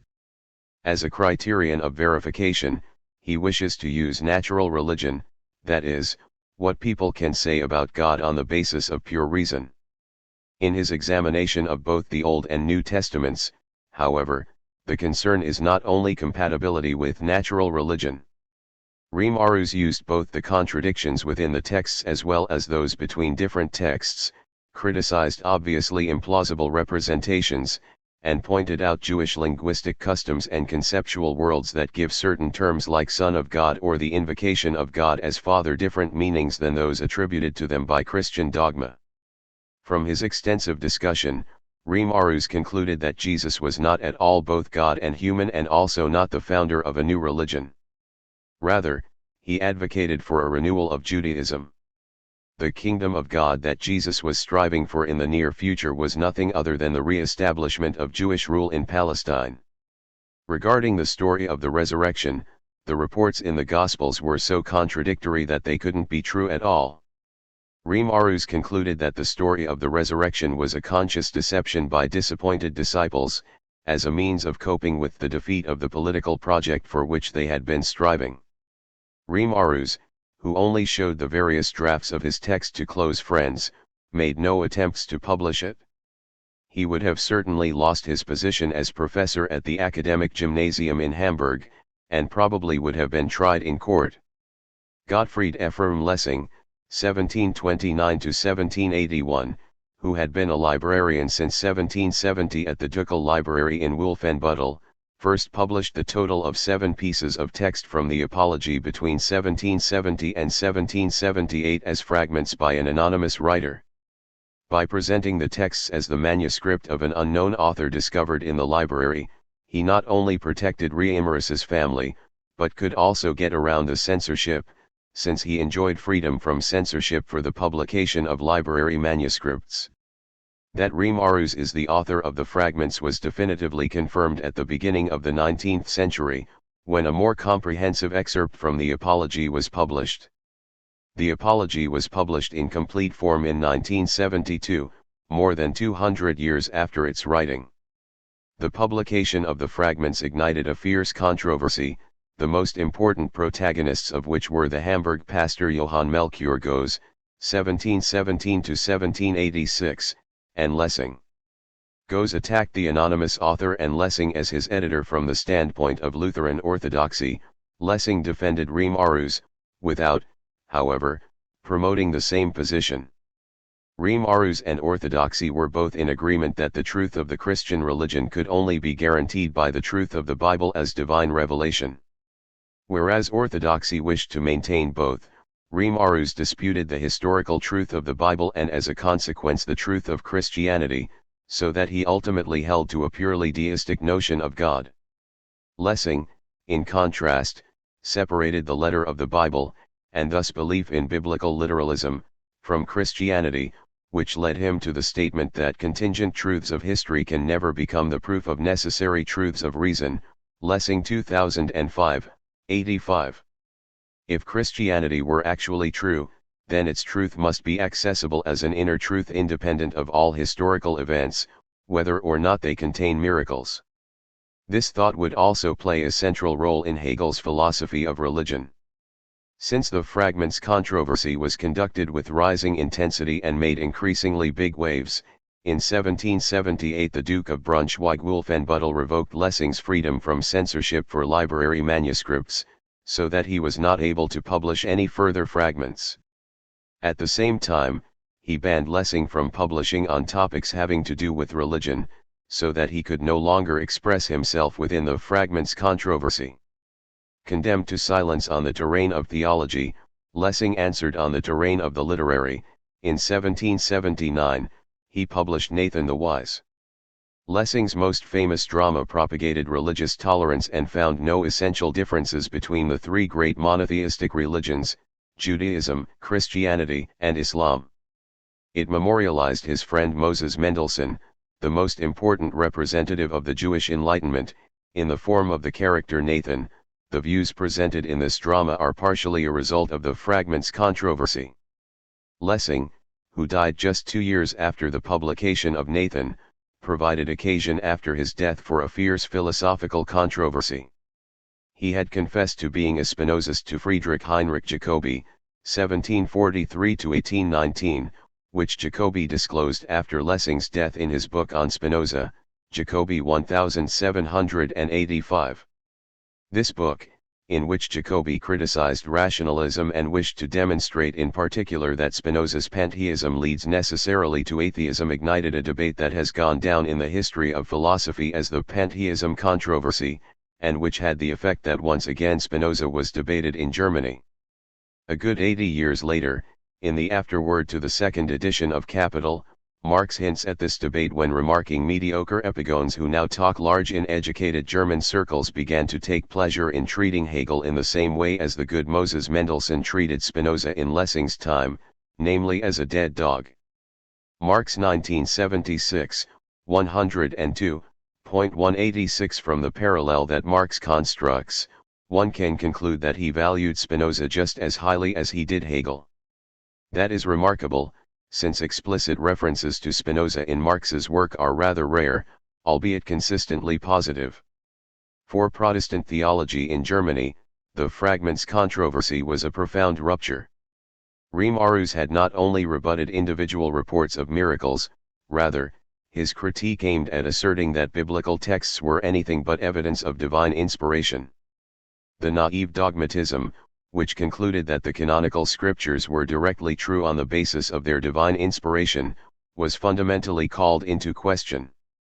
There was now no way around a historical critical consideration of the Bible, which in the 19th century made possible comprehensive research into the life of Jesus according to historical critical standards. See the classical presentation by Albert Schweitzer, beginning with Reimarus. Reimarus's apology also had an influence reaching far beyond inner theological debates. Thus Karl Gutzkow, in his 1835 novel Wally, Die Zweifelerin, Wally, the Doubter, has his protagonist read Reimarus's text, which strengthens her religious doubt. It was this novel that provided the occasion for the ban on the writings of the Young Germany group, because they supposedly attacked religion and destroyed all morality. Kant's separation of belief and knowledge. Against the background of Reimarus's critique of belief in revelation and a historical critical dissection of the Bible, those who wished to hold on to both central motifs of the Enlightenment as well as Christianity, justifying the latter in terms of pure reason, that is, independent of any revelation, had to gain enormous importance. Precisely such rational justifications for God's existence, such as the ontological proof of God, which from our notion of a perfect being concludes that it exists, since it would otherwise not be perfect, were, only a few years after the fragments controversy, subjected to a devastating critique by Immanuel Kant, 1724–1804. In his dissertation, Marx would deal with this critique and curtail it in one aspect. In his Critique of Pure Reason, 1781, Kant made clear that what can be known by pure reason, that is, mere thought independent of any experience, is limited to two areas, to formal sciences like geometry and arithmetic, which for their part ground in the forms of intuition, namely space and time, and to the fundamental apparatus of categories with which all experiential knowledge is structured, such as quality, quantity, causality, etc. Neither in the formal sciences nor in this categorical apparatus did Kant see a conscious creation by human beings, which could also be changed. Rather, for him they were the expression of the structures of human intuition and human understanding. These structures could be recognized by human reason, insofar as the latter inquired into the conditions of possibility of experiential knowledge, which is exactly what Kant undertook in his Critique of Pure Reason. Traditional metaphysical statements, such as those concerning the presence of human free will, the existence of God, and the immortality of the soul, thus do not refer to objects of experience. They cannot be investigated with the means of empirical sciences, nor do they belong to the apparatus of categories of understanding. Thus, they also cannot be objects of pure reason. They are objects of thought, but they are not accessible to scientific knowledge. Kant does not conclude that they are therefore superfluous. God, free will, and an immortal soul cannot be proved scientifically, but they are necessary regulative ideas that serve our orientation in the world. Kant further followed this way of treating religious questions, which is only briefly outlined in the Critique of Pure Reason, in his justification of moral philosophy in the groundwork of the Metaphysics of Morals, 1785, and the Critique of Practical Reason, 1788. An act is only moral, according to Kant, if it is determined by moral law, thus following obligation. However, the requirement that moral law be objective and universally valid does not entail any specific content. Moral law merely says that one's own guiding principles have to be generalizable. Kant's famous categorical imperative is therefore, act only in accordance with that maxim, through which you can at the same time wish that it become a universal law, Kant 1997, 31. Now, Kant wanted to demonstrate further that it was a necessary law for rational beings. As distinct from mere things, which only have a relative purpose, namely as a means for something else, a rational being, having a will, exists as an end in itself, not merely as a means to be used by this or that will at its discretion. Ibid. 37. Therefore, the categorical imperative can also be formulated as follows: so act that you use humanity, whether in your own person or in the person of any other, always at the same time as an end, never merely as a means. Ibid. 38. 4 years before the French Revolution, Kant had thus found a classical formulation for the anti-feudal/bourgeois conception of equality: every human being is to be treated equally as an end in itself. However, Kant did not raise the question of which social relations prevent this. Just 60 years later, In the contribution to the critique of Hegel's philosophy of law, the young Marx placed at the center of focus exactly that which Kant left out, and formulated the categorical imperative to overthrow all relations in which man is a debased, enslaved, forsaken, despicable being, MECW 3, 182. Proceeding from moral law, Kant constructs freedom of will, the immortality of the soul, and the existence of God as postulates of practical reason, meaning directed toward action and its moral conditions. In doing so, he made use of, to put it briefly, the following considerations. Since moral law includes a should, the categorical imperative, we must conclude a can, and thus postulate human free will. The correspondence of the will with moral law is an endless task, it assumes an endless perfection, so that we must conclude from it an endless duration of the moral subject, thus the immortality of the soul. Since perfected virtue can only be thought of with bliss as its consequence, but no entity other than God is capable of guaranteeing this bliss, we are forced to postulate the existence of God. Whereas the strict separation of belief and knowledge undertaken in the critique of pure reason, and therefore the critique of all natural theology, displayed great persuasive power, this was not the case to the same extent for the postulates grounded in Kant's moral philosophy. The part of Kant's philosophy that displaced religion from the domain of knowledge developed a far greater influence than the part that attempted to conquer new terrain for religion in moral philosophy. Further discussion led to the conception advanced by Friedrich Karl Forberg, 1770–1848, that the existence of God does not at all have to be necessarily postulated, a position branded immediately as atheistic. Forberg had published his text in 1798 in the Philosophisches Journal edited by Fichte and Needhammer. Fichte, who did not share Forberg's position but stated in the debate that the moral order is the true belief and promoted a notion of God that was no longer that of the personal God, was soon drawn into the vortex of this atheism dispute.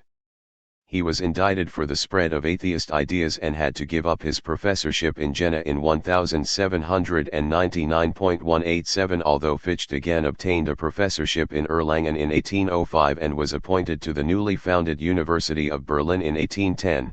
The atheism dispute had made clear that the suspicion of promoting atheist positions was still sufficient to endanger one's academic existence. Fear of such a danger also played a role for Hegel in the 1820s. Supernaturalism, theological rationalism, and Schleiermacher's theology of feeling. In the period after Kant, two currents in German Protestantism stood opposed to each other, supernaturalism and theological rationalism. Supernaturalism saw supernatural, divine revelation as the foundation of religion. This revelation was found in the Bible.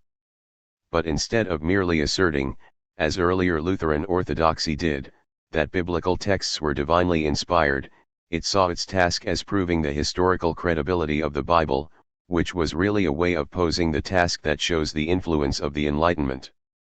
The most important representative of early supernaturalism was the Tübingen theologian Gottlob Christian Stor, 1746–1805. In dealing with Kant-oriented fundamental critiques of the belief in revelation, he relied upon the results of Kant's philosophy. If knowledge is confined to the world of experience, and theoretical reason cannot say anything about supernatural objects, then it also cannot be used to reject revelation. Stor agreed with Kant that practical reason forces us to postulate the supernatural, the existence of God and the immortality of the soul. He is thus able to conclude that biblical doctrine cannot be refuted by theoretical reason, whereas it agrees with practical reason. So it's only a matter of establishing whether the texts of the Gospels are credible. Stor therefore attempts to prove that the texts of the New Testament actually originate with the apostles. The divine authority of Jesus that they attested Stor saw confirmed in the latter's moral way of life and performance of miracles, so that the character of the text as revelation is also guaranteed. In Tübingen in the early 1790s, Stor was one of the theological teachers of Schelling, Hölderlin, and Hegel, all of whom, under the influence of Kant's philosophy and the enormous impression of the French Revolution, nonetheless had no sympathy for his supernaturalism. Pinkard 2000, 35 ff. Probably stimulated by these discussions, in 1793 Hegel started composing his first theological drafts, in which a number of extremely critical remarks on traditional Christianity can be found. In a letter to Schelling from April 16, 1795, he states in summary, "Religion and politics have joined hands in the same underhanded game. The former has taught what despotism willed, contempt for the human race, its incapacity for any good whatsoever, its incapacity to be something on its own." Hegel 1984, 35. In 1795, Hegel even wrote a life of Jesus that summarized the reports from the Gospels, but left out all stories of miracles, including the resurrection. However, these drafts, first published in 1907 by Hermann Nohl, had no influence upon the debates of the 19th century. Schelling's first publications also arose against the background of the debate between Kantian criticism and supernaturalism. Both his text on the I, Schelling 1980a, and his philosophical letters on dogmatism and criticism, Schelling 1980b, were quoted by Marx in 1841 in his doctoral dissertation. Opposed to supernaturalism was theological rationalism. It did not contest revelation, however, it regarded reason as the guiding principle for the credibility of the content of revelation.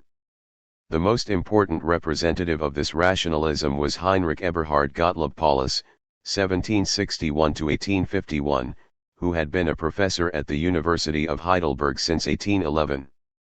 Paulus assumed that the scriptures of the Bible were based upon true events, but he attempted to free them of anything miraculous.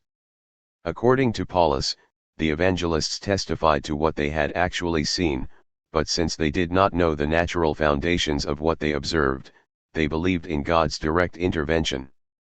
Paulus attempted to find a rational explanation for every apparent miracle. Thus, he understood the resurrection of Jesus as a recovery from an apparent death. The real death of Jesus occurred later without witnesses, so that the disciples glorified their last encounter with him as his heavenly ascension.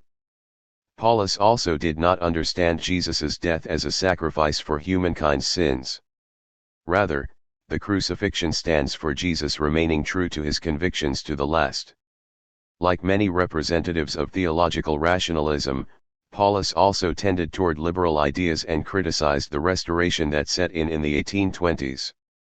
This led to a quarrel with Hegel, with whom he'd had friendly relations during his time in Heidelberg. Paulus saw in Hegel's philosophy of right a justification of the Restoration in Prussia.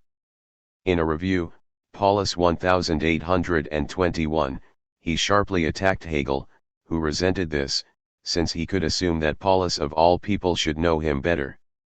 In spite of all antagonisms, both supernaturalism and rationalism maintained that faith was based upon certain tenets. Opposed to this was the theology of feeling, with its most important exponent, Friedrich Schleiermacher, 1768–1834. It based belief not upon understanding but upon feelings. Schleiermacher, 1821–22, distinguished self-activity by humans from mere receptivity, the mere receptiveness for other things. Whereas the feelings involved with self-activity are based in a feeling of freedom, the feelings that accompany receptivity are based in a feeling of dependence. Our consciousness of being in the world is therefore always connected to feelings of freedom and dependence. We cannot have a feeling of unconditional and complete, Schlechtiger, freedom because for one thing our self-activity is always directed toward an object that exhibits its own properties, and for another, because we do not completely posit our self-activity on our own, it does not originate completely with us. Schleiermacher concluded that with the negation of a feeling of complete freedom, there is a feeling of complete dependence. However, the other upon which we are dependent cannot be the world, since we have a partial feeling of freedom with regard to it. But if that on which we are absolutely dependent is not the world, then it must be God. Therefore, our relationship to God, our complete dependence upon Him, is shown by our own feelings. For Schleiermacher, Christianity was determined by Jesus as a figure of redemption, whereby he oriented to the Gospel of John, which he regarded as the direct testimony of the apostle. If the historical figure Jesus is the Redeemer, then he does not himself require any redemption, so that he is distinct from all human beings. Schleiermacher therefore understands the appearance of Jesus as divine revelation. Nothing supernatural is necessary for that. Like the rationalists, Schleiermacher also sought rational explanations for the miracles and the resurrection, which he also regarded as a recovery from an apparent death. The actual miracle for Schleiermacher was Jesus's spiritual influence. For Protestant theology, hardly any other theologian of the 19th century had as great a significance, in the 20th century as well, as Schleiermacher. Hegel's philosophy of religion and the debates of the 1830s. The previous outline should make clear how strongly the belief in revelation, at least at the philosophical level, was shaken by the theological debates of the 18th century. Supernaturalism and theological rationalism offered less than convincing solutions. Schleiermacher's theology of feeling showed one way out, but only by giving up the claim to a rational knowledge of religion. The relation between religion and philosophy in Hegel's work. Hegel was not willing to accede to such a shift in terrain. He did not dispute that religion was connected with feelings, but he maintained that feelings say nothing about the truth content of what is felt. 188 Hegel wanted to overcome this split between belief and knowledge brought about by the Enlightenment, without curtailing the possibility of rational knowledge even on the terrain of religion. Knowledge of God was not only integrated into Hegel's philosophical system, in a certain way, it was the highest aim of his philosophy. But the question arose quickly as to whether this philosophically recognized God still had anything to do with the personal God of Christianity. Hegel's philosophical defense of Christianity was a critique of the customary form of Christianity, which brought him hostility from opposing sides. For Orthodox theologians, Hegel's philosophy of religion was too critical of religion, whereas later the critics of religion accused him of having adapted too much to religion. Hegel determined the relation between religion and philosophy at a fundamental level in his Phenomenology of Spirit, which he outlined in the third and concluding section of the Encyclopedia of the Philosophical Sciences. Hegel understood by the term spirit 189 not simply an endowment, but rather something active, constituting relationships, the essence of which was freedom. Hegel distinguished between subjective, objective, and absolute spirit.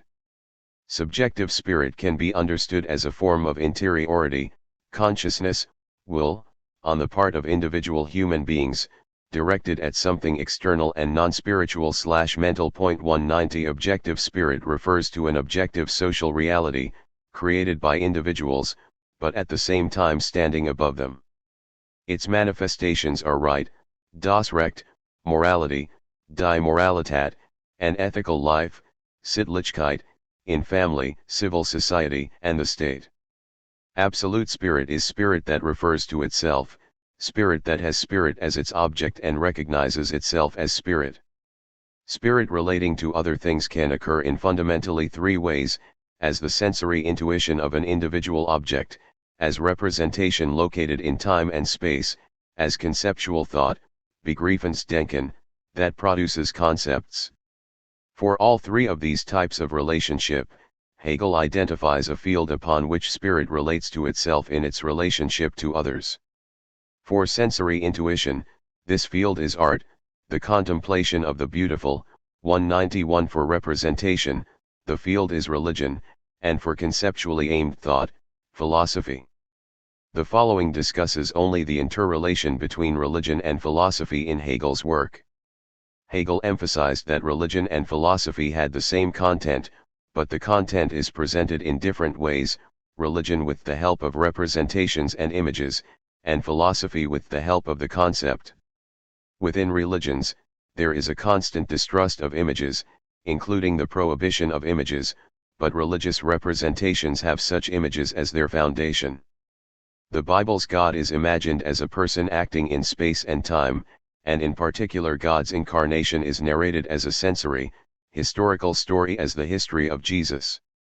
Hegel opposed this by saying that God can only be adequately grasped in the form of thought. Religious representations are only a step in that direction. In that sense, the historical critique of Christian tradition, For example, the question of whether miracles actually occurred, plays no role for Hegel. But that also means that Hegel, when he speaks of the substantive identity of Christianity and philosophy, does not mean the content of a naive, pious Christianity, but a Christianity that has already been reflected upon theologically. Far more extensively than in the Encyclopedia, Hegel dealt with religion within the framework of his lectures on the philosophy of religion, which he delivered multiple times in the 1820s. These lectures were first published in 1832 within the scope of the Association of Friends edition. Philosophy of religion is enlightenment concerning what religion actually is, that is to say, according to its concept. Religion for Hegel was the self-consciousness of God, Hegel 1988, 177. By self-consciousness, Hegel meant a consciousness of the self that can only come about in a mediated way by the relation to something else. This other, standing opposite to the infinite consciousness of God, is the finite consciousness of humans. God is self-consciousness, he knows himself in a consciousness that is distinct from him, and that is finite, human consciousness. Finite consciousness knows God only to the extent that God knows himself in it, thus God is spirit, indeed the spirit of his community, Hegel 1988, 392. For Hegel, God and man are not two independent subjects that can either enter into a relationship or not. For Hegel, God and man are mutually interdependent. Spirit is something active that creates relationships. God as spirit is precisely this activity of going outside of oneself, of revealing oneself, of manifesting oneself. But this revelation requires another spirit to which it is revealed, and which can accept this revelation, that is, man as God's likeness. Religion is thus not only a relation of finite man to God, but also that of God to man. We have here, therefore, the religion of the manifestation of God, since God knows himself in finite spirit, ibid. Only through the relation to finite man as his other can God relate to himself. And that is just as essential for God as for man. This mutual relationship between God and man is also a matter for other religions, but, according to Hegel, only Christianity makes this relationship its own object. Christianity is therefore for Hegel the absolute religion. Hegel interprets the doctrine of the Trinity as a visual conception of this mutual relationship. God the Father produces the Son and his creation of the world in which the Son becomes the God-man and brings humanity divine revelation, so that God can think himself in the consciousness of human beings. The Son returns to the Father, but the divine Spirit is now the Spirit of the community. That means the story of Son, Father, and Holy Spirit, the three that are in fact one, is the vivid presentation of the outlined philosophical concept of God, where God is spirit knowing himself in his other. 192. Hegel's religious philosophical conceptions were attacked early on as pantheistic. Hegel vehemently denied this attribution, but he based his rejection on a specific concept of pantheism, namely that all things without exception are regarded as divine, see Encyclopedia 573. However, the question is justified as to whether this philosophically recognized God, for whom the self-relationship is so essential that he cannot be any God at all without the world and humans, still has to do with the Christian God. That which many Christians regard as essential is criticized by Hegel as mere representation and is dropped from the philosophical reconstruction. In the preceding outline of Hegel's views, I have relied upon the Encyclopedia and the philosophy of religion. But an adequate discussion of the relation between religion and philosophy in Hegel's work would have to begin with the science of logic, at the end of which stands the absolute idea. The limited aim of my outline, making the debates of the 1830s understandable, justifies this omission.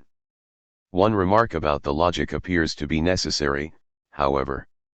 It's often claimed that in the logic, the study of the determinations of thought, Hegel wished to depict God's thoughts before the creation of the world. Sometimes this statement is placed in quotation marks, creating the impression that it's a quote from Hegel. If thoughts are attributed to God, then God is conceived of as a thinking person. In the introduction to the logic, however, on which the claim above is based, Hegel formulates something else. After stating logic is to be understood as the system of pure reason, as the realm of pure thought, and emphasizing this realm is truth unveiled, truth as it is in and for itself, he adds, it can therefore be said that this content is the exposition of God as he is in his eternal essence before the creation of nature and of a finite spirit, Hegel 2010, 29. So Hegel did not present the thoughts of God, but rather the essence of God before the creation of the world, and all that with the distancing addition that it can, man can, be stated that way, see Geschke 2003, 253. If, as argued in the philosophy of religion, God requires the world in order to relate to himself, so that he can be absolute spirit, then God is not at all possible before the creation of the world. The existence of a God existing before the creation of the world, however, is a central representation 193 of the Christian religion. Hegel's sentence can then be understood as a somewhat reluctantly given answer as to what remains of this representation at the level of the concept, the categories of logic, for these are also true if the world doesn't exist. However, this truth is not thought by anyone, also not by God, and Hegel does not claim this anywhere. Hegel claimed to have reconciled religion with the state of science, thus overcoming the divide between belief and knowledge. He presented himself as the better theologian, rescuing what the theologians had in part already abandoned. 194. However, in the 1820s, Hegel still feared the accusation of atheism. 195. To that extent, it was still in his interest to present himself as an orthodox Protestant. So, for example, on July 3, 1826, he wrote to August Tholick, I am a Lutheran, and through philosophy have been at once completely confirmed in Lutheranism, Hegel 1984, 520. It was not at all a coincidence that he emphasized his Lutheranism to the pietistic Tholick. This effort also explains Hegel's positive reference to the aphorisms on non-knowledge and absolute knowledge in relation to the Christian creed, Aphorism en Übernichtwissen und die Absolutswissen im Verhältnis zum Christlichen Glaubensbekenntnis, 1829, by the Higher Regional Court Councillor of Naumburg, Karl Friedrich Gaskell, 1781–1861. Gaskell had attempted, from a Protestant conservative standpoint, to prove the compatibility of Hegel's philosophy and Christianity, which Hegel, in light of the increasing attacks on his philosophy, gratefully accepted, see Geschke 2003, 300 ff. 196. That Hegel's philosophy of religion was subject to increasingly sharp attacks over the course of the 1820s also had to do with a reversal in the intellectual climate. Prussia's reform period had been over since the early 1820s. The increasing conservatism was supported by Protestant orthodoxy and increasingly strong pietism, which focused upon the piety of the individual. Schelling too, who started teaching again in Munich in 1827, fit in well on this front, since he was now defining his philosophy as Christian philosophy. Philosophy was to find its basis in Christianity and not, as with Hegel, attempt to deduce Christianity from its concept at all. For all of them, Hegel's philosophy of religion, with its scientific claims, was a red flag. This reversal also made itself felt within the theological faculty of the University of Berlin. In 1826, Ernst Wilhelm Hengstenberg, 1802–1869, who was close to Pietism, obtained an associate professorship for the study of the Old Testament, which was turned into a full professorship in 1828 against Altenstein's resistance.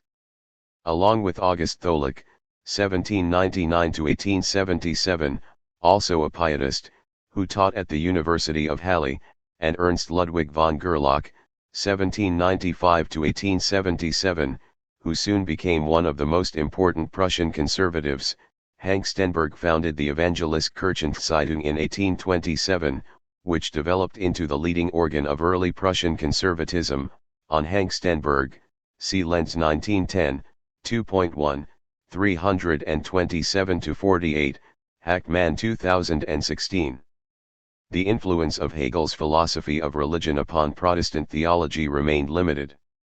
Among academically established theologians, it was primarily Karl Daub, 1765 to 1836, a professor in Heidelberg since 1795, and Philipp Conrad Marhinek, 1780 to 1846, a professor at the University of Berlin since 1811, who turned to Hegel's conception after both had initially been influenced by Schelling.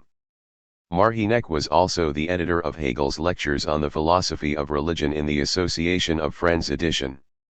Wilhelm Vatka, 1802 to 1882, initially a lecturer in Berlin and from 1837 a professor for the Old Testament, was also a Hegelian. In the 1830s, Ferdinand Christian Bauer, 1792 to 1860, who taught theology in Tübingen and applied the historical critical method to researching the New Testament and early Christianity, also oriented toward Hegelian philosophy. Hegel's philosophy of religion also had a great influence upon the next generation of radical critics of religion.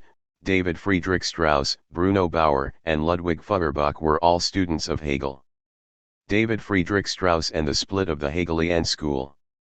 The fiercest controversies about Hegel's philosophy of religion began in the 1830s. 197, an early piece of writing by Ludwig Feuerbach, 1804 to 1872, who would play an important role in the debates of the 1840s, constitutes the overture for the coming storm.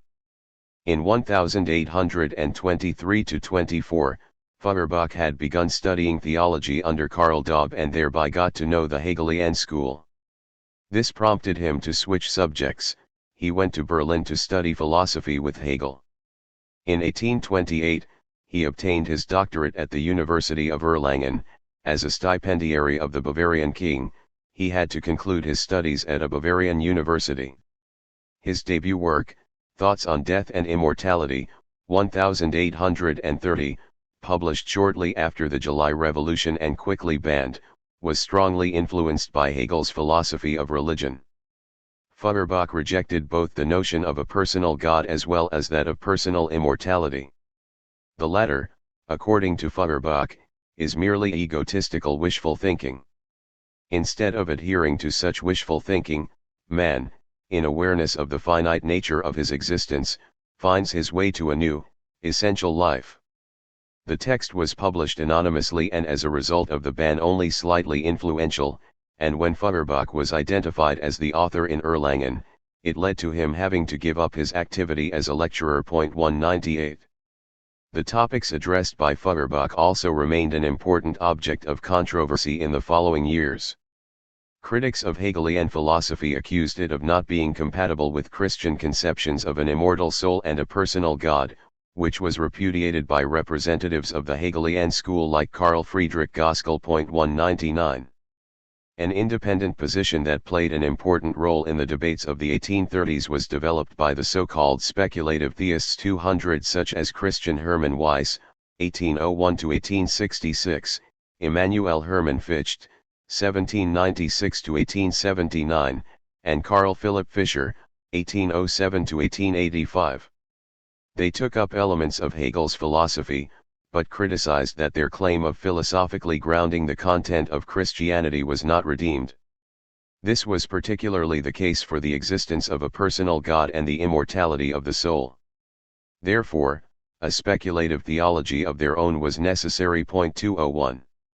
The book The Life of Jesus, critically examined, by David Friedrich Strauss, 1808-1874, and published in 1835, became the most important point of contention in the 1830s and a rupture in the theology of the 19th century.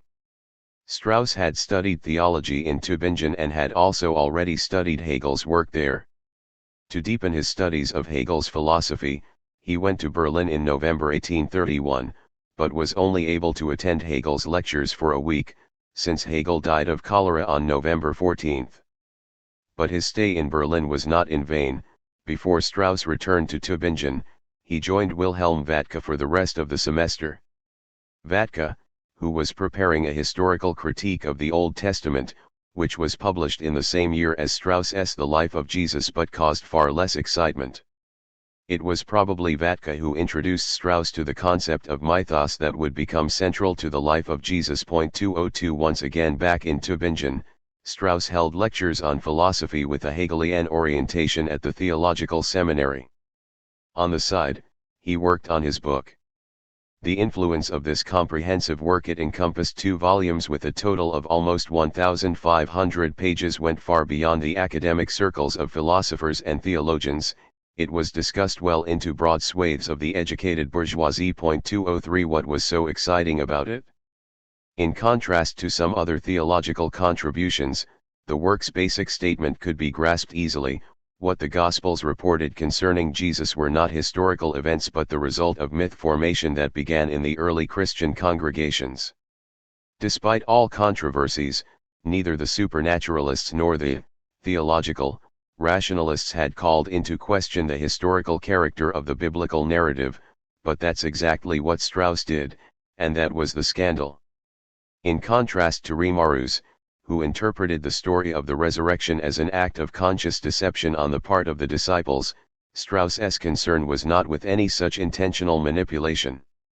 Strauss understood the reports of miracles and the story of the resurrection as the result of the emergence through oral tradition of history-like forms, Einkeledungen, of early Christian ideas, Ideen, formulated in sagas without conscious intention in the poetic process, Stplavish 1997, 33.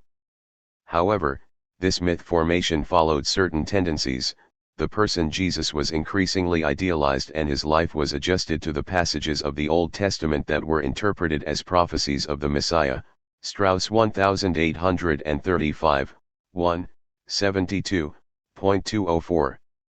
The interpretation of Bible stories as myths wasn't completely new, but before Strauss it was confined to the Old Testament and only a few passages of the New Testament. What was new was the consistent application of this interpretation to central events described in the Gospels. With the life of Jesus, Strauss's aim was not a critique of Christianity. He distinguished between the life of Jesus and Jesus's preaching. He did not intend to call the latter into question. Already in the preface to his work, Strauss emphasized, "The author is aware that the essence of the Christian faith is perfectly independent of his criticism. The supernatural birth of Christ, his miracles, his resurrection and ascension, remain eternal truths, whatever doubts may be cast on their reality as historical facts." Stplavish 1997, 22. The certainty that he could hold on to eternal truths, even if they weren't historical facts, was taken from Hegel's philosophy, which distinguished between religious representations and their conceptual reconstruction, whereby only the latter, and not historical events, could demonstrate the truth of the content of religion. For Hegel and most theologians oriented to Hegel, the distinction between representation and concept justified their disinterest in historical criticism. This criticism was perceived as a limited, rationalist position. However, the distinction between representation and concept could also be radicalized in such a way that it would be completely irrelevant whether religious representations had any kind of historical events at their foundation. This is precisely the path taken by Strauss. What was new was the conclusion drawn at the end of his deliberations, that the properties attributed in legendary form to Jesus as a God-man, namely of being the incarnation of the unity of man and God, could not accrue to any individual human being, but only to humanity as a whole in its development. Strauss 1835, 2, 734. In light of the restorative tendencies of the time, this thought had considerable explosive political power. In 1833, Friedrich Julius Stahl, 1802-1861, published the second part of his Philosophy of Right, in which, referring to Schelling's Christian philosophy, he justified absolute monarchy by analogy to the rule of God. But if this God is not incarnated in an individual God-man, but only in the entire human species, then Stahl's justification of absolute monarchy was invalid. Strauss's book led to a flood of angry critiques and replies. Shortly after the publication of the first volume, Strauss lost his teaching position at the Tübinger Stift and was transferred to a gymnasium. When in 1839 he finally obtained a professorship at the University of Zurich, this led to such massive protests, primarily by the rural population, that Strauss was retired before he even began to hold lectures. Strauss did not receive any further appointments. 205. It's clear why Strauss would be attacked by supernaturalists, theological rationalists, and the conservative Lutherans around Hank Stenberg's Evangelische Kirchenzeitung. But representatives of the Hegelian school also criticized Strauss harshly. In that case, the fact that Strauss served the conservative opponents of the Hegelian school as a prime example for the ominous consequences of this philosophy played a role. Those Hegelians seeking a balance between Hegel's philosophy and Protestantism had to therefore make clear that Strauss could not rightly appeal to Hegel. In the Streitschriften, Polemics, published in 1837, Strauss dealt extensively with his critics from the Hegelian school. With regard to Christology, Strauss distinguished between a Hegelian right, a Hegelian center, and a Hegelian left. He regarded the position on the historicity of the Gospels as the central criterion for this division, either with the idea of the story of the Gospels accepted as historical fact, or only a part of it, or the idea that the history of the Gospels is not confirmed as historical fact, neither as a whole nor in part. Strauss 1837, 95. Whoever took the first position, Gaskell, Gabler, Bauer, was counted as part of the Hegelian right by Strauss, those taking the second position as part of the center. Here, Strauss names Rosenkranz, and whoever took the third position was counted as part of the Hegelian left. Strauss continued that at the moment he was the only one to take this left position, to the extent that he could be counted a part of the Hegelian school at all. Strauss did not remain the only left Hegelian, however. In the meantime, it has even become common to date the split of the Hegelian school to the debates around Strauss's Life of Jesus. Strauss's division wasn't just taken up positively in the review of his Streitschriften in the Hallesjahrbucher, Ruge 1838d, 1910. Karl Ludwig Michelet, 1801–1893, also quoted it approvingly in the second volume of his History of the Last Systems of Philosophy in Germany from Kant to Hegel, Geschichte der letzten System der Philosophie in Deutschland von Kant bis Hegel, published in 1838. Michelet's word had weight. He had been a student and friend of Hegel, and for the Association of Friends edition he had edited Hegel's lectures on the history of philosophy from 1833 to 1836. Michelet made Strauss's division prominent, even if one could not fail to notice a certain irony in his case. For example, he proposed an alliance of the center with the left, in order to achieve a majority. He regarded himself, Gans, and Vatka as being part of the left. Michelet 1838, 659. The beginnings of young Hegelianism. The distinction Strauss noticed in the Hegelian school between right and left Hegelians, on the basis of controversies concerning the philosophy of religion, is usually identified with another distinction, that between old Hegelians and young Hegelians. The old Hegelians are regarded as conservative, and therefore as part of the right, the young Hegelians as progressive to revolutionary, and therefore left. Today, the descriptions right and left and old and young Hegelian, respectively, are widely regarded as synonyms. It has become just as usual to attribute to Marx and Engels a more or less pronounced young Hegelian phase. However, in the literature, there are great difficulties in substantively defining old/right Hegelianism and young/left Hegelianism, and demarcating them from each other in terms of personnel. The first is usually achieved only at a general level, and in the latter, there is hardly a consensus. It's therefore not sufficient to trace the emergence of young Hegelianism, one also has to discuss how sensible these divisions are in the first place. Arnold Ruge and the founding of the Hallesjahrbucher. For the oppositional currents in Prussia, but also in Germany as a whole, the Hallesjahrbucher for Deutsche Wissenschaft und die Kunst played a decisive role between 1838 and the beginning of 1843.206 for the currents referred to as young Hegelianism. This was the most important publishing organ. The central figure of the Halle's Jahrbucher was Arnold Ruge, 1802–1880, who had founded it with Theodor Meyer, 1805–1844. Ruge, through both his editorship of the Jahrbucher as well as his own articles, soon become one of the most important people in oppositional journalism in Germany. In order to escape Prussian censorship, in 1841 Ruge moved the editorial board to Dresden in Saxony and renamed the publication Deutsche Jahrbucher für Wissenschaft und Kunst. At the beginning of 1843, the publication was also banned in Saxony. After the end of the Jahrbucher, Ruge attempted a continuation and founded, together with Karl Marx, the Deutsch-Französische Jahrbucher, of which, however, only a single double issue was published. For a few months, there was close collaboration between Ruge and Marx, which ended in the summer of 1844. The great respect that both initially had for each other soon turned into mutual contempt. During the Revolution of 1848, Ruge belonged to the left and after the defeat of the revolution had to go into exile in England, just like Marx and Engels.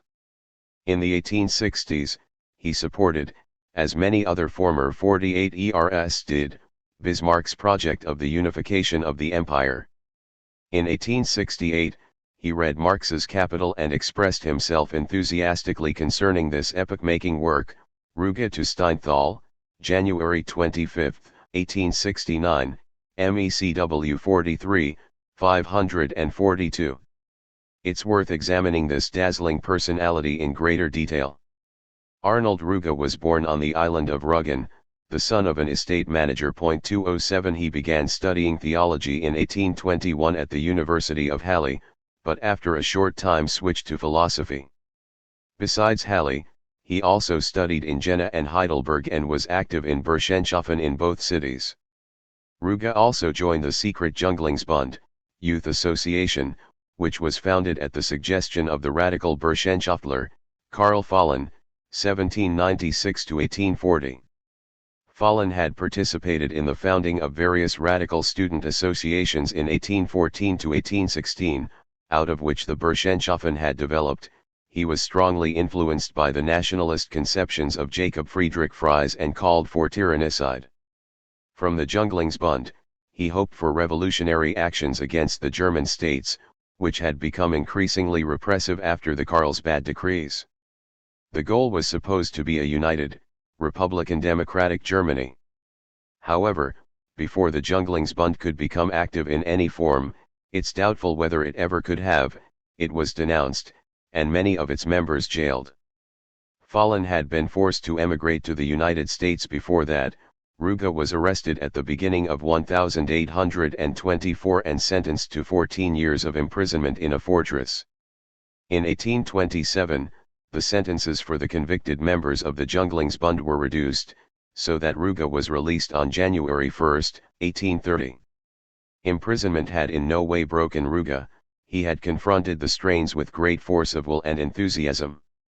During his imprisonment, he had the opportunity to study ancient authors, which strongly changed his political notions. I longed for Fries when I did not yet know Plato, and for Hegel since tasting the Platonic dialectic and the objective movement that he sets in motion, he wrote in a letter to Rosenkranz, Hunt 2010a, 410. Instead of the strongly anti-French nationalism of the Burschenschaften, he now advanced an ideal of freedom and the dignity of the citizen oriented toward models from antiquity, above all Athenian democracy. Walter 1995, 75–77. After his release from prison, Ruge obtained his doctorate in 1830 in Jena with a dissertation on the Roman satirical poet Juvenal. At the end of 1831, he obtained his postdoctoral qualification in Halle with a work on Plato's Aesthetics. In Halle, he also connected with a number of instructors of about the same age, who were more or less influenced by Hegel's philosophy, among them Karl Rosenkranz, 1805–1879, Heinrich Leo, 1799–1878, Hermann Friedrich Wilhelm Hinrichs, 1794–1861, Karl Moritz Fleischer, 1809–1876, Adolf Starr, 1805–1876, and, above all, Ernst Theodor Meyer, who, according to Ruge, had the idea of founding the Hallesjahrbucher. 208. Ruge had to hold back with political statements at this time. He had submitted a request for rehabilitation to the government, so that after his imprisonment he could work as a lecturer, which was a civil service position. For that reason, his first articles in the Blattern für literarische Unterhaltung published by Brockhaus, in which he spoke out for freedom of the press, a constitution, and a government in the sense of the majority of people's representatives, were published anonymously, Pepperell 1978, 38.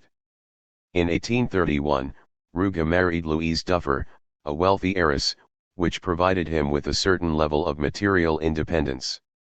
But his young wife died in 1833, causing Ruge to largely withdraw in order to calmly wander out for 2 years into the newly discovered land of the new spirit, that of Hegelian philosophy, which he now studied in depth. I first emancipated myself to philosophical freedom with the logic, which I read twice, he writes in the letter to Rosenkranz, Hunt 2010a, 410. But his appropriation of Hegel's philosophy did not cause him to join up uncritically with the Hegelian school. Ruge formulated a programmatic distance in his article Uncirkulert Kritisk Journalistik, Our Educated Critical Journalism, which was published on August 11 and 12, 1837, in the Blatter für literarische Unterhaltung. In an overview of the various educated journals, he asked, regarding the Old Hegelian Society, which published the Jahrbuch für wissenschaftliche Kritik, whether with old Hegelian principles, one is still keeping up with the movement. It was a rhetorical question. The question had been answered by the fact that the Berlin Jahrbucher had so decisively opposed Strauss's Life of Jesus with Bruno Bauer's review of it, and Ruge's critical review of a book by the conservative Hegelian Johann Eduard Erdmann, 1805–1892, had been rejected by the Jahrbucher. 209. But Ruge wasn't the only one who doubted the Jahrbucher. Eduard Gans, a co-founder and still a member of the editorial board, had written a year before, the Jahrbucher für wissenschaftliche Kritik have however not remained what they were initially supposed to be, but rather have completely changed their character. Instead of standing above scholarship as an organ of discussion and cohesion, they simply follow it, like every other literary newspaper. Gans 1836, 253. In the essay quoted, Ruge concludes from his critique that a further perfection of educated journalism would be that of addressing the spiritual life of the present in such a way that its history would be spiritually reborn, whereby the essential standpoint that the Berlin Jahrbucher has achieved through the principle of spirit should not be lost, but rather set into the correct movement, and not by old, stale authorities. Ruge 1837, 910. A younger generation was to overcome the tendencies toward ossification of the Hegelian school, without dispensing with its achievements.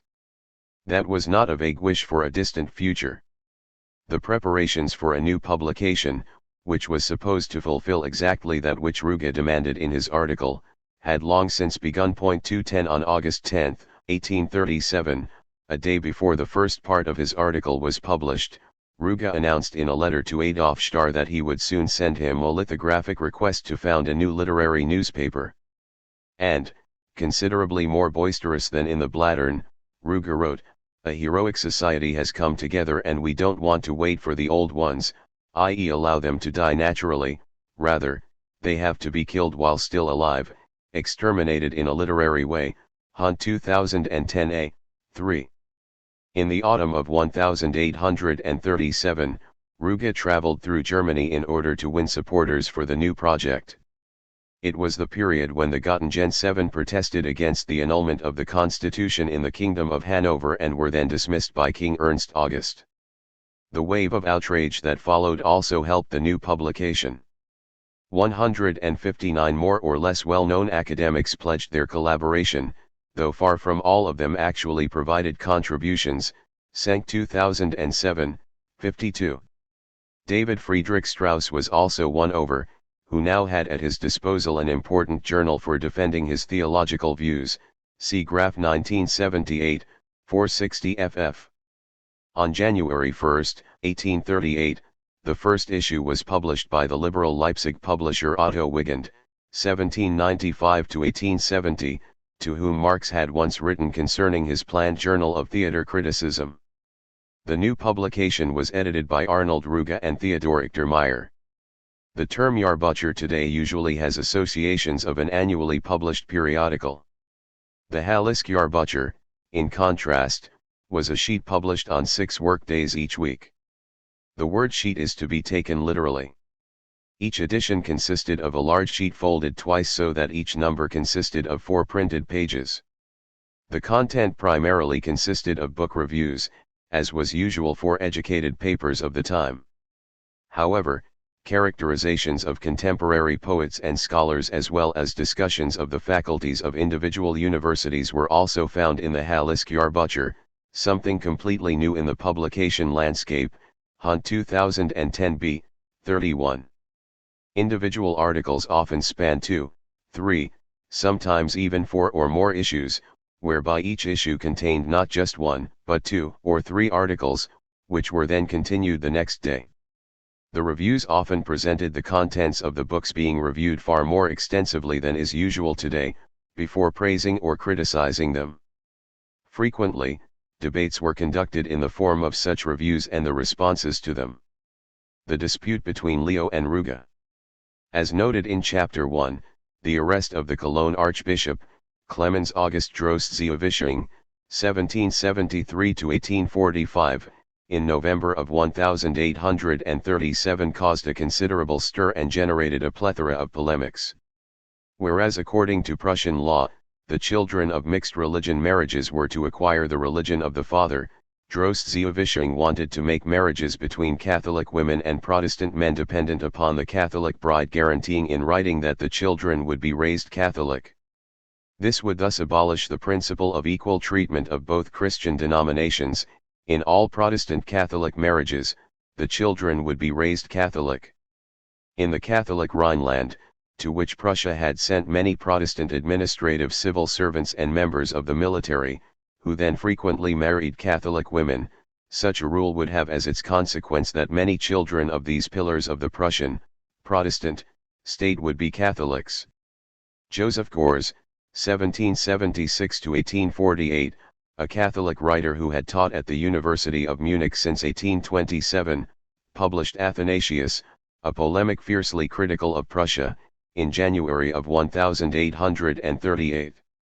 The title was supposed to draw a parallel between Wisching and Athanasius, ca. 300–372, the Patriarch of Alexandria, who was embroiled in fierce conflicts with the Roman rulers.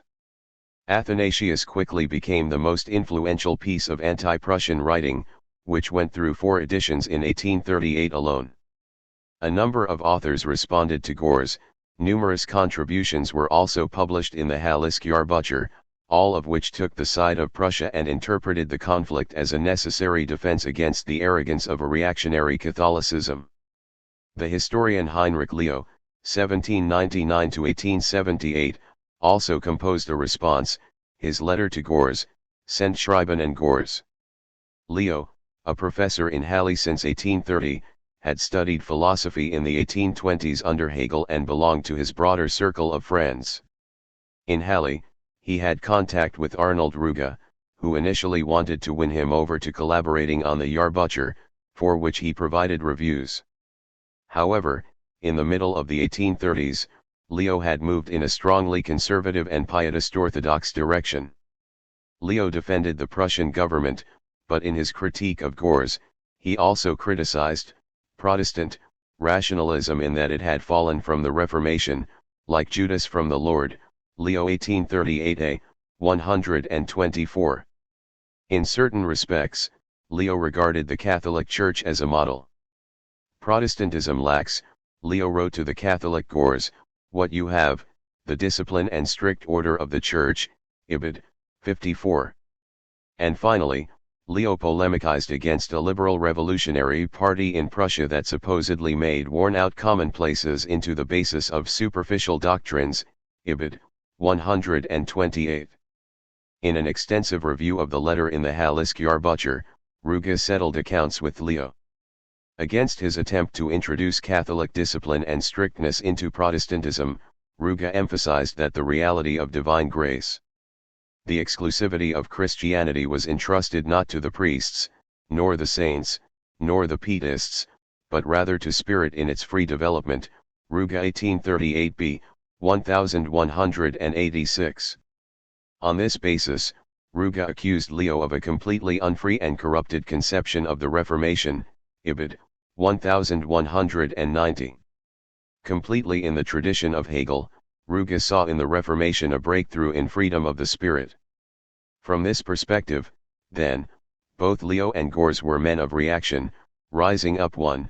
Against the justification of reason, therefore crying out against enlightenment and rationalism. 2.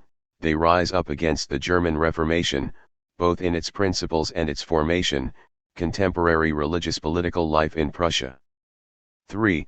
They rise up against the justification of recent history, i.e. against the French Revolution and the state formations arising from it, namely the systems of centralization, civil service and administration, and shout about liberalism and revolution. Ibid. 1183. Ruge saw the Enlightenment, Protestantism and the French Revolution as a triad holding up the modern state, a triad to be defended against reaction. How much Ruge's critique of Leo was appreciated by progressive intellectuals is indicated by a letter from Gans to Ruge from July 15, 1838. Gans wrote that he had long wanted to express his deepest and most sincere thanks to Ruge for the manner in which you have poked the wasp's nest. We've known Leo here for years. He's a Hallerian follower of the conservative jurist Karl Ludwig von Haller, and could just as well be anything else according to his convictions, since he has none. Hunt 2010a, 176.211. It did not take long for Leo to reply to Ruge. In the preface to the second edition of his letter, he turned against Ruge and his young Hegelian philosophy with a harsh tone.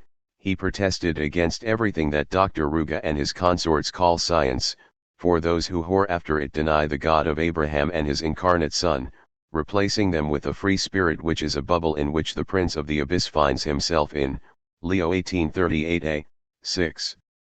Leo emphasized that he did not wish to dispute Hegel's Christianity, but rather that of the young Hegelian gang. Ibid. 13. On the soil cultivated by Hegel, this had grown as a desolate weed. Ibid. 15. Leo's position was supported by an article in the Berlin Politisches Wochenblatt, an extremely conservative periodical founded in 1831, as its prospectus states, to oppose revolution in all of its shapes, quoted in Salomon 1906, 476. The liberal ideas streaming into the country from France after the July Revolution were to be quelled.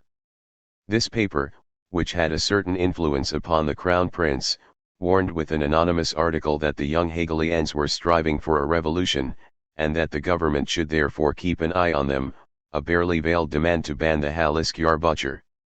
Ruge responded in his essay, Die Denunciation der Hallesjahrbucher. He accused Leo of being a dilettante in the matter of denunciation, since he was not able to explain how the harmful Hegelians deviate from the harmless ones. Ruge 1838c, 1430. Against the accusation of the Politisches Wochenblatt, Ruge defended himself and the Hallesjahrbucher with two arguments. For one thing, the task of science, and hence of the Jahrbucher, consisted in recognizing spirit, thus religion, and the state as well, as it is and has become, not how it will or should be. Ibid.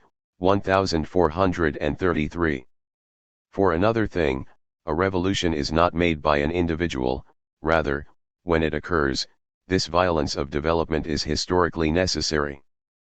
But if development is not stopped or obstructed, on the contrary, if the state has the principle of reform, as in Prussia, then there is no necessity, indeed not even a possibility, of revolution. Ibid. 1437.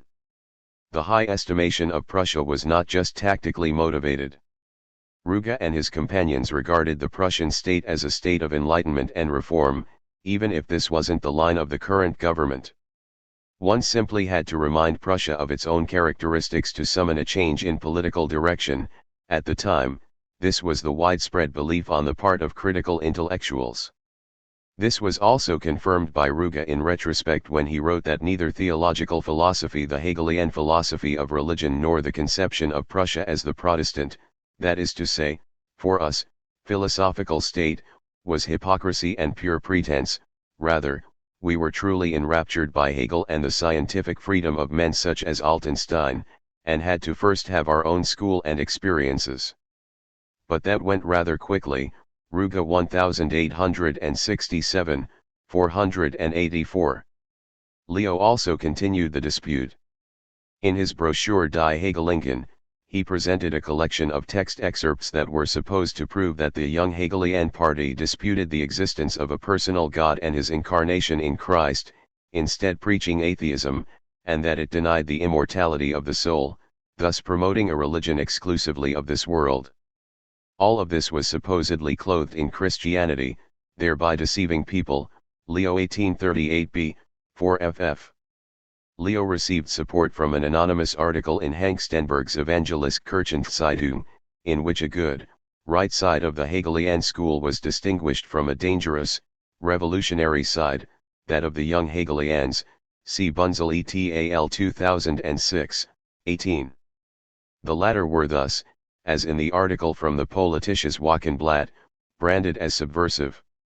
The expansion of the combat zone, Ludwig Feuerbach's first critiques of Hegel, the Manifesto against Romanticism, and the first open critique of Prussia.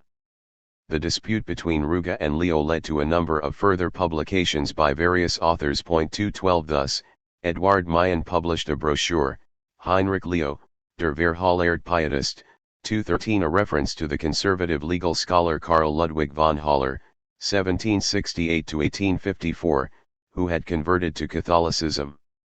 As a result of the debate, direct attacks by conservatives on Hegel's philosophy of right also multiplied. Schubarth's critique of Hegel, Schubarth 1839, and the response of the friend of the young Marx, Carl Friedrich Koppen, 1839, were already mentioned in the first part of this chapter. Ludwig Feuerbach also participated in the debate in 1839. As noted above, after the publication of Thoughts on Death and Immortality, Feuerbach no longer had a chance of obtaining a professorship at a German university. However, his beloved, Bertha Loh, 1803–1883, whom he married in 1837, was the co-owner of a small porcelain factory in the village of Bruckberg in Bavaria, so that she was able to secure the family a modest livelihood and Feuerbach an existence as an independent scholar. Alongside works in the history of philosophy, Feuerbach had dealt in two comprehensive and extremely critical reviews with Friedrich Julius Stahl's philosophy of right, as well as with the Kantian critic of Hegel, Carl Friedrich Bachmann, 1785–1855. The review of Stahl showed that Feuerbach was not the unpolitical thinker that he is even today sometimes regarded as. See Breckmann 1999, 109 ff. In December of 1838, Feuerbach had published a rather polemical article in the Hallisjahrbucher, on the critique of positive philosophy, Feuerbach 1838, in which he fiercely criticized the positive philosophy, often drifting into the religious, around the Zeitschrift für Philosophie und Spekulative Theologie founded by Emanuel Fichte in 1837, and in particular its notion of a personal God. Now, he offered Ruge the article The True Viewpoint from which the Leo-Hegelian dispute must be evaluated. 214 Ruge was enthusiastic about the text and made sure it was published quickly. After both parts were, on March 11 and 12, 1839, further publication was stopped by the censors. It was the first time that an article of the Hallisjahrbucher did not receive permission to publish. A few months later, Feuerbach published the entire article in Baden as an independent brochure under the title On Philosophy and Christianity in relation to the accusation made against Hegelian philosophy of being non-Christian, Feuerbach 1839a. As the biographer of Feuerbach, Joseph Winiger, 2011, 127, emphasizes, Feuerbach argued in a far more radical way than Ruge had done previously. For Feuerbach, the true viewpoint for evaluating the conflict was no longer the antagonism between Protestantism and Catholicism, but rather between science and religion. The accusation that Hegelian philosophy was unchristian Feuerbach rejected as not only false but nonsensical. There could be no Christian philosophy, any more than there could be a Christian mathematics or Christian mineralogy. Science and religion were not comparable, since science had thought as its foundation, whereas religion had feeling and fantasy as its basis. Feuerbach 1839a, 232. In the preface written for the brochure, this point was sharpened into a fundamental critique of the Hegelian philosophy of religion. According to Feuerbach, if it is asserted that philosophy and religion have the same content and only differ in form, then the inessential is made essential, and the essential is made inessential. It is precisely fantasy and feeling that constitute the essence of religion, not the content as such. Ibid. 220. In the next paragraph, Feuerbach categorically maintains, fantasy is the subjective intellectual activity that depicts things as they correspond to feeling, reason is the objective intellectual activity that depicts things as they are, without regard for the needs of feeling. Ibid. 221. The sublation of religion in philosophy for which Hegel strove was thus obsolete. Religion could only be the object of critique for philosophy, a program that Feuerbach then carried out in his Essence of Christianity, 1841. In 1839, not only Hegel's philosophy of religion, but also the Hegelian system as a whole was subjected by Feuerbach to a fundamental critique. In a total of 9 issues of the Hallesjahrbucher, Toward a Critique of Hegel's Philosophy was published between August 20 and September 9, 1839, Feuerbach 1839b, Instplavich 1983. Initially, Feuerbach attacked notions that he did not ascribe directly to Hegel, but to Hegel's students, namely that Hegel's philosophy was an absolute philosophy, a philosophy in which the idea of philosophy would be realized absolutely. Feuerbach countered this. Is it at all possible that a species realizes itself in one individual, art as such in one artist, and philosophy as such in one philosopher? Splavich 1983, 97. Hegel's philosophy was, like any other philosophy, bound to the conditions of its time. It was not without presupposition. Ibid. 99. But Feuerbach not only criticized the fiction of the beginning of Hegel's system being without presuppositions, he also emphasized that the system itself could only be the presentation for another, who is to be convinced through the medium of language. Yet Hegel abstracts from this dialogic character of philosophy. Ibid. 103. And finally, Hegel's philosophy is also subject to a reproach that must be made of all of modern philosophy since Descartes and Spinoza, namely that of an unmediated break with sensuous perceptions. Ibid. 113. Feuerbach thus indicates a few points of his later critique of Hegel that were so extraordinarily important for Marx in 1843. In 1839, however, his essay remained largely ignored. The young Hegelians had not yet come so far that they could deal with such a fundamental critique of Hegel. Also rather ignored was the book Prolegomena to a Historiosophy, published in 1838 by the Polish Count August von Tsieszkowski, 1814–1894. A review was published in the Hallesjahrbucher, Frauenstadt 1839, but this confined itself largely to Tsieszkowski's critique of Hegel's teachings on the ages of the world as developed in his lectures on the philosophy of history. Tsieszkowski replaced Hegel's Oriental, Greek, Roman, and Christian Germanic ages with antiquity, the Christian Germanic age as its antithesis, and the future as synthesis, the discernment of which was his primary concern. He considered the fact that Hegel did not deal with the future in his philosophy of history, as its greatest shortcoming. Tsieszkowski was not concerned with the prediction of individual events, but rather with insight into the essence of progress as such. Tsieszkowski 1838, 11. That recognizing the future would require philosophical reflection of the act, since the act produces the future, did not yet play any role in the early reception, contrary to what Cornu, 1954, 130 ff., suggests. It was in the 1840s that these considerations first appear to have had an influence on the young Hegelians, albeit in a more subterranean manner than through direct reference, on the early reception, see Senk 2007, 132 ff. Stuck, 1963, 255, claims that Marx's analysis in the early 1840s was dependent upon Tsiolkovsky. However, Marx does not appear to have read Tsiolkovsky in 1838 or later. In a letter to Engels from January 12, 1881, he remarks, "The said Count etc. Tsiolkovsky did in fact once call on me in Paris, at the time of the Deutsche Französische Jahrbucher, and such was the impression he made on me that I neither wanted nor would have been able to read anything whatever of his contriving." MECW 46, 177. The context of this letter concerned the later economic writings of Tsiolkovsky. If Marx had known of his historiosophy, he certainly would not have denied himself a comment upon it. Ruge and Ichtermeyer undertook an expansion of the combat zone in another respect.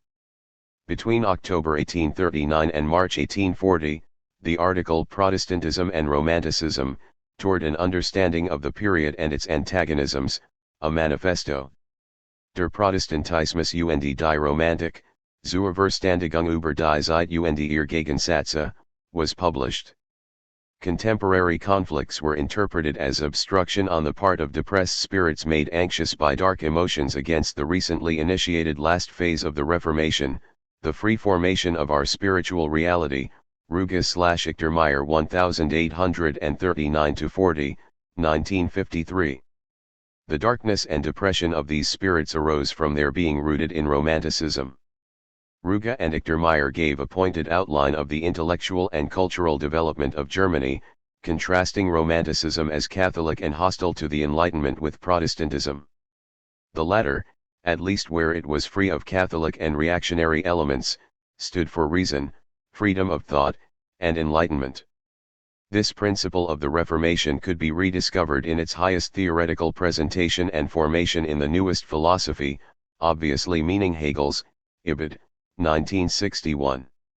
With the juxtaposition of Reformation, Enlightenment, and Hegel's philosophy on one side and Catholicism, Romanticism, and conservative thought on the other, Ruge and Ichtermeyer took up central arguments from both Heinrich Heine's critique of Romanticism, Heine 1836, as well as his On the History of Religion and Philosophy in Germany, Heine 2007, .215. However, they did not mention Heine.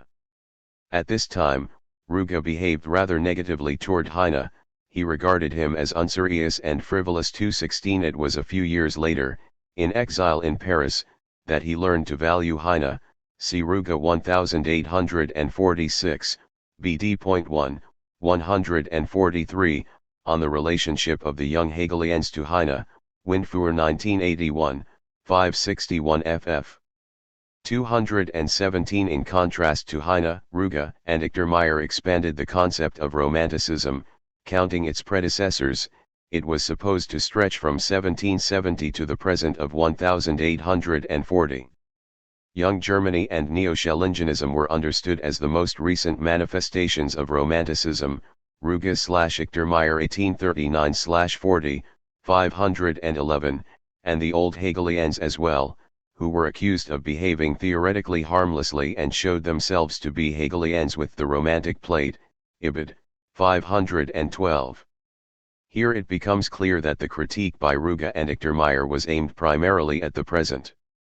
This was also referred to in the Indications of Philosophy Becoming Practicals, sprinkled into the last part of the text, published in 1840, stating with regard to a new praxis, this praxis is a new system, the absolute lust for action of the liberated spirit, the reformatory enthusiasm which seizes our fellow world everywhere, is not content with Hegelian contemplation, Ibid, 417. The aesthetic critique of Romanticism by Ruge and Meyer was schematic and undifferentiated in many points, a fact that did not remain hidden from their comrades in arms. 218 Nonetheless, it did not miss its aim of placing the resistance against conservative reactionary tendencies on a broader historical foundation. Ruge and Meyer in the manifesto did not reach the level of radicalism that Feuerbach demonstrated in the contributions discussed above, but they promoted their critique with a far greater vehemence and level of detail than Feuerbach, so that their public influence was correspondingly greater. The manifesto exhibits a consistently positive reference to Prussia. But before its complete publication, the article Karl Streckfuss and Prussianism was published in the Hallisjahrbucher in November of 1839, openly attacking Prussia for the first time, correspondingly causing a stir. Regarding the author, it merely stated by a Wertheimer, and many contemporaries suspected Strauss as the writer. But in fact, the article was written by Arnold Ruge, see Ruge 1867, 488. The Prussian Senior Government Council named in the title, Karl Streckfuss, had attempted to prove in his book that Prussia did not need the constitution that had been demanded for a long time. The book by Streckfuss is of no further importance, it merely served as occasion for Ruge to formulate his critique of Prussia, which had become far more fundamental in the meantime. It had become clear that the old image of Prussia as a free and Enlightenment-minded state could no longer be maintained. In his dispute with Leo, the Prussian state had positioned itself on the side of his opponents. Ruge, as a lecturer at the University of Halle, was even forbidden from attacking professors personally, which caused him to leave the university. Ibid. 487. In the Hanover constitutional conflict, Prussia had taken the side of the King of Hanover, who had abolished the constitution, thus igniting the protest of the Göttingen Seven celebrated throughout Germany. Censorship had also been intensified, there wasn't much left of the free spirit. Ruge's article on Streckfuss bears witness to a fundamental change in perspective. What was previously seen as a temporary deviation from the proper path was now considered Prussia's new path, with the Karlsbad decrees, with press censorship and the revised city ordinance of 1831, which in important questions subordinated the cities to the government. Prussia had abandoned the enlightened Protestant principle of the free spirit that cannot be patronized. Ruge 1839, 2097. Provocatively for a state that understood itself to be Protestant, Ruge formulated, Prussia as a state is still Catholic, absolute monarchy is politically completely the same as what Catholicism is religiously. Ibid. 2100. In contrast, the Wertheimer argued, we non-Prussian Germans are even Protestant even in the state, we don't believe in anything in which we do not have the most vibrant share of spirit. That's why we cannot tolerate the absolute state, for we cannot stand that the state deprives us of the absolute. We must have a share in it theoretically with full public self-confidence, and practically with the freest representation, for the spirit which is in possession of the absolute, and hence also of the absolute state, is Protestantism. Ibid. 2100. It was obvious that the freest representation of the citizens in the state derived from Protestantism could claim validity not just for non-Prussian Germans, but also for Prussian Germans. In other words, Ruge demanded not only freedom of the press, but also democratic state relations, if initially only by appealing to Protestantism. 219. With Ruge's Streckfuss article, a new stage of the critique of Prussia was reached at the end of 1839. In the Hallisjahrbucher of the years 1840 and 1841, further arguments were made on this basis. For a more detailed analysis, see Senk 2007, 164 ff. A last, great attempt to remind Prussia of its enlightened past was the book by Carl Friedrich Koppen on Friedrich II, already mentioned at the beginning of the chapter, which was enthusiastically celebrated in the Hallisjahrbucher. Ruge formulated his critique in an increasingly direct manner, albeit frequently in the form of reviews, disguised as accounts of other authors. Thus he took up the topic of democracy in a discussion of the works of the scholar and poet Wilhelm Heinz, 1746–1803. With his epistolary novel Arding Hello published in 1786–87, Heinz had made the Italian Renaissance popular in Germany. As a consequence of Heinz's conception of the state, wrote Ruge, a state of human beings who are worthy of the name, perfect for all and everyone, must basically always be a democracy, and he added that philosophy had since achieved much, since the presentation of the state as constitutional self-government was its work, Ruge 1840a, 1691. At the end of 1840, Ruge arrived at a critique of Hegel that wasn't as radical as that formulated by Feuerbach in 1839, but had clear philosophical consequences. Ruge accused Hegel's philosophy of right of accommodation and inconsistency. Because Hegel recognized obsolete political institutions as necessary, he constructed the state according to the pattern of past existences, instead of criticizing the contemporary ones and then allowing the demands and formation of its near future or, if you will, its present and reality spring from this critique. Ruge 1840 c. 2131. Ruge thus accused Hegel of confusing the historical existence of the state with its rational reality. However, that was not the same accusation made by liberals when they charged Hegel with having justified the Prussian Restoration. The historical existence that Hegel had mixed up with reality, according to Ruge, were the institutions of Old England, Ibid. 2331. Regardless of this criticism, however, Ruge conceded to Hegel that even the immense accommodation of his natural law was still permeated with the correct and driving principle of development, Ibid. 2332. A few months later, Marx would criticize this accommodation thesis in his doctoral dissertation as inadequate. Not only did the Hallesjahrbucher become increasingly radical, they also encountered great resonance on the part of the educated strata. A somewhat bizarre example of this is shared by Martin Hunt, 2015. After the first volume of the 4-volume History of France in the Age of Revolution, Geschichte Frankreichs im Revolutionszeitalter, had been published, its author, Wilhelm Wachsmuth, 1784–1866, who at the same time was also censor of the Hallesjahrbucher, sent a copy to Arnold Ruge and wrote in the accompanying letter that it meant a lot to him to give Ruge proof of my sincere esteem and, wherever possible, to make amends for that which I have had to do directly against your wishes and mine. Hunt 2010a, 616. In the summer of 1843, Marx was to make excerpts of the first 2 volumes of this thorough work, Mega 4/2, 163–74. Since the death of Minister of Culture Altenstein in 1840, the Hallesjahrbucher no longer had any advocates in the higher ranks of the Prussian state. It was only a matter of time before they would clash with the conservative Friedrich Wilhelm IV, with his orientation to Christian romantic notions, who had also ascended to the throne in 1840. At the direct instigation of the king, in March 1841 the Prussian government demanded that the printing of the Hallesjahrbucher be moved from Leipzig in Saxony to Halle in Prussia, in order to place it under Prussian censorship. Meyer 1913, 23. At that, Ruge moved to Dresden in Saxony, continued to print in Leipzig, and on July 2, 1841, changed the title of the publication to Deutsche Jahrbucher für Wissenschaft und Kunst. Interim consideration: is the juxtaposition of Old Hegelianism and Young Hegelianism merely a construct in the history of philosophy? In the preceding sections, we discussed how after the publication of Strauss's Life of Jesus, a young Hegelian current formed, primarily around the Hallesjahrbucher.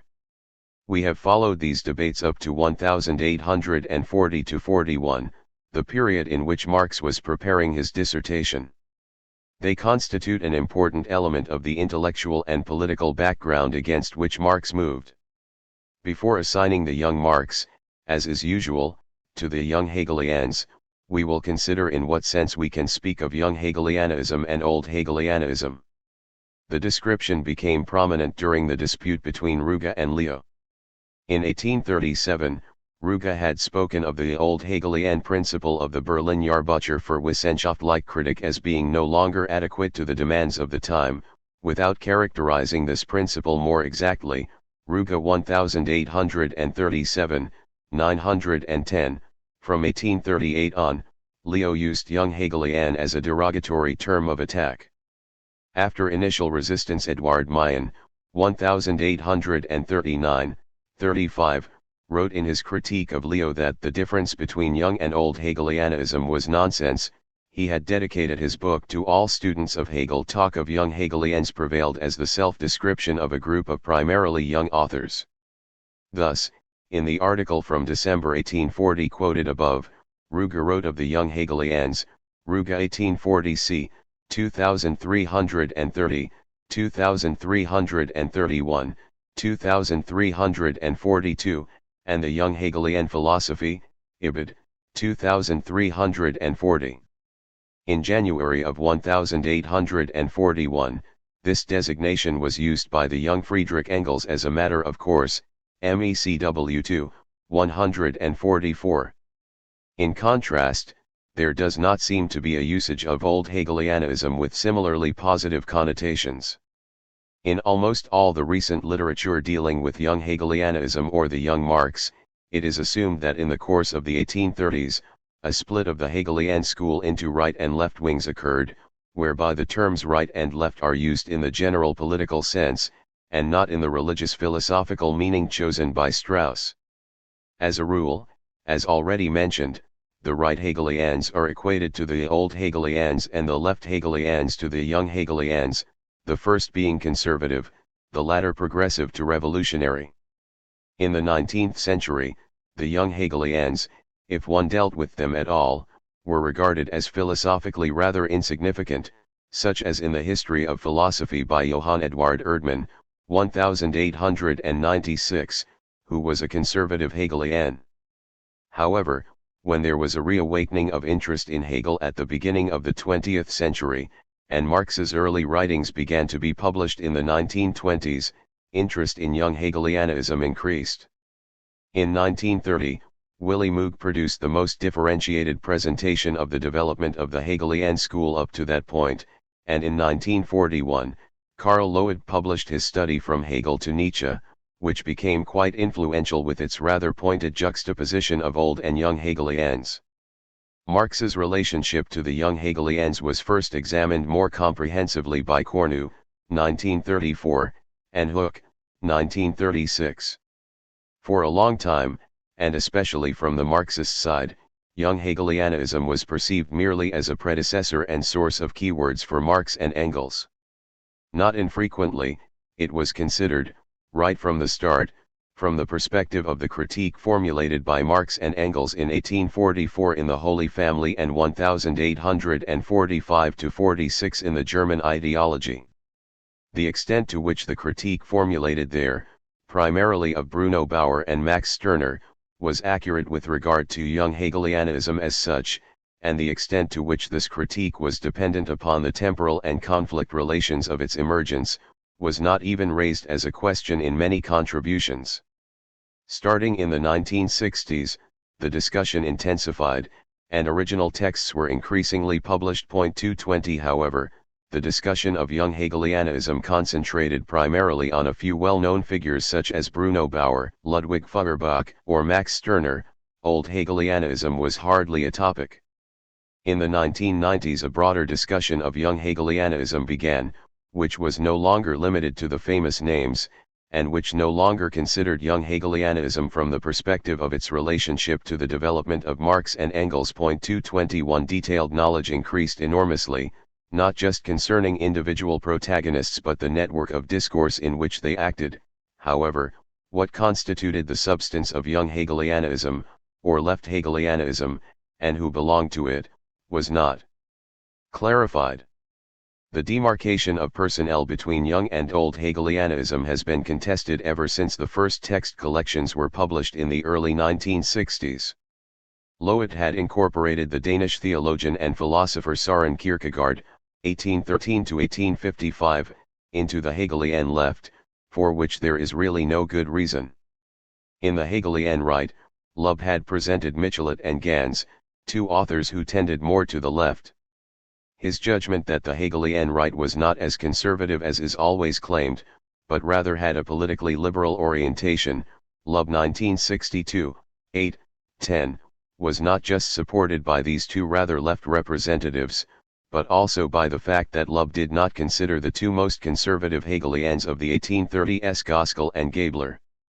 Just as one could not agree over the last 50 years on a clear demarcation of personnel, it was also not possible to reach a consensus about the substantive characteristics or even the duration of influence of Old and Young Hegelianism. 222 Many Marxist contributions were oriented toward the assessment provided by Friedrich Engels in Ludwig Feuerbach and the End of Classical German Philosophy.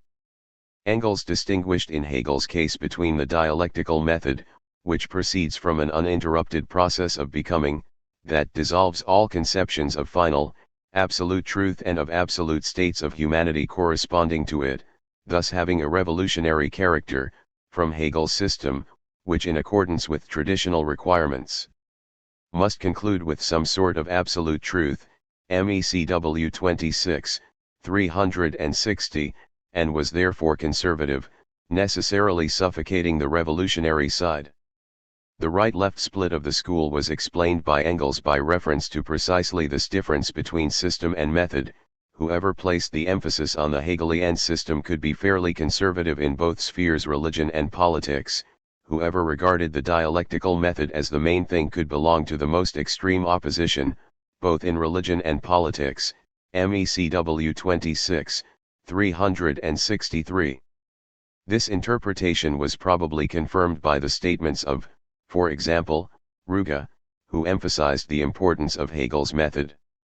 On the occasion of the discussion of a book on Hegel's philosophy, Ruge writes, "The method cannot be avoided, that it, once recognized, leaves no way out, neither beside it nor beyond, which is to say, the acquisition of development itself cannot be given up again, once it has been made, and the development, the increasingly deep version of truth in its own form, is the only departure that remains with a philosophy whose principle is precisely that of development." Ruge 1838a, 780. But what Ruge emphasizes here is merely the idea of development. This plays an important role for Hegel, but when dealing with method, Hegel discusses far more than just development. If we take this into consideration, then it's doubtful that we can undertake a clear separation between method and system in Hegel's work. The introduction to the phenomenology of spirit is a well-argued plea against the possibility of an independent discussion of method, Hegel 1977, 46 ff. When Hegel engages in more differentiated considerations of method, such as at the end of the science of logic, these presuppose the systematic argumentation, and therefore cannot be separated from the system. The circumstances addressed by Engels seem to be due to the simple fact that conservatives, and not just the Hegelian ones, are interested in maintaining things as they are, and that leftists wish to change things and are therefore interested in development. This general difference, however, cannot be equated without further ado to an interest in either the system or the method. It can hardly be disputed that in the conflicts of the 1830s, the religious and political positions of Hegelians became differentiated from one another. It also cannot be disputed that there were clear front lines drawn between progressive Hegelians such as Ruge or Feuerbach on one side and pietist Orthodox Protestants such as Hank Stenberg and conservative authors like Leo on the other. But it's quite an exaggeration to say that the Hegelian school had split into two hostile schools, a right-wing Old Hegelian one and a left-wing Young Hegelian. One cannot really speak of an old Hegelian school. Among the older Hegelians, there were a few, such as Gaskell, Erdmann, Heinrichs, and Gabler, who had a strong conservative orientation both religiously and politically, but they did not constitute a coherent school. The majority of older members, such as Michelet, Rosenkranz, Hotto, Marhinek, and Vatka, were politically liberal. Michelet, Rosenkranz, and Vatka also contributed to the Halisk-Yarbucher. Gans was unambiguously of the left, and had promised Ruge to contribute to the Yarbucher, letter of April 22, 1839, Hunt 2010a, 313, but died before he was able to do so. In the case of the younger Hegelians, it's not quite so easy to answer the question of whether one can speak of a school. Attitudes with regard to the two central fields of conflict of religion and politics were not always similar.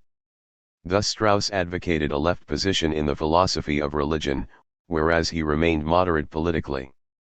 However, the Hallesk-Yarbucher, over a period of many years, constituted an important point of reference for younger authors who considered themselves critical, and as the editorial correspondence of the Hallesk, and later Deutsche, Yarbucher published by Hunt, 2010a, shows, Ruge made an effort at organized intervention, in that he spoke to collaborators and set topics in a focused manner. Far more strongly than one could say for the Berlin Yarbucher für Wissenschaft-like critic with regard to the old Hegelians, the Hallesk Yarbucher constituted a focal point for a young Hegelian current for a few years. In determining the substantive core of this current, however, there are considerable problems.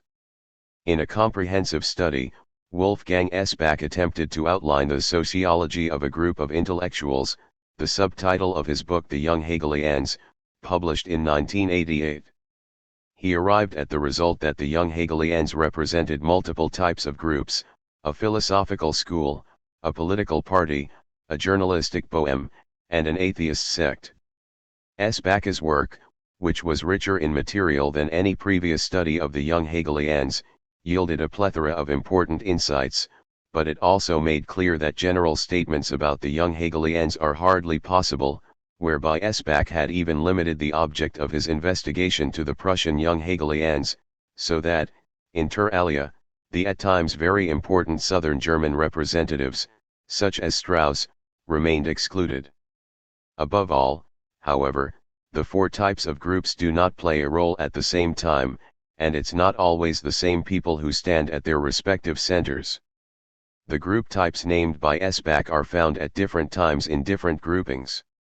The problems arising with regard to the substantive determination, demarcation of personnel, and duration of young Hegelianism were exhaustively listed by Martin Hunt in the year 2000.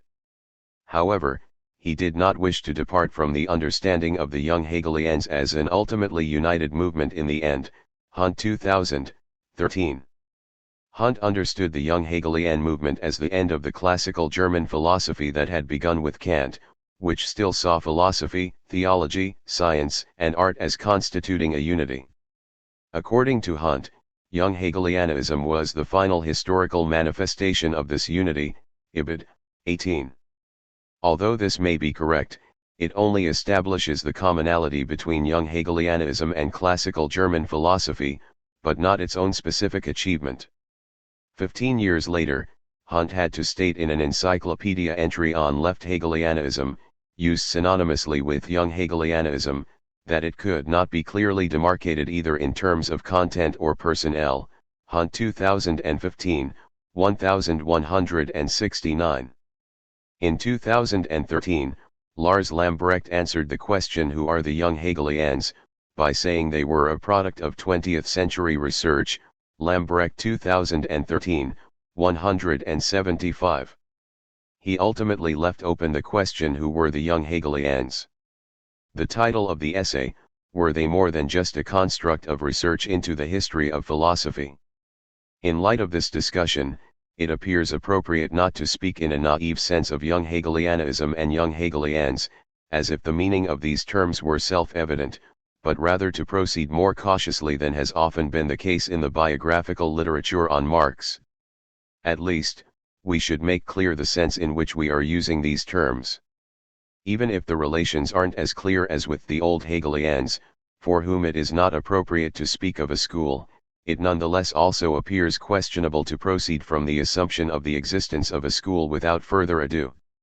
It might be more sensible to speak of a young Hegelian discourse, using the categories of analysis developed by Michel Foucault in his Archaeology of Knowledge, 1972.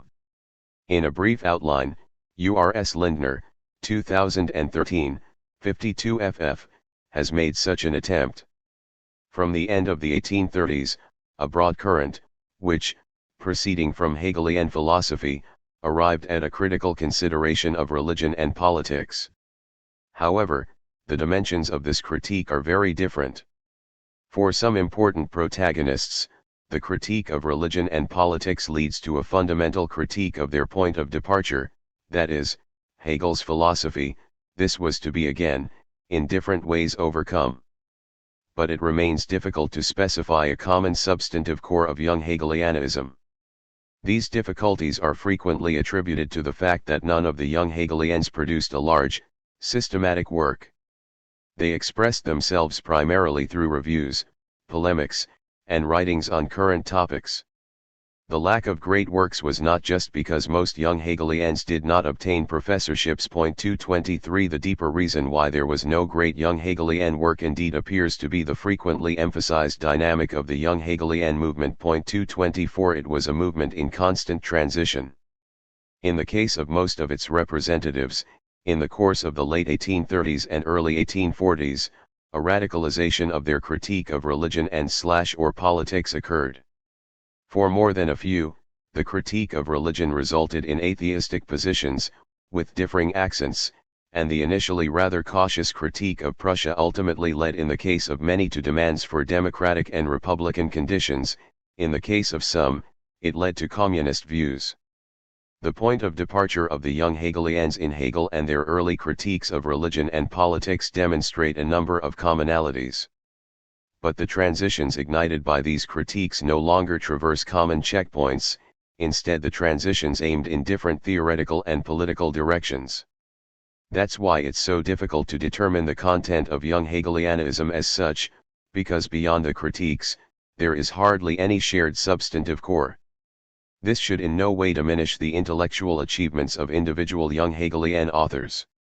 It's just that these intellectual achievements, which diverged in the 1840s, can no longer be integrated into a young Hegelian theoretical core. But if there was no such core, then we also cannot precisely determine who belonged to the young Hegelians and who no longer did. The problem frequently discussed, especially from the Marxist side, of when and under what circumstances Marx and Engels transitioned from young Hegelian idealist positions to materialist positions then presents itself in a different way, one that I will return to in the second volume. Bauer and Marx. With the beginning of the controversy around Strauss's Life of Jesus, Bruno Bauer, 1809–1882, also achieved some fame. In the Jahrbucher für wissenschaftliche Kritik, the organ of the Hegelian school without competition, Bauer published an extremely critical two-part review in 1835–36, defending the historicity of the Gospels. Corresponding to the division that Strauss undertook in 1837 in his Streichschriften, Bauer thus belonged to the right, in terms of the philosophy of religion. However, Bauer did not remain at this position. Within a few years, he passed Strauss on the left in terms of the philosophy of religion. The Gospels were not just a myth arising in the early Christian congregations, they were literary products of their writers, according to his later thesis. Furthermore, the once orthodox Protestant transformed into a decisive atheist, and Bauer also became increasingly radical politically. Finally, in 1842, his permission to teach theology was withdrawn. The period in which Bauer radicalized so enormously, 1838–41, was the period of his most intense friendship with Marx. The biographical literature usually contents itself with noting that in his dissertation finished in 1841 Marx more or less adopted Bauer's theory of self-consciousness. The question of whether there was reciprocal influence between Bauer and Marx is usually dealt with as minimally as the question of what connected the two during their close friendship lasting 5 years. Bruno Bauer's Speculative Theology, 1834–1839. In the year 1834, Bauer took his licentiate exam, which corresponded to a doctorate, at the Theological Faculty of the University of Berlin. As an exception, this exam was also recognized as a postdoctoral qualification, so that he obtained permission to teach theology, Barnacle 1972, 22.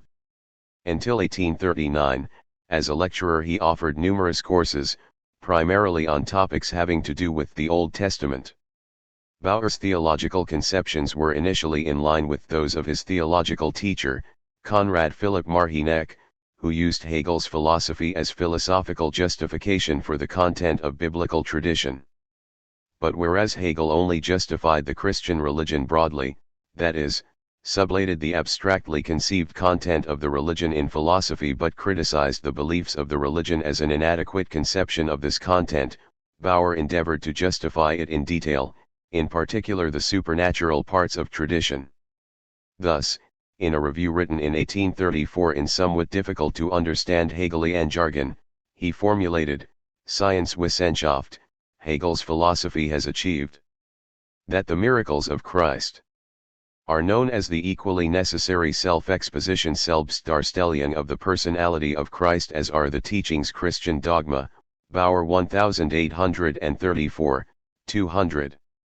That means that science says, according to Bauer, that Christ's personality cannot present itself other than through miracles. For David Friedrich Strauss, the philosophical justification of central elements of Christian belief had opened up the possibility of subjecting to a radical critique the religious form of testimony to this content that it was supposed to be based on historical, and supernatural, events while still adhering to Christianity. Bruno Bauer, in contrast, wanted a philosophical justification of the historical events, including their supernatural components, not just for history's sake, but for the sake of the idea that is supposed to appear in history. Correspondingly, his critique of Strauss was fundamental. In his review of the life of Jesus, Bauer accused him of a lack of philosophical understanding. Strauss believes that the question of whether the necessity of its historical manifestation does not lie in the idea itself is overcome by the difficulties adhering to the reports of the Gospels, at the same time destroying the possibility of sacred history. Bauer 1835-36, 888. Bauer tried to demonstrate how to overcome these difficulties with the virgin birth of Jesus, of all things. Human nature alone could not bring about the unity of human and divine nature manifest in Jesus, it could only contribute to it through its own receptivity. On this basis, Bauer concluded by means of an idiosyncratic gender discourse, because in woman, or more specifically in the Virgin, receptivity to the Spirit is available in an immediate way, and because man's activity is always one whose consequence is the limitation of the result, Jesus, who was unlimited, must have been sired by the Holy Spirit.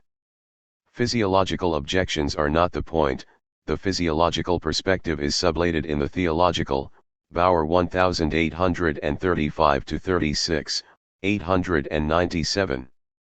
To theologists with a rationalist orientation and non-conservative Hegelians, the effect of this argument, as Strauss made rather clear in his Streichschriften, was rather amusing. In contrast, conservative Hegelians like Gaskell could live rather well with such arguments, and Hank Stenberg's Evangelische Kirchenzeitung also praised Bauer. However, unlike Hank Stenberg, Bauer's primary concern was not rescuing the supernatural element of the Bible stories. Bauer saw it as an important achievement of Hegelian philosophy that it had understood spirit in its manifestation. Exactly this interconnection between spirit and its manifestation, that spirit must manifest, and can only be grasped in its manifestation, is what Strauss missed. Bauer continues in the passage quoted, the critique articulated by Strauss also connects spirit and historical manifestation, but only through a loose, supplementary also. Strauss failed to understand the absolute content as the driving force of the production of historical events. Bauer 1835-36, 904. Thus, Bauer's following theological program is shown in a nutshell. The development of divine spirit is traced by the development of revelation. Bauer was esteemed primarily by the Hegelian theologian Philipp Conrad Marhinek. The latter probably had a background supportive role when Bauer founded the Zeitschrift für Spekulative Theologie in 1836, Herzlichen Road 1959, 16, which operated within the framework of the conservative Hegelian theology. The journal managed to reach 3 volumes but was only published from the middle of 1836 to the beginning of 1838, with a total of 6 issues, ibid. 15 ff. According to Melhausen, the publication was cancelled for economic reasons. It did not even sell 100 copies, Melhausen 1999, 191. 2 years later, Bauer only had irony left for his own role at that time.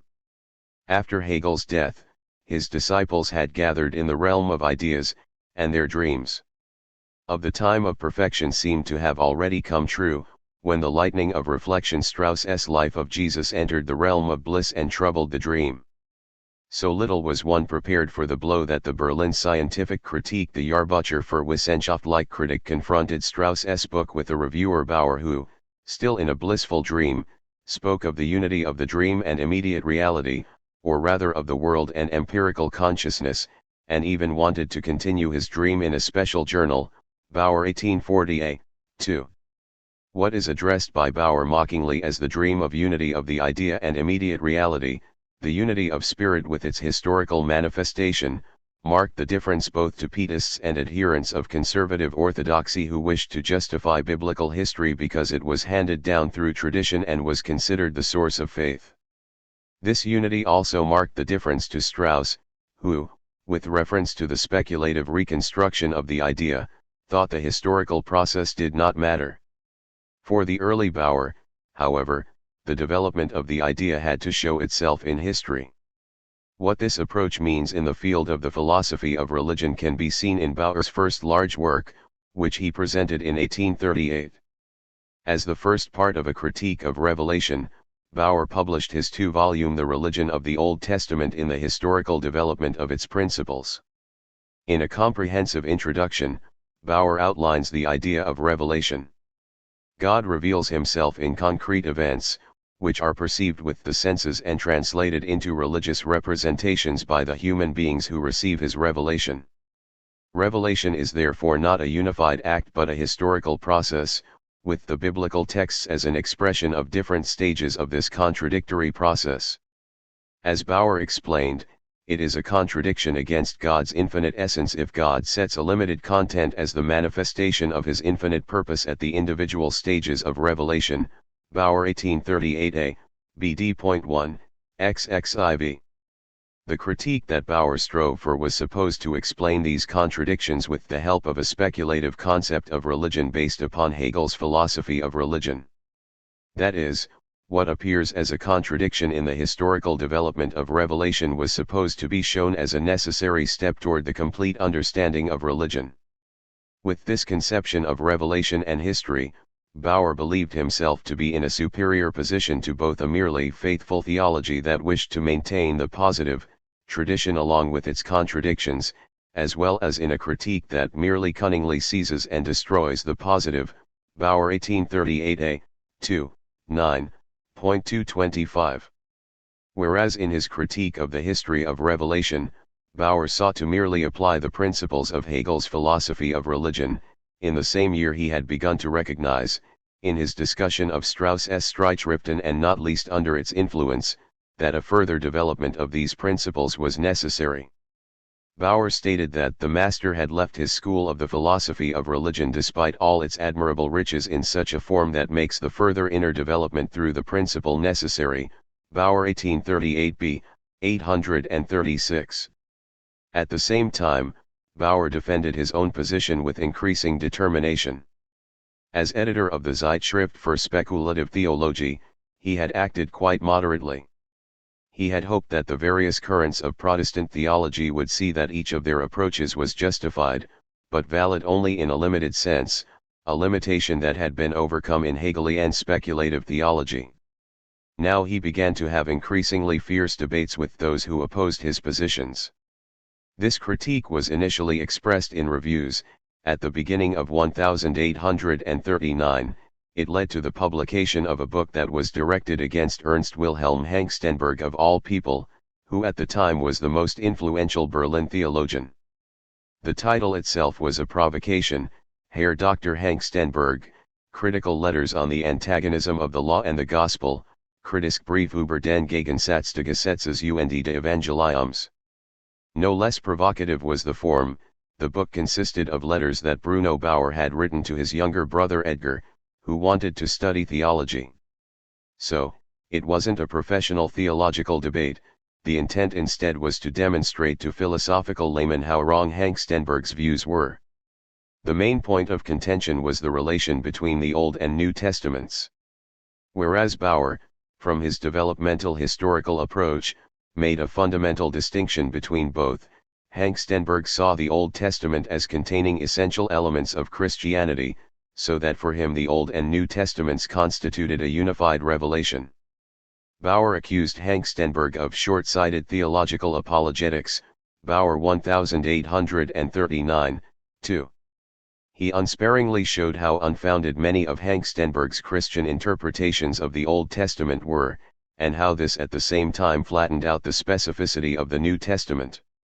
Whereas the Old Testament was dominated by the Mosaic Law, but legal consciousness was servant's consciousness, on the basis of which a theocracy was erected, Bauer grasped the Christianity of the New Testament, in the tradition of Hegel, as a religion of freedom. It was clear to Bauer what the critique of the influential Hank Stenberg, who was known for his relentless and denunciatory manner of fighting opponents, would mean for himself.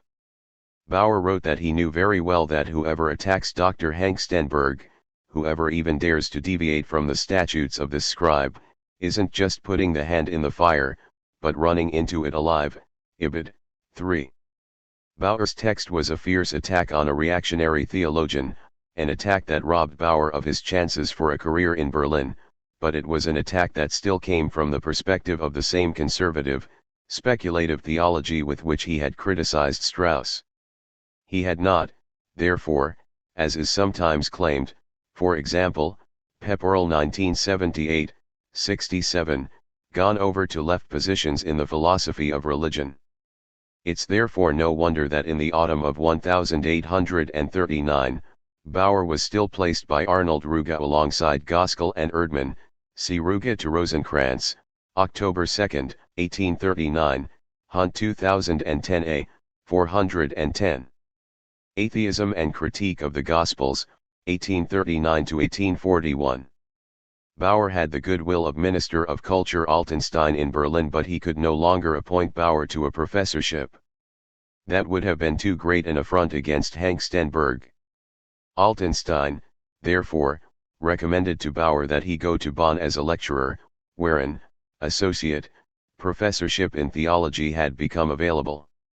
If Bauer didn't ruin things with his colleagues in Bonn, Altenstein could appoint him to this professorship. For Altenstein, who was still interested in promoting Hegelian philosophy, appointing Bauer in Bonn would have been a good fit, because there weren't any Hegelians there, neither among the philosophers nor the theologians. Among the theologians, the spirit of Schleiermacher was dominant, primarily represented by Karl Emanuel Nietzsche, 1787–1868. After the summer semester of 1839, the semester that Karl Marx attended Bauer's seminar on Isaiah, Bauer departed for Bonn. Formally, the theological faculty at the University of Bonn had to approve Bauer's transfer. No one wanted to oppose Altenstein's recommendation, but Bauer was met with distrust. Bruno Bauer's letters to his brother Edgar bear witness to this, Bauer 1844a. However, in Bonn, Bauer found enough time for further work. Marhinek had tasked him with preparing the second, expanded edition of Hegel's Lectures on the Philosophy of Religion, which was published in 1840. Alongside this, Bauer worked on his critique of the Gospel history of John, Kritik der Evangelischen Geschichte Johannes, as well as the Protestant State Church of Prussia and Science, Die Evangelisch Landeskirche Prussens und die Wissenschaft. In the latter, published in the early summer of 1840, shortly after the death of Friedrich Wilhelm III, Bauer vehemently argued that the Prussian state should not allow itself to be instrumentalized by the church hierarchy in its struggle against science, the hierarchical madness which regards the state as its executioner's assistant, has up to now maintained itself in the Protestant Church. Recent science is destined to endure these latest attacks by the Protestant hierarchy, and it rejoices in the task that history has set for it, and which it alone can solve. Bauer 1840a, 6. Bauer did not expect from the state and by state, Bauer meant the new king, Friedrich Wilhelm IV, that it would take the side of science. It would be enough if it would remain a spectator to the struggle. Ibid. 7. But science would remain consistently on the side of the state. With this text, Bauer, similar to Feuerbach a year before, traced current conflicts back to a fundamental level. If for Feuerbach it was the antagonism between philosophy and religion, for Bauer it was the conflict between the church hierarchy and science. At the same time, Bauer, as quoted above, made a critique of his own earlier conceptions of the unity of the idea and immediate reality. With this text, Bauer made public that he had moved to the left, both in terms of the philosophy of religion and in the general political sense. The fact that his book was published by Otto Wigand, the publisher of most young Hegelians, was consistent. His text was received positively by the young Hegelians. CCM Wolf Taruga, September 22, 1840, Hunt 2010, 587, and reviewed with extreme praise by Ruga in the Hallis-Jahrbucher, Ruga 1840b. At the end of 1840, Ruga and Bauer were in contact with each other. Starting in 1841, Bauer contributed to the Jahrbucher. Bauer had arrived, albeit rather late, at the young Hegelians. In the late summer of 1840, Bauer's critique of the Gospel history of John was published, which was to constitute the prelude to an ever more radical critique of religion. Bauer did not publish the critique of the Gospel of John as a continuation of his critique of the history of Revelation. He did not continue the latter after the first part on the Old Testament. As a reason, Bauer stated in the preface to his new book that the history of Jewish consciousness as it developed after the conclusion of the canon, the Old Testament until Jesus' appearance, was still unknown territory. Bauer 1840a, v. The deeper reason for not continuing his earlier work was probably not this lack of historical material, but rather that Bauer, as he had made clear in the Protestant State Church and Science, no longer held to the theoretical preconditions from which the earlier book proceeded, namely the unity of idea and reality. Bauer's new project consisted in extracting the historical core of the history of Jesus from the Gospels and to distinguish it from that which was merely a later addition. He thus moved closer to the text-critical method used by David Friedrich Strauss, which he had previously rejected. Bauer began his investigation with the Gospel of John, which both stylistically and in terms of content has a unique position with respect to the three other Gospels. The result of Bauer's book was devastating for previous apologetics, an investigation of the given places and times, as well as the logical, or rather illogical, coherence of the presentation, made clear that the fourth evangelist was not giving his own or someone else's observations, rather, it was a later reflection upon earlier events. This reflection is a weak, albeit abundantly proliferating climbing plant, which is capable of covering a trunk, but not of forming its own. Ibid. 101. The Gospel of John, according to Bauer's conclusion, is not a historical report, but rather a free artistic creation by the evangelist. 226. In his concluding remark, Bauer noted, "We have not found a single atom that would have eluded the work of reflection of the fourth evangelist." Bauer 1840b, 405. Therefore, this gospel is no source for a historical revelatory event, the event is presupposed and processed in a literary way. When Bauer wrote in some interim observations under the title Point of Rest, Ruhepunkt, whereas previous apologetics could only flourish as long as the general view of history was a poor one. In our time the process now occurs in which the self-consciousness of Absolute Spirit will complete and conclude the memory of its historical revelation, and when he emphasized that critique is the pure being with itself Beisachsein of Christian self-consciousness, which wishes to finally be at home with itself Basic Selbstsinn also in terms of the given, the positive, and in the particular Gospel records, Ibid. 183, then that is formally correct. but the substantive implications of the statement only become apparent if one takes into consideration what can be said about the historical revelation or the Gospel records, namely, nothing on the basis of the Gospel of John. In fact, Bauer's attitude toward theology and religion had changed radically when he was preparing his book on the Gospel of John in 1839-40. This emerges from his correspondence with Edgar, which he published in 1844. The original letters have not survived, and the possibility cannot be excluded that Bauer retroactively made the formulations more pointed. 227 However, the statements I will discuss below are quite plausible. They also fit with letters to Marx written shortly afterward. The censors took offense at them, however, and they are not contained in Bauer, 1844a. It was as a result of legal proceedings brought by Bauer that he was able to publish the incriminated passages retroactively in the Allgemeine Literaturzeitung, of which he was editor, Bauer 1844b. In a letter from December 29, 1839, Edgar informed Bruno of his decision to give up studying theology and switch to history. As a reason, he stated, "It's impossible for me to remain an honest theologian, since I'm losing all faith." Bauer 1844b, 40. In his January 5, 1840, response, Bruno congratulated his brother for evading the megara of theology. He explained his own further occupation with it as follows: "I'm already stuck in it, and the struggle has eaten its way too far into me for me to be able to separate myself from it. I've become so fused with theology that I only do to myself what I do to theology, meaning I wash myself clean of refuse by cleaning up in theology. When I'm finished, I'll be pure." Bauer 1844b, 41, 228. But Bruno Bauer was concerned not just with the critique of theology, but also with belief. On January 20, 1840, Bruno wrote to his brother about a letter he had received from their father. The father had reported on a conflict with Edgar, in the course of which his son had said to him, "Bruno also believes in nothing," which Bruno did not dispute. Bauer 1844a, 31. Apparently, Bruno Bauer had not only arrived at a radical critique of theology, but also at atheist positions.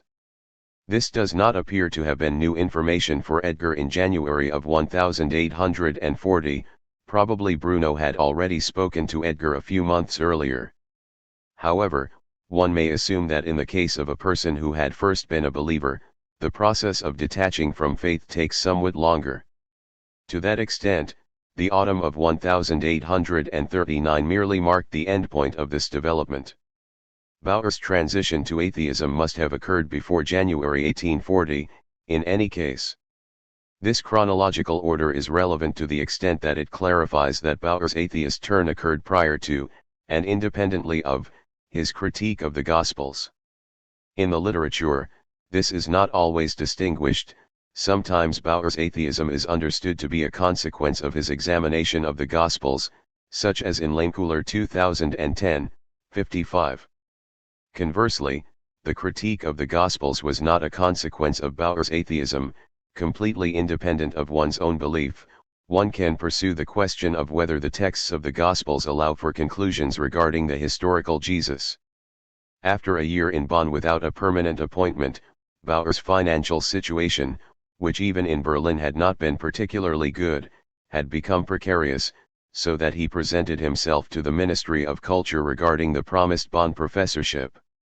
Altenstein had died in May of 1840, and the provisional director of the ministry, Adalbert von Ladenburg, 1798-1855, wanted to appoint Bauer to the professorship in Bonn, which was still free.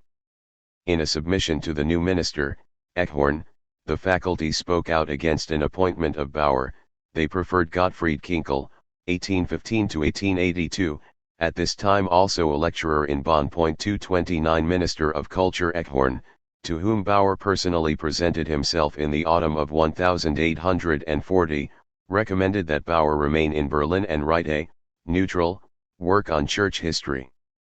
The ministry, according to Eckhorn, would support it with a contribution. but Bruno Bauer wanted to keep teaching and returned to Bonn. Bauer did not publish a neutral work on the history of the Church. He was far too driven by the question of what could be said about the historical Jesus and his sermons. Consequently, he now turned to the Gospels of Matthew, Luke, and Mark, the Synoptic Gospels. These three evangelists are referred to as synoptics because their Gospels exhibit great overlap, and in the 18th century synopses, that is to say, parallel compilations of the three texts, that addressed commonalities and differences. 230 In the spring of 1841, the first volume of Bauer's critique of the gospel history of the synoptics, Kritik der evangelischen Geschichte der Synoptiker, was published. Here as well, Bauer's investigation of the texts of the Gospels led to the result that they were not based upon direct knowledge concerning the historical Jesus, but were instead products of the self-consciousness of the evangelists. Bauer had used this term in his critique of the Gospel of John. Now he endeavored to specify it. Self-consciousness, in this creative activity, does not behave as a pure, isolated I and does not create and form out of its immediate subjectivity. Self-consciousness has stood in a tension with its substance here. The spirit of the congregation was fecundated by it, and driven to its activity. Bauer 1841a, 69. In the course of his argument, further refinements are found. The bearers of self-consciousness are individual people, but only to the extent that this particularity is no longer the point of an exclusive individuality, but rather carries within it the determination of the universal. Self-consciousness, one may summarize, is no longer a single I, but rather the universality, in which the I is raised above its immediacy. Bauer 1841a, 221. With this concept of self-consciousness, Bauer clearly differs from Hegel's concept of self-consciousness. Hegel had determined self-consciousness within the framework of his investigation of subjective spirit. In self-consciousness, the self relates to itself by relating to another. Encyclopedia, 436, 231. Over the course of the year 1841, this concept of self-consciousness in Bauer's work would be further expanded, becoming central for his Trumpet of the Last Judgment, Splavich 1985, 177 ff. Since my primary concern in this chapter is with Bauer's influence upon Marx's dissertation, I will not follow his further development. Marx was probably familiar with the concept of self-consciousness as used in the Critique of the Synoptics. Even if we don't know whether Marx obtained a copy of Bauer's book, one may assume that when Bauer spent a few weeks in Berlin in the autumn of 1840, he discussed it with Marx. The religious development and studies in the philosophy of religion of the young Marx. His Abitur essay from 1835 demonstrates that the 17-year-old Marx still believed in a God. From the preface to his dissertation from March 1841, in contrast, it becomes evident that he now took a decidedly atheist position. Prometheus, who in Aeschylus's tragedy of the same name is quoted as saying "I hate all the gods," was regarded by Marx as the most eminent saint and martyr in the philosophical calendar, MECW 1, 31.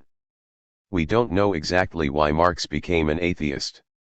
However, the assumption suggests itself that he must have started having first doubts about his faith shortly after the Abitur. This emerges from a letter that his father wrote to him on November 18, 1835, the brackets indicate missing text as result of damage to the paper. That you will continue to be good morally, I really do not doubt. But a great support for morality is pure faith in God. You know that I am anything but a fanatic. But this faith is a real requirement of man sooner or later, and there are moments in life when even the atheist is involuntarily drawn to worship the Almighty. And it is common. For what Newton, Locke, and Leibniz believed, everyone can submit to. MECW 1, 647. This paragraph has no relationship to what precedes it, so it must refer to a letter from Karl that has not survived.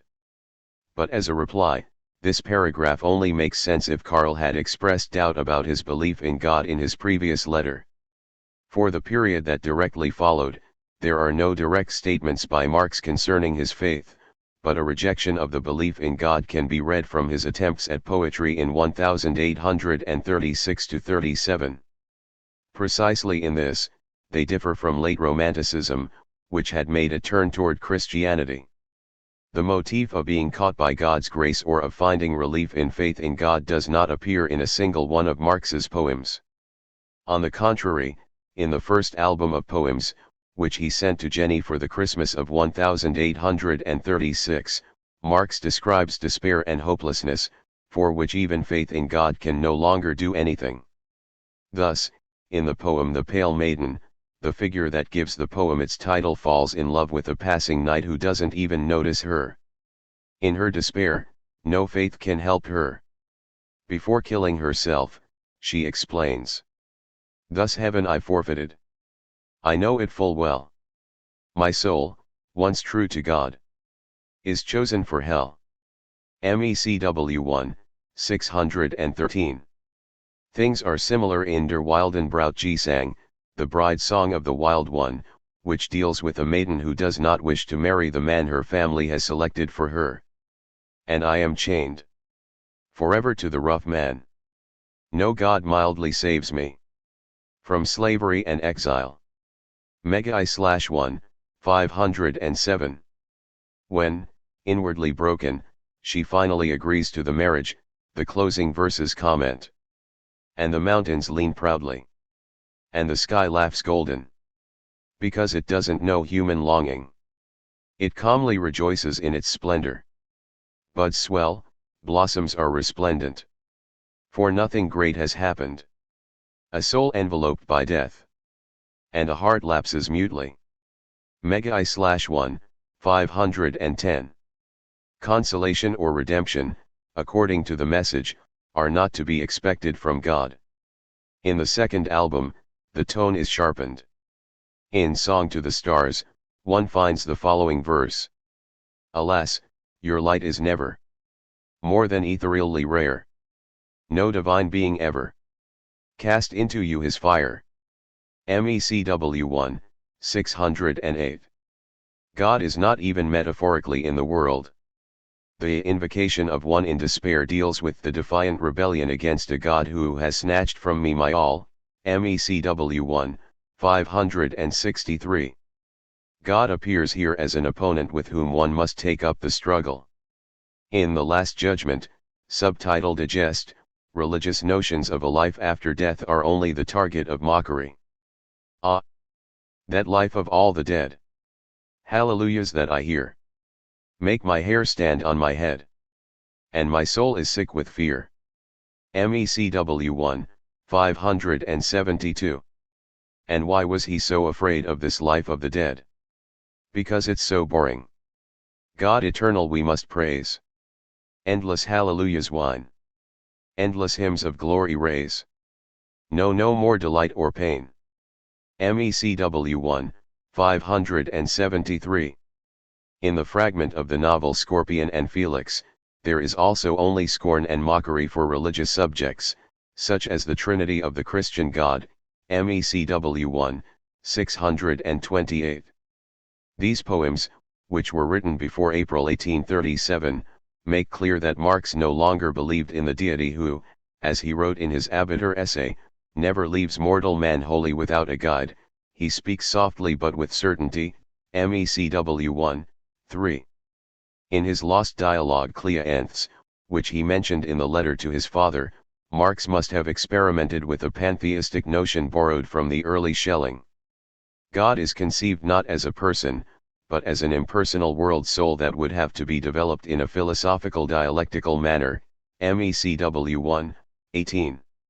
We don't know for how long or how strongly Marx remained captive to such pantheistic notions. Marx's parents had converted to Protestantism, but there is no indication that they had developed a closer relationship to Christian belief and Protestantism.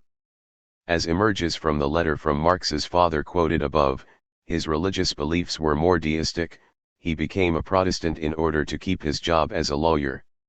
It is, therefore, probable that the young Karl never had an emotional relationship to Protestantism, either through family or congregational life. Hence, his parting with Christian religious belief in contrast with the young Friedrich Engels was probably easy. 232. The transition to atheism did not lead to either Bauer or Marx ceasing to deal with topics related to the philosophy of religion. This is well known in Bauer's case, but it's less known that Marx had plans between 1838 and 1841 to write multiple contributions on the philosophy of religion. Nothing came of these plans, so that today one usually doesn't think of the philosophy of religion as one of Marx's fields of work. Yet we know that Marx must have engaged with it intensively, so it's no curiosity that he attended Bauer's seminar on Isaiah in the summer semester of 1839, rather, it's part of a large-scale engagement with questions of the philosophy of religion, which at this time definitely had a political significance. Marx's publication plans with regard to philosophy of religion emerge primarily from the letters that Bauer sent from Bonn to Marx. The letters from Marx to Bauer have not survived. 233. In the letter from March 1, 1840, Bauer asks, "What's going on with your farce, Fischer Vapulens, this chastised Fischer?" Mega 3/1, 341. This is obviously a reference to Carl Philipp Fischer, 1807 to 1885, who belonged to the speculative theists. In 1839, he had published The Idea of Divinity, in which he had asserted the personhood of God and the immortality of the soul against the pantheism attributed to Hegel. It's possible that Marx's logical lucubrations, night work, a metaphor for intensive studies, which Bauer mentions in his letter of December 11, 1839, were connected to this. Mega 3/1, 336.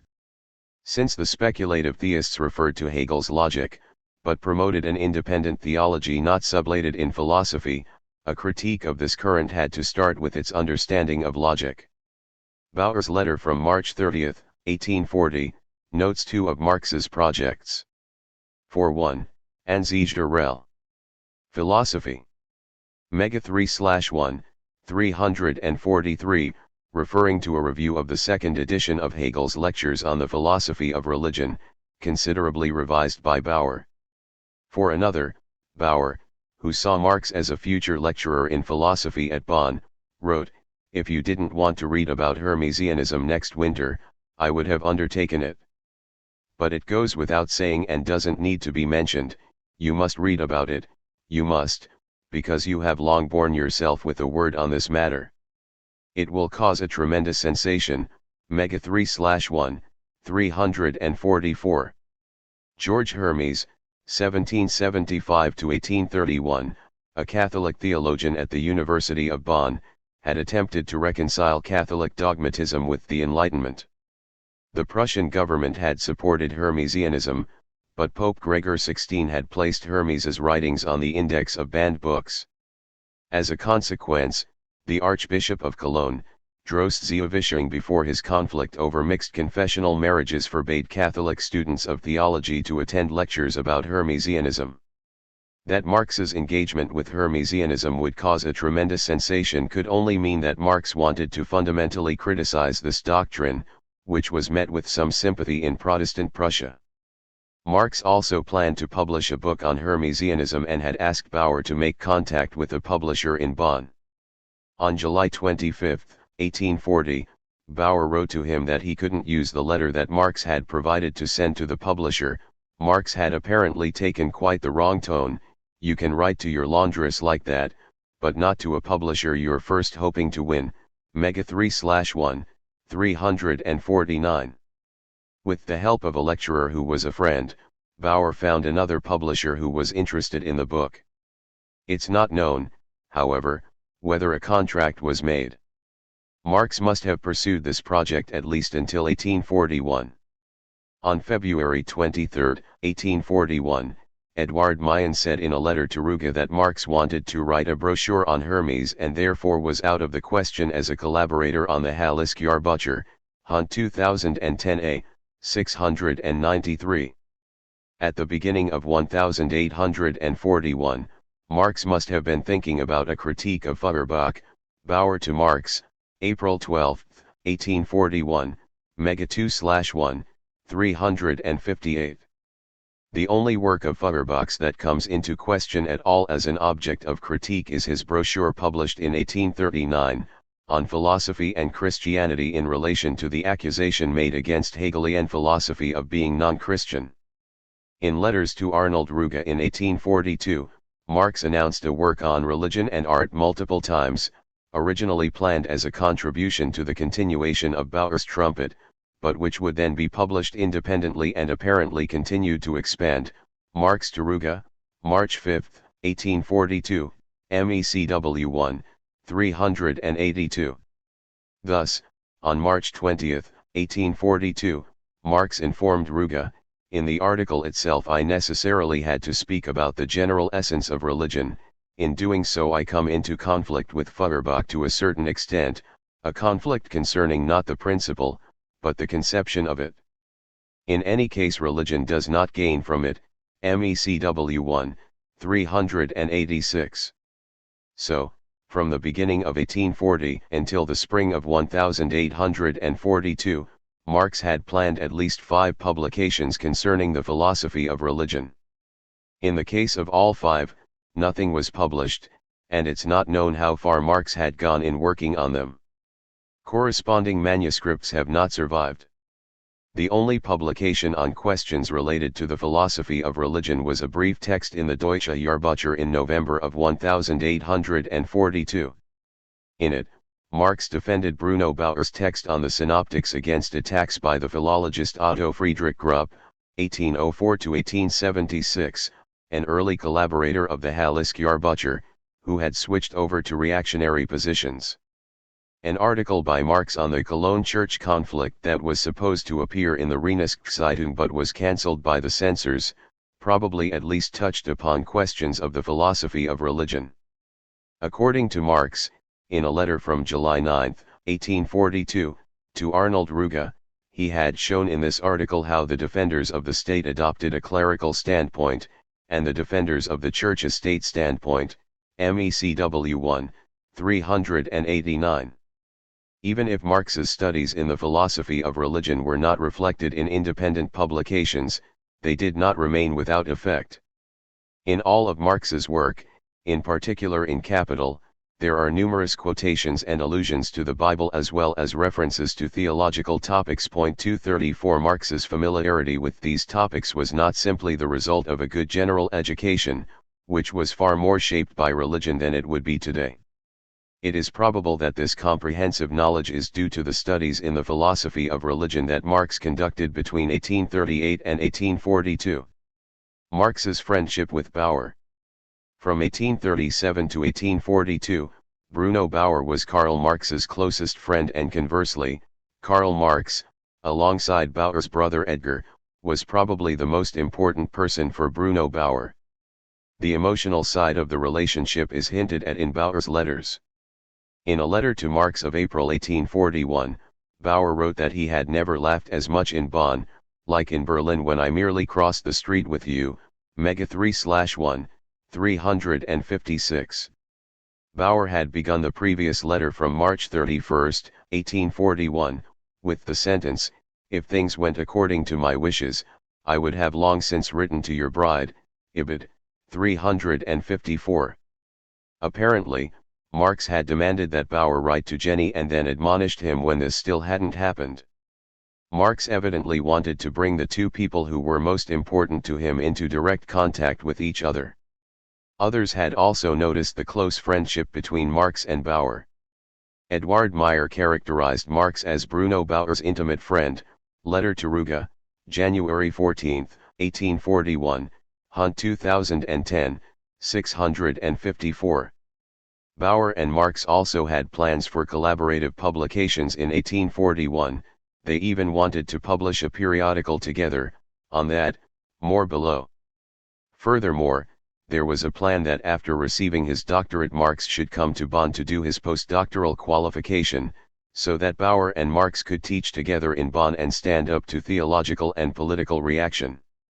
In the earliest surviving letter to Marx from December 11, 1839, Bauer wrote, "Just make sure you come and read in the summer, Mega 3/1, 335, meaning that Bauer expected that Marx would be able to hold lectures in Bonn for the summer semester of 1840.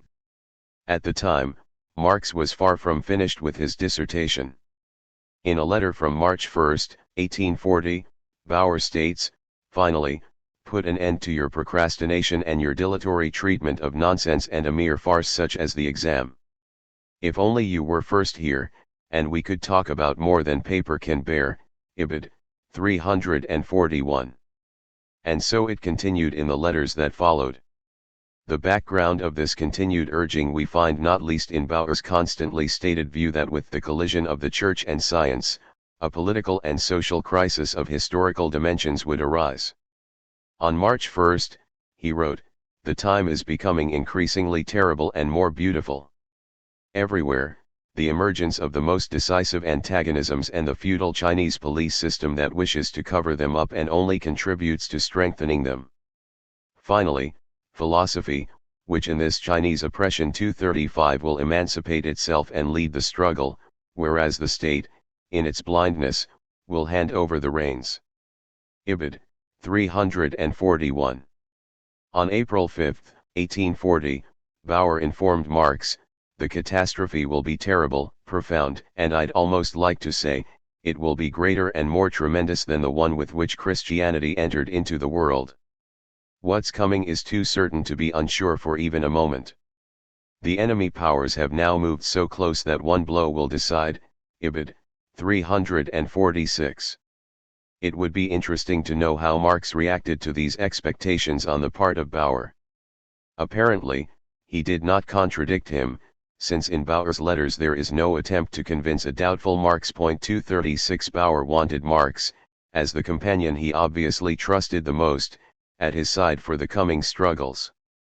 "Come to Bonn," Bauer wrote on March 31, 1841, "this nest will maybe soon become the object of general attention and we can bring about the crisis here at its most important moments."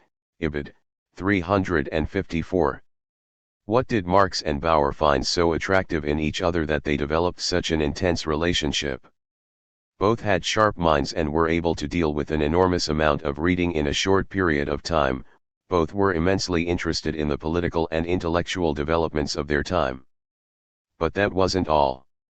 Bauer pursued his own concept with admirable consistency.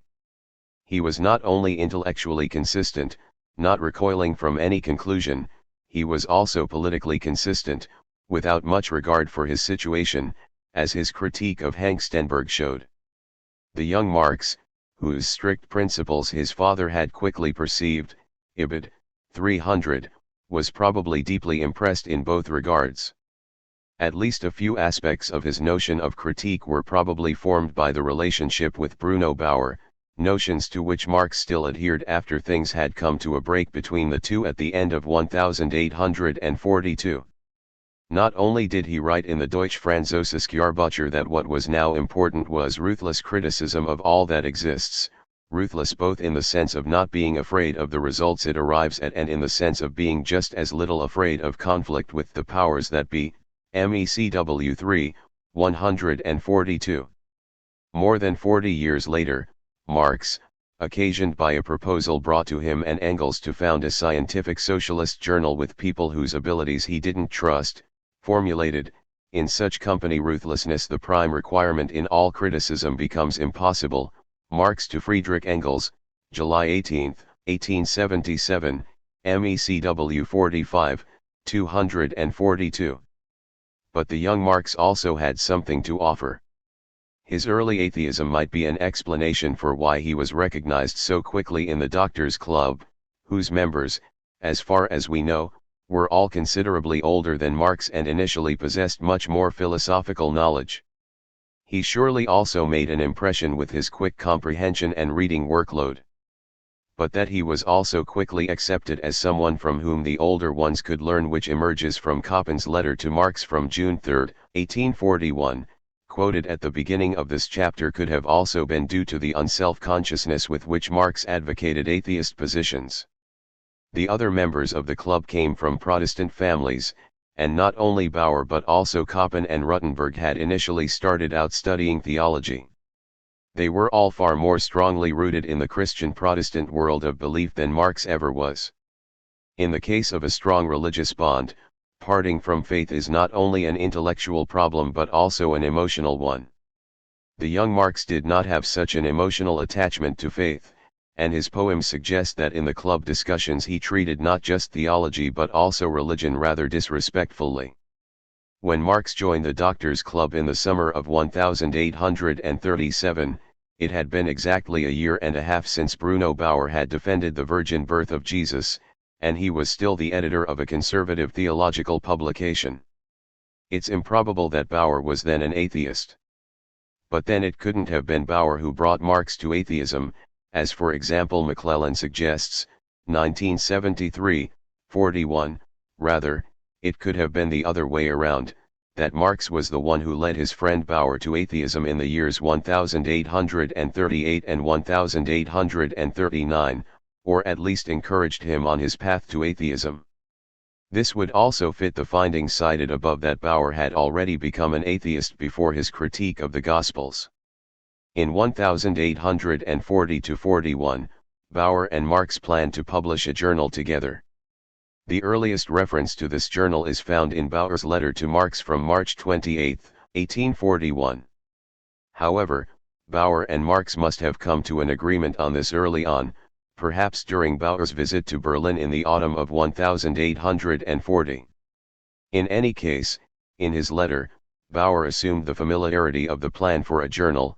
This summer, the journal has to happen. It's unbearable. The Berlin claptrap, meaning Berlin's Jahrbucher für Wissenschaftliche Kritik and the dullness of the Hallisk Jahrbucher, is coming increasingly to light. The terrorism of the true theory must clear the field. This true theory could only be provided by a few, since for Bauer it was clear that we can only admit a few collaborators, Mega 3/1, 353.237. The title of the journal isn't given in Bauer's letters, but Ruge mentioned the plan for it in a letter to Adolf Starr from September 8, 1841, it will be a journal of atheism, explicitly, Hahn 2010a, 826.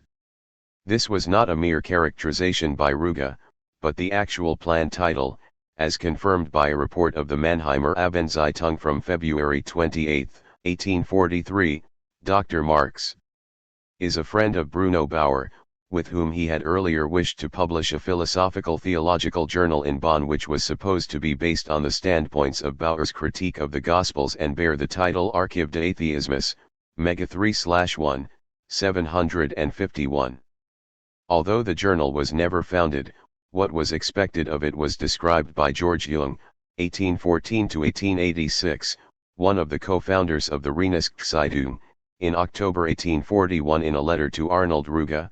Dr. Marx, Dr. Bauer, and L. Feuerbach are associating with each other around a theological philosophical journal, then may all the angels flock around the old Lord God and may he have mercy upon himself, for these three will certainly throw him out of his heaven and hang a trial around his neck, too.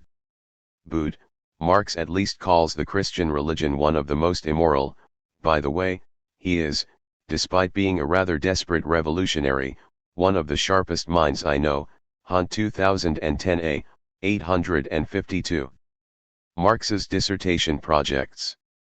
Today, if one takes to hand a doctoral dissertation in medicine or in one of the natural sciences, it's usually a rather thin work dealing with a narrowly delimited special problem. Things look different in the humanities and social sciences, where dissertations are typically extensive and sometimes constitute a substantial contribution to the discussion in the respective field. But this wasn't always the case in Germany.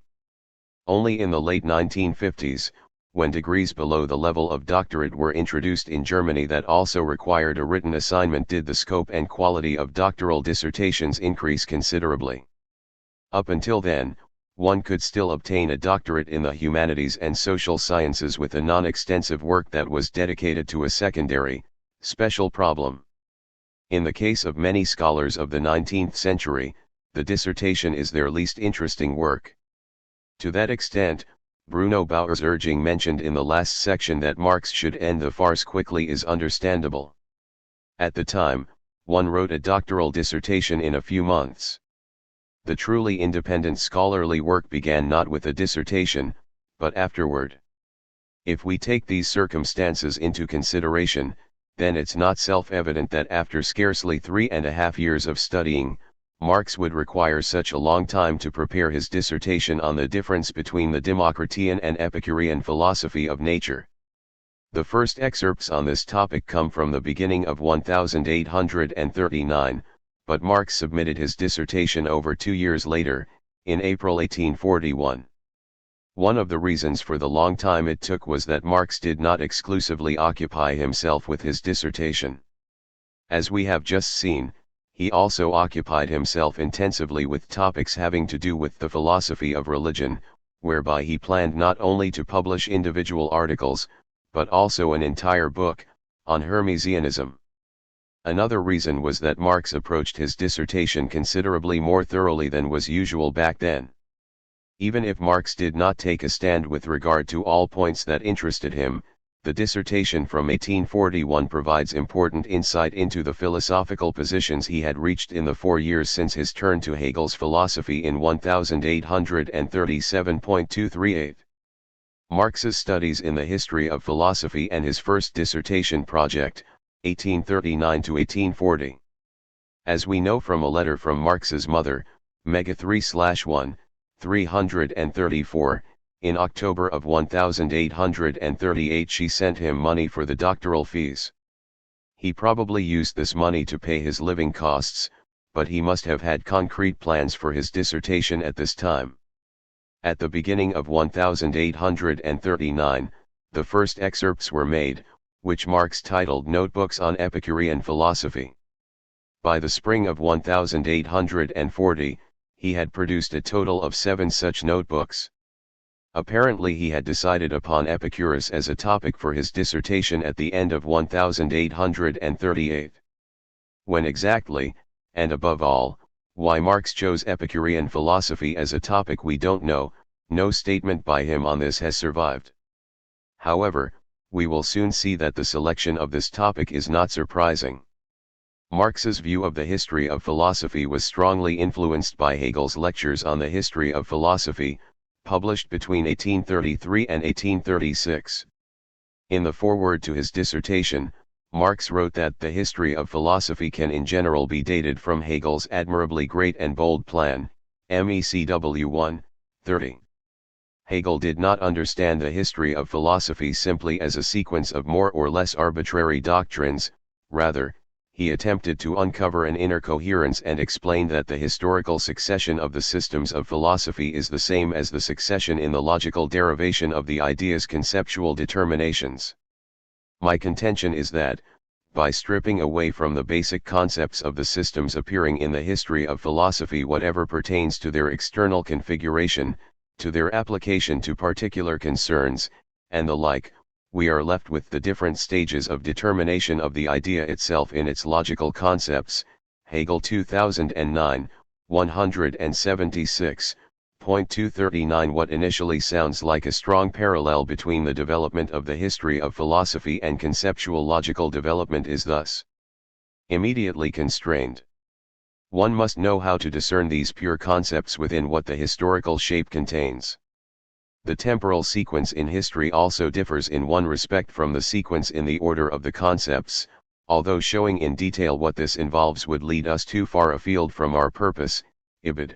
Point 240. However, Hegel certainly attempted to grasp the philosophical systems at a general, categorical level. Thus, for him, the post-Aristotelian philosophers of Stoicism, Epicureanism, and Skepticism are philosophies of self-consciousness. They attempted to gain the freedom of self-consciousness through thought. HW 19, 401.241. These three philosophies emerged at a time of decline for the Greek polis. With the gigantic empire of Alexander, 356 to 323 BCE, and the still colossal successor empires into which the Alexandrian Empire dissolved, the manageable world of the polis was no longer the center of the world for Greek thought, and free, male, citizens deciding upon the political fate of their commonwealth was a thing of the past.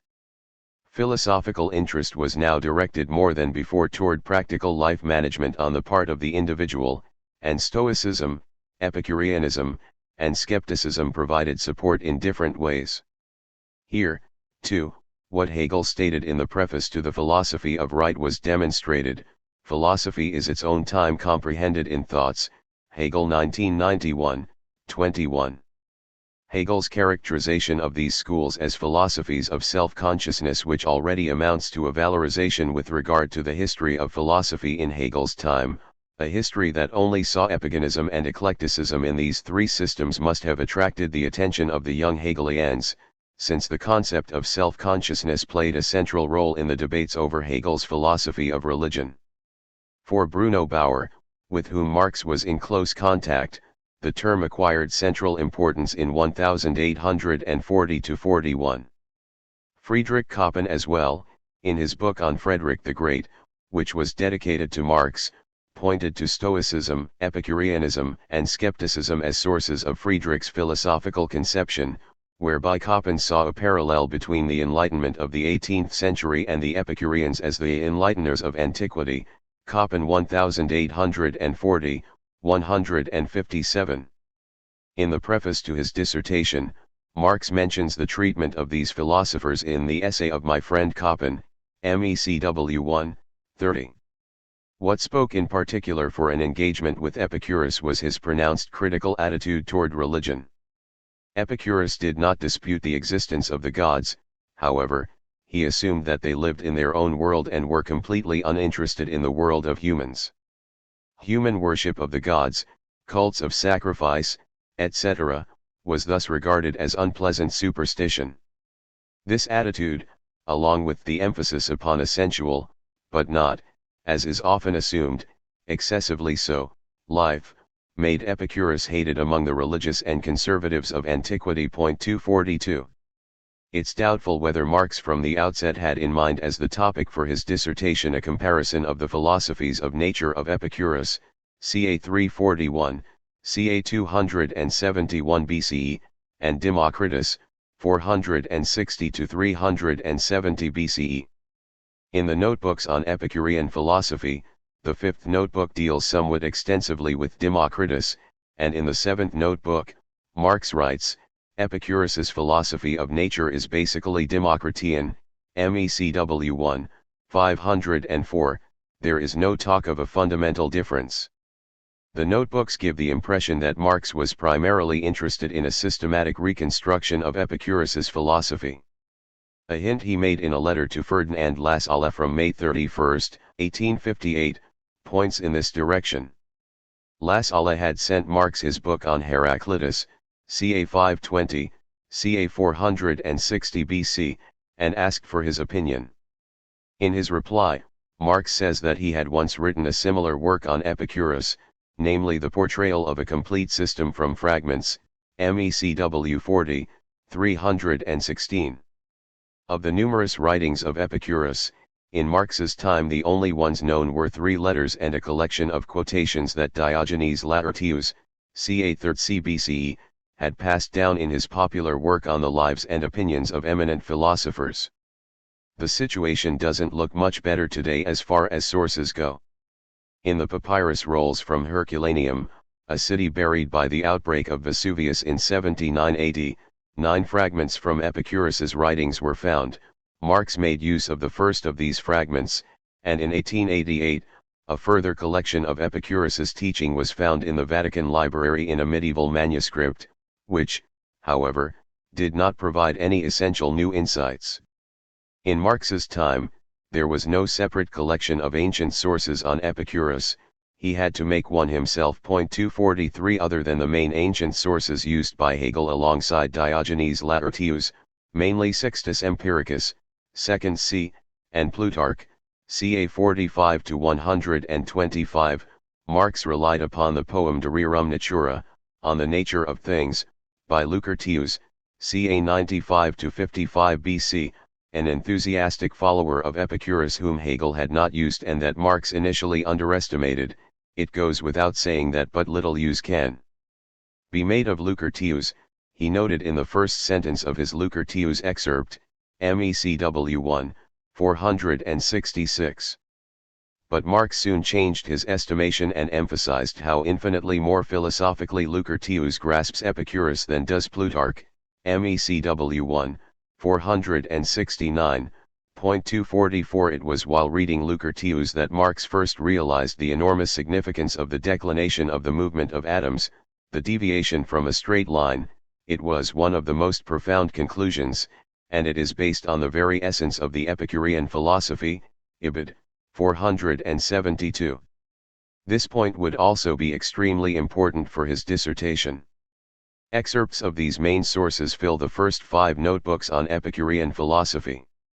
Notebooks 6 and 7 contain supplementary excerpts from the works of other authors that only occasionally mention Epicurus, such as Cicero, 106–43 BCE, Seneca, ca. 4 BCE, 65 AD, or Stobaeus, 5th c. The excerpts were frequently interrupted by Marx's sometimes longer remarks, in which he attempted to clarify the relation of Epicurean philosophy to the development of Greek philosophy as a whole, as well as to its opponents, above all Plutarch. Probably in the first half of 1840, about the same time as the last notebook on Epicurean philosophy, or immediately afterward, Marx made an excerpt of parts of Aristotle's text on the soul that also included extensive translations. The mega-editors do not see any concrete occasion for this excerpt, but rather attribute it to Marx's general interest in Aristotle, Mega 4/1, 733. But since Marx had been preparing a dissertation for over a year and would have had an interest in concluding his studies quickly if for no other reason than financial ones, it's not plausible that he made such a comprehensive excerpt for no concrete reason. One interesting hypothesis, which can explain not only the creation of this excerpt, was developed by the Jena classical philologist Gunther Schmidt. Using references and allusions from the notebooks on Epicurean philosophy, Schmidt demonstrated that Marx already possessed thorough knowledge of other works by Aristotle, namely the Physics, the Metaphysics, and the text on generation and corruption, Schmidt 1980, 264–66. So the excerpts from the text on the soul do not stand alone, rather, they complete an intensive study of Aristotle's central works. And there Schmidt drew a direct connection to Marx's dissertation project. His plausible hypothesis is that Marx initially endeavored to make a direct comparison between Epicurus's philosophy and that of Aristotle, Ibid. 266. It has frequently been pointed out that Marx's dissertation is not just concerned with the comparison of the philosophies of Epicurus and Democritus, but also with the relation between the philosophy of Epicurus and that of Aristotle. Cornu 1954, 167 ff, Sanwald 1957, 49 ff, but Schmidt goes a step further by determining that this comparison is not just background but is the original project of Marx's dissertation. Schmidt sees a longer comment that Marx makes in the 5th notebook, after concluding his Lucretius excerpt, MECW 1, 490–93, as the first draft of an introduction for this initial dissertation project. 245. Since Marx also did a test translation into Latin of a paragraph of this comment, Schmidt concludes that Marx wanted to submit this dissertation in Berlin, where a Latin paper was required. Schmidt 1980, 280–83. The text Schmidt discusses is extraordinarily dense. It announces Marx's intention. As in the history of philosophy there are nodal points which raise philosophy in itself to concretion, apprehend abstract principles in a totality, and thus break off the rectilinear process, so also there are moments when philosophy turns its eyes to the external world, and no longer apprehends it, but, as a practical person, weaves, as it were, intrigues with the world, emerges from the transparent kingdom of Amyntas and throws itself on the breast of the worldly siren. That is the carnival of philosophy, whether it disguises itself as a dog like the Cynic, in priestly vestments like the Alexandrian 246, or in fragrant spring array like the Epicurean. It is essential that philosophy should then wear character masks. 247. But as Prometheus, having stolen fire from heaven, begins to build houses and to settle upon the earth, so philosophy, expanded to be the whole world, turns against the world of appearance. The same now with the philosophy of Hegel, MECW 1, 491. With the talk of nodal points by which philosophy is raised to concretion, Marx directly ties into Hegel, who wrote that in the history of philosophy, nodal points such as this must arise in the line of progression of philosophical development, because the truth is concrete, Hegel 2006, 182. Hegel saw such a node of the concrete in the philosophy of Plato, 427 to 347 BCE. Marx establishes that not only are there such nodal points, but also moments in which the entire mode of philosophy changes, it turns to the external world in a comprehending way, but as a practical person. Philosophy costumes itself as a practical person, it is its carnival. 248. However, this turn to the world is not an affirmative one. Philosophy turns against the appearing world, as Hegel's philosophy now does. Marx thus establishes a link to contemporary conflicts, in which Feuerbach, Ruge, and Bauer, each in his own way, criticized Hegel's philosophy, but also deployed it against the appearing world, namely against the religious and philosophical conditions in Prussia. Marx writes at the end of this text that it's important for the historian of philosophy that this turnabout of philosophy, its transubstantiation into flesh and blood, varies according to the determination which a philosophy total and concrete in itself bears as its birthmark, so that reasoning back from the determinate character of this turnabout, we can form a conclusion concerning the immanent determination and the world historical character of the process of development of a philosophy. Marx brings this deliberation to the decisive point that allows him to speak in the first person for the first time in this text, since I hold that the attitude of the Epicurean philosophy is such a form of Greek philosophy that is, a product of the turnabout characterized, may this also be my justification if, instead of presenting moments out of the preceding Greek philosophies as conditions of the life of the Epicurean philosophy, I reason back from the latter to draw conclusions about the former and thus let it itself formulate its own particular position, MECW 1, 493. But this project of reasoning, from Epicurean philosophy to the particular character of Greek philosophy, which expressed an emphatic difference to Hegel's conception, was not tackled by Marx. Notebooks 6 and 7 continue with excerpts on Epicurus, and at the end of Notebook 7, Marx states with some surprise, it is of substantial significance that the cycle of the three Greek philosophical systems, which complete pure Greek philosophy, the Epicurean, the Stoic and the Sceptic, take over their main elements from the past as they were already there. And yet these systems are original and form a whole, MECW 1, 504.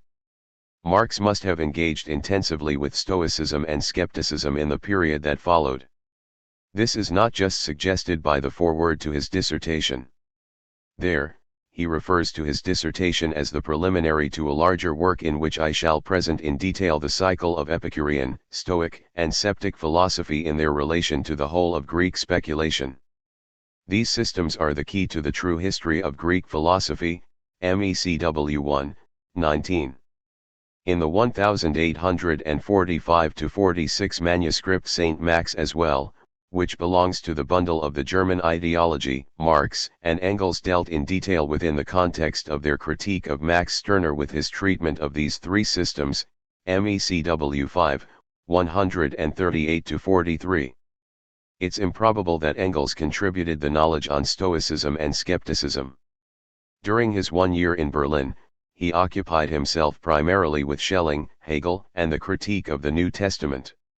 It's more plausible that besides the Aristotle excerpts that haven't survived, there were also notebooks on Stoicism and skepticism that perished. The only surviving works from that time until the completion of his dissertation are excerpts from various works by Leibniz, from Hume's A Treatise on Human Nature, from Spinoza's Tractatus Theologico-Politicus, and from a book by Rosenkranz about Kant, all of which probably date from the beginning of 1841, Mega 4/1, 183 to 288. Along with the Aristotle excerpt, they are referred to as the Berlin Notebooks. A quotation from the Hume excerpt was incorporated into the foreword of the dissertation, and Leibniz is briefly mentioned in 2 passages of the text, but otherwise these excerpts have no connection to it. They also do not contain any remarks by Marx, they are a pure collection of material. Perhaps they were intended to serve as preparation for an oral doctoral examination in Berlin. Bauer had written to Marx on March 30, 1840, that he had heard that oral exams in Berlin always revolved around Aristotle, Spinoza, Leibniz, nothing else. Mega 3/1, 342. Probably dating from 1840 is a fragment on Plutarch, MECW 1, 74-76, which in the first Mega and in the Mu and MECW editions was erroneously regarded as a fragment of the lost appendix to the dissertation. Like the surviving dissertation manuscript, this fragment was not written in Marx's own hand. However, the handwriting for this fragment is not identical to that of the copyist of the dissertation manuscript and parts of the Spinoza excerpt, Mega 4/1, 726. That means that in the years 1840/41 Marx employed at least 2 copyists. Who they were, we don't know. Also unanswered is the question of when and why Marx decided upon the topic of his dissertation, the difference between the philosophies of nature of Epicurus and Democritus. In the notebooks, such a difference is not yet emphasized. Taubert/Labusque, 1977, 705, suspect that between the notebooks and the start of work on the dissertation manuscript, there was a further stage of researching sources, from which, however, no excerpts have survived. The dissertation manuscript. On April 6, 1841, Marx sent his dissertation, The Difference Between the Democritean and Epicurean Philosophy of Nature, to the Faculty of Philosophy at the University of Jena, MECW 1, 379. I will discuss in the final section of this chapter why he did his doctorate at Jena and not in Berlin. Apparently Marx prepared his dissertation for publication, but it did not come to that. In 1902 sections of the dissertation were published as part of the edition of the literary estates of Marx, Engels, and Lassalle procured by Mehring. A complete version of the surviving manuscript, which encompasses only a part of the dissertation, was published by David Ryazanov in 1927 in the first Mega. The edition in the Mu and many translations is based upon that one. But it was only with the publication for the second Mega in 1976 that a number of deciphering errors and the erroneous ordering of the Plutarch fragment could be eliminated. On the edition history, see blank 2017. The publication of Marx's dissertation was consequently impeded. The rule common in Germany today that a dissertation has to be published only took hold later in the 19th century. The copy that Marx sent to Jena is lost. After the Second World War, Marx's doctoral records were found in Jena, but not his dissertation. What has survived is merely an incomplete copy by an unknown scribe. However, it's not certain whether this copy, intended as a print template, is identical with the copy submitted in Jena.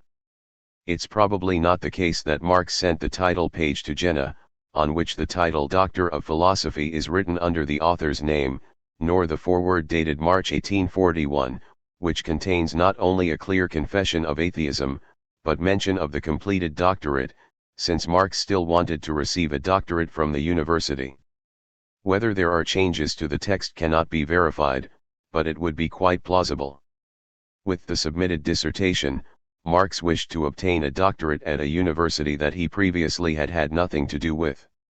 Since he was not necessarily looking for a political confrontation from which he could gain nothing, this would be all too understandable. 249 The case is different with the publication of the work. There, the point would have been public impact. According to the table of contents, the dissertation encompassed 2 parts: difference between the Democritean and Epicurean philosophy of nature in general and difference between the Democritean and Epicurean philosophy of nature in detail, as well as an appendix, critique of Plutarch's polemic against the theology of Epicurus, MECW 1, 32. From the first part, the last 2 subsections are missing. However, the notes on the missing sections are available. The second part has survived completely. The text of the appendix is entirely missing, but here again the notes on the first half of the appendix, noticeable by the subheadings in the notes section, are available. In the case of the missing parts, the question arises of whether the scribe copied them and they were subsequently lost, or whether they were not available for him to copy, because Marx still wanted to revise them. One can at least presume the latter with regard to the missing passages of the first part. The scribe numbered the pages of the first part but did not number the pages of the second part. In the case that the scribe had begun with the copy of the second part before he was finished with the first part, the matter can be explained simply: the scribe wanted to wait for the pagination of the second part until he knew how many pages the first part encompassed. The surviving notes of the missing parts of the text also exhibit a peculiarity. In the main text, Marx had usually reproduced statements by ancient authors in German, either directly or summarized in his own formulations. In the notes, he not only provided sources, but also the original quotations in Greek or Latin. Only for the missing sections are there notes that deviate from this. Among them are 2 comments, each with a length of multiple pages, which refer to contemporary debates over Hegel's philosophy as well as to Schelling and the proofs for the existence of God, MECW 1, 84-87, 100, and 2-5. It's possible the text to which these notes refer had already gone beyond the discussion of Greek philosophy, and Marx wanted to further develop it for publication, and thus he did not give these parts of the text to the copyist. Atoms and self-consciousness. Greek philosophy seems to have met with something with which a good tragedy is not supposed to meet, namely, a dull ending. The objective history of philosophy in Greece seems to come to an end with Aristotle, Greek philosophy's Alexander of Macedon. Epicureans, Stoics, and Sceptics are regarded as an almost improper addition bearing no relation to its powerful premises, MECW 1, 34. Thus begins the first part of Marx's dissertation. As in the notebooks and the foreword, Marx opposes the underestimation of post-Aristotelian philosophy. He presents his dissertation as the first example of evidence for his thesis, whereby he emphasizes that it's not an easy task, since it is an old and entrenched prejudice to identify Democritean and Epicurean physics, so that Epicurus's modifications are seen as only arbitrary vagaries, Ibid. 36. Democritus and Epicurus were both atomists. They proceeded from the assumption that the world was built out of the smallest particles, atoms, translated literally, the indivisible, and in Marx's day, Epicurus was seen merely as an epigone of Democritus with regard to atomic theory. To that extent, it's not accurate, as Marx writes in his foreword, that he had solved a heretofore unsolved problem, Ibid. 29, it was not seen as a problem, and certainly not as an unsolved one. To that extent, with his work Marx was breaking new ground in the history of philosophy. If one speaks of atoms today, one thinks of atom bombs and atomic power plants. In the case of both, tremendous energy is released by splitting the nuclei of atoms. It's part of general education today to know that atoms consist of a positively charged nucleus and a negatively charged shell.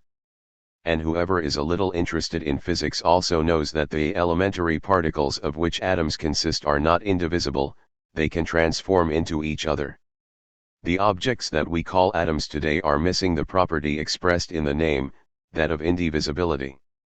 Greek atomism is distinct from modern physics not just in terms of the content of the term atom, but also in terms of method.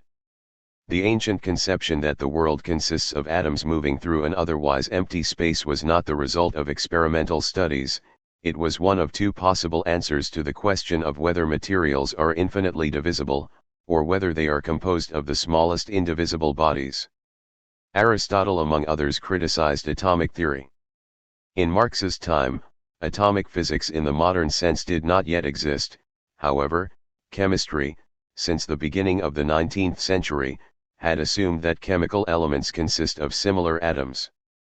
Only toward the end of the 19th century did it become clear through experiment that these atoms are not compact, but rather possess an inner structure.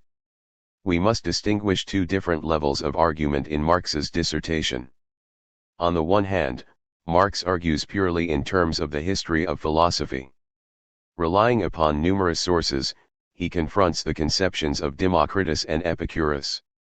On the other hand, he interprets Epicurus' conceptions using his own categories, stemming from Hegel above all essence, appearance, and self-consciousness. It is not simply an application of these categories, but a free usage that builds a bridge between the theory of atoms and the discussion of the position of human beings in society. Here it is made clear what Marx meant when he wrote to La Salle on December 21, 1857, that he had conducted his study of Epicurus for political 250 rather than philosophical reasons, MECW 40, 226. The first part of the dissertation concerns the difference between the Democritean and Epicurean philosophies of nature in general. Marx shows that Democritus and Epicurus both proceed from the existence of atoms and their movement in empty space, but otherwise have completely different views. Regarding the question of the truth and certainty of human knowledge, one finds, according to Marx, a contradiction with Democritus, to the extent that, on the one hand, he ascribes truth to phenomena, but, on the other hand, also claims that the truth only exists in the hidden and that can only mean, not in phenomena, since these are not hidden. Epicurus, in contrast, holds to the perception of the senses as the incontrovertible criterion of truth. This difference in their theoretical judgments corresponds to a difference in their scientific practice. Democritus is dissatisfied with philosophical reflection. He constantly explores new fields of knowledge and makes countless journeys in order to gather new knowledge. However, Epicurus is satisfied with philosophy and has contempt for positive sciences. The most important difference for Marx is their positions toward determinism. Whereas Democritus sees the world as ruled by necessity and dismisses chance as a human fiction, Epicurus disputes the necessity of what occurs and emphasizes that some things depend upon chance, while others depend upon our arbitrariness. Marx points out the consequences of this rejection of necessity for individual humans with a quote from Epicurus cited by Seneca: "It is a misfortune to live in necessity, but to live in necessity is not a necessity." On all sides many short and easy paths to freedom are open, MECW 1, 43. In explaining individual phenomena, Epicurus thus does not claim a particular explanation. Instead he regards everything as possible to the extent it does not contradict the perception of the senses. Epicurus emphasizes ataraxy, contentedness, peace of mind, as the aim of knowledge, which Marx sharpens to a point. Epicurus confesses finally that his method of explaining aims only at the ataraxy of self-consciousness, not at knowledge of nature in and for itself, MECW 1, 45, a difference that's about to become important. In the second part of the dissertation, Marx turns to the declination of atomic movement. Democritus knew only two types of atomic movement, falling in a straight line and repulsion of the atoms. Epicurus introduces declination as the third type of atomic movement, a small deviation from falling in a straight line, a deviation that itself has no cause. Marx interprets Epicurus so that with the fall in a straight line, he depicted the movement of a dependent body, which expressed the materiality of atoms. With declination, in contrast, the movement of an independent body not subordinate to necessity is depicted. This movement expresses the form determination of atoms, Ibid. 48. According to Marx, Lucretius was the only one among the ancient writers who understood the meaning of declination, stating he is correct when he maintains that the declination breaks the fati fidere, the bonds of fate, Ibid. 49. Only on the basis of the declination of atomic movement can Epicurus dispute Democritus's deterministic view of the world. 251 And, this is the important point for Marx, only on the basis of the rejection of determinism is freedom possible. The declination of atomic movement is for Marx not a particular determination which appears accidentally in Epicurean physics. On the contrary, the law it expresses goes through the whole Epicurean philosophy, Ibid. 50. How this swerve, Ausbügen, Marx's German translation of declination, asserts itself is hinted at by the following paragraph. The entire Epicurean philosophy swerves away from the restrictive mode of being wherever the concept of abstract individuality, self-sufficiency, and negation of all relation to other things must be represented in its existence. The purpose of action is to be found therefore in abstracting, swerving away from pain and confusion, in ataraxy. Hence the good is the flight from evil, pleasure the swerving away from suffering. Finally, where abstract individuality appears in its highest freedom and independence, in its totality, there it follows that the being which is swerved away from, is all being. For this reason, the gods swerve away from the world, do not bother with it and live outside it. Ibid. 50. Marx sees in the question concerning the properties of atoms a difference between Democritus and Epicurus as important as that of declination. Marx interprets the sources in such a way that Democritus does not attribute any properties to atoms, and the properties of the world of appearances emerges from the different combinations of atoms. Ibid. 55. In contrast, Epicurus maintains, on the one hand, that the invariable atoms cannot possess any properties, since properties are variable, but, on the other hand, it is a necessary consequence to attach various properties to atoms, since the many atoms that repel each other must also be different. Marx sharpens this contradiction with the categories of Hegel's logic. Through the qualities the atom acquires an existence which contradicts its concept, it is assumed as an externalist being different from its essence. Ibid. 54. This contradiction between essence and existence, between form and material is, for Marx, in the case of the Epicurean atom, an inevitable, necessary contradiction. Through the quality the atom is alienated from its concept, but at the same time is perfected in its construction. It is from repulsion and the ensuing conglomerations of the qualified atoms that the world of appearance now emerges.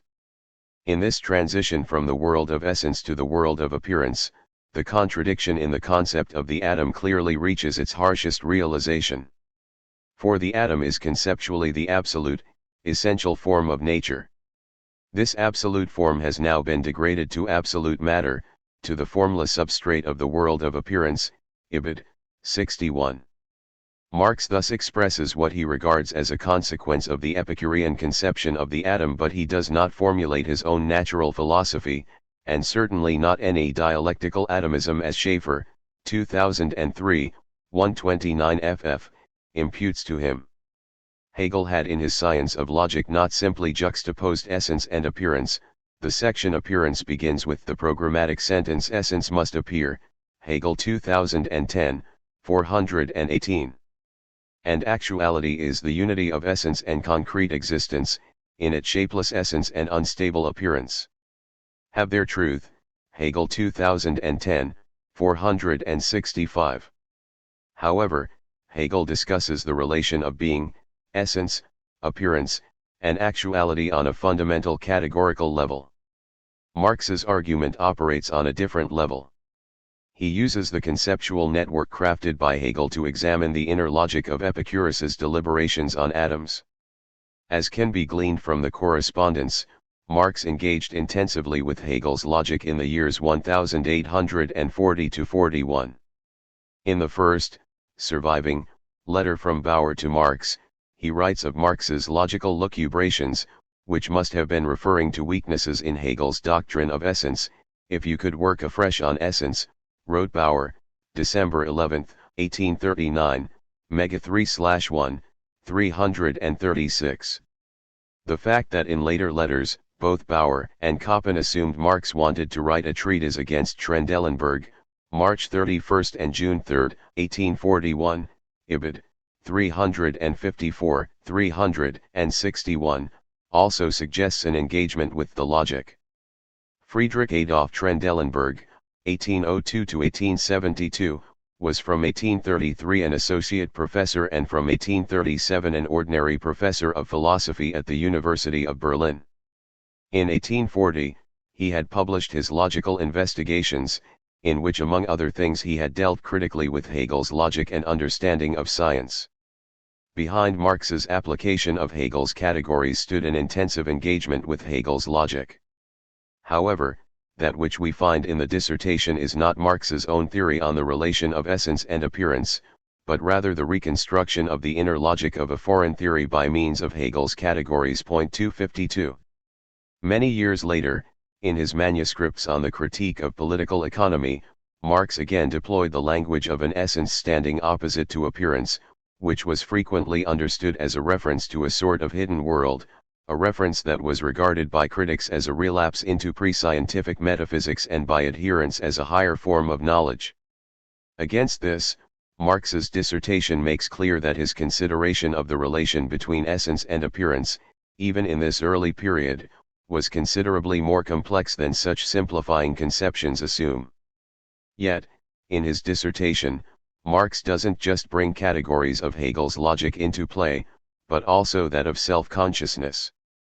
He thus sees, as did Epicurus, repulsion as a consequence of declination.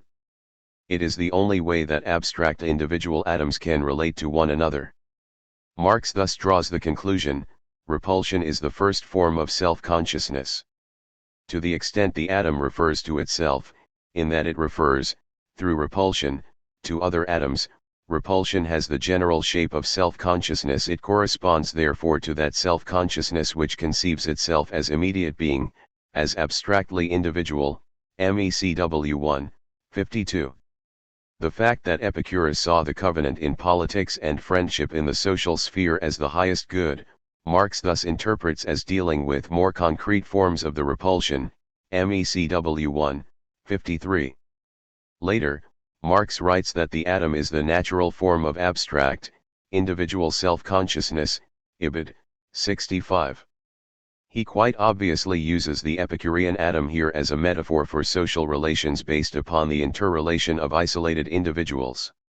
A further statement on the atom also has to be seen against this background. Since the atom, presupposed as abstractly individual and complete, cannot actualize itself as the idealizing and pervading power, Marx concludes that abstract individuality is freedom from being, not freedom in being, Ibid. 62. What does that mean? Human existence is relationship, interaction between humans. If human beings exist as abstract individuality, then they have no relationship as human beings to each other, they are thus free of human existence. With self-consciousness as an interpretive grid, Marx attempts in the final section of the second part of his dissertation to clarify an apparent anomaly in Epicurus's natural philosophy, his treatment of meteors, whereby Epicurus's usage of the term refers to all celestial phenomena. Whereas in the entirety of Greek philosophy, heavenly bodies and their movements were seen as eternal and immutable, Epicurus disputes precisely that. Aristotle had already pointed out that humans tend to connect the immortal with the eternal, and therefore believed the immortal gods would have their seat in eternal heaven. For Epicurus, the greatest confusion of the soul arises from such a belief. Aristotle reproached the ancients for their belief that heaven required the support of Atlas. 253 Epicurus, on the other hand, blames those who believe that man needs heaven. He finds the Atlas by whom heaven is supported in human stupidity and superstition, Ibid. 68.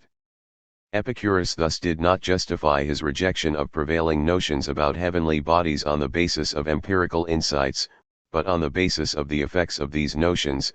With them, one would throw oneself into the arms of myth and superstition, that of astrology. Marx makes the statement more pointedly, since eternity of the heavenly bodies would disturb the ataraxy of self-consciousness, it is a necessary, a stringent consequence that they are not eternal, Ibid. 70. But this priority of the ataraxy of self-consciousness is for Marx not yet the whole point of Epicurus' argument. Epicurus presented atoms as the immutable, independent building blocks of the world. The eternal heavenly bodies, which unlike dependent bodies do not move in a straight line but like independent bodies in a curved orbit, are, according to Marx, the atoms become real, Ibid. 70. But instead of celebrating this result, Epicurus feels that here his previous categories break down, that the method of his theory becomes different, Ibid. 71. What has happened? Epicurus' entire philosophy of nature, according to Marx, is traversed by the contradiction between essence and existence, between form and matter. In the heavenly bodies, this contradiction is extinguished, the antagonistic moments are reconciled. With this reconciliation, matter ceases to be affirmation of abstract self-consciousness, ibid.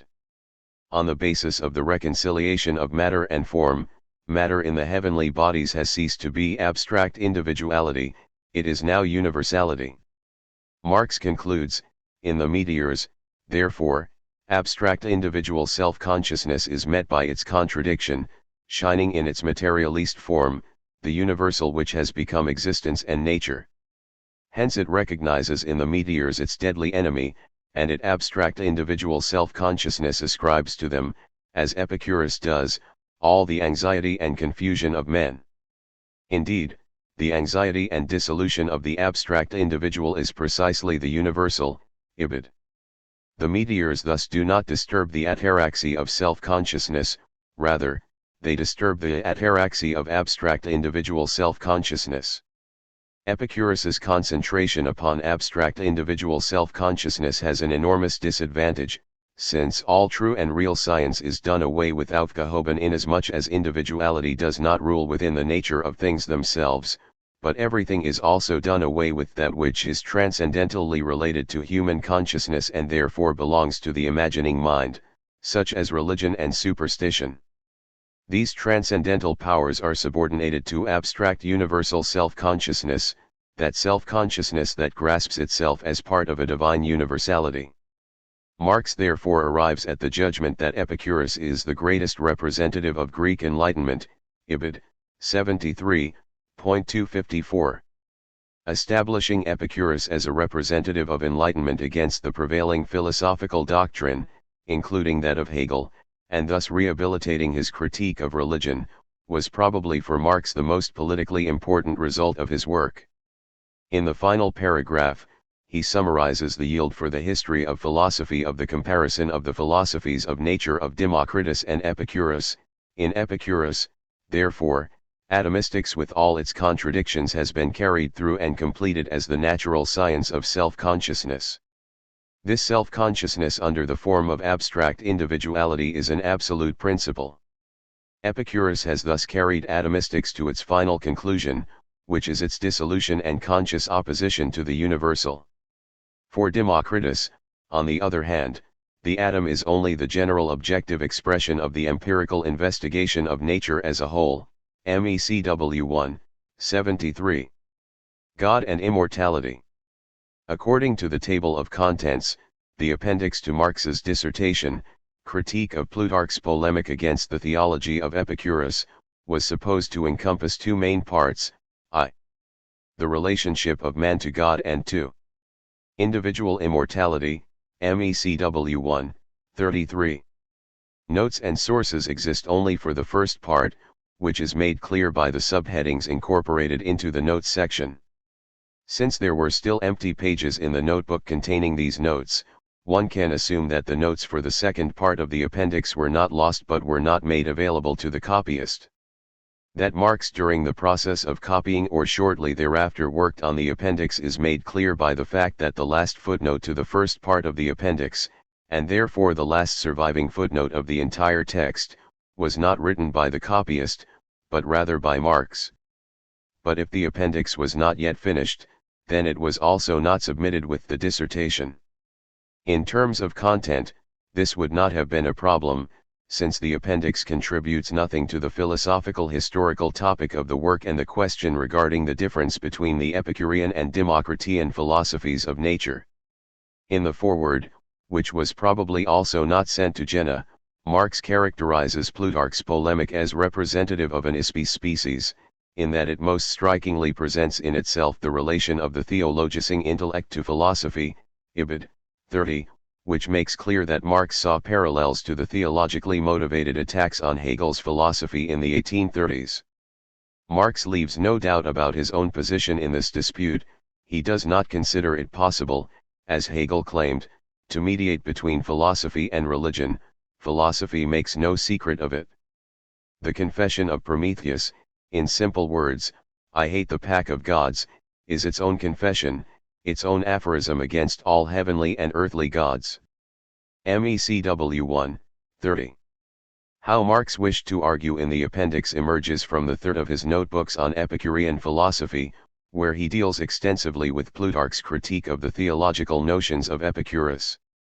Whereas Epicurus understands human beings' fear of God to be something bad, which Marx affirms in one of the notes in the appendix with corresponding quotations from Holbeck's The System of Nature, MECW 1, 102, Plutarch argues that this fear protects humans from committing evil. Marx retorts in the third notebook, what is then the essence of the empirically evil? That the individual shuts himself off from his eternal nature in his empirical nature, but is that not the same as to shut his eternal nature out of himself, to apprehend it in the form of persistent isolation in self, in the form of the empirical, and hence to consider it as an empirical God outside self? In this relation God is merely what is common to all the consequences that empirical evil actions can have, MECW 1, 448. This makes clear that Marx's critique of religion points in a similar direction to that published by Feuerbach in the spring of 1841 in The Essence of Christianity. The essence of God is merely the externalized, autonomized essence of man. That is not to say that Marx had already anticipated Feuerbach's critique. That which Feuerbach had clearly worked through and reflected upon in many of its consequences is a mere inkling for Marx.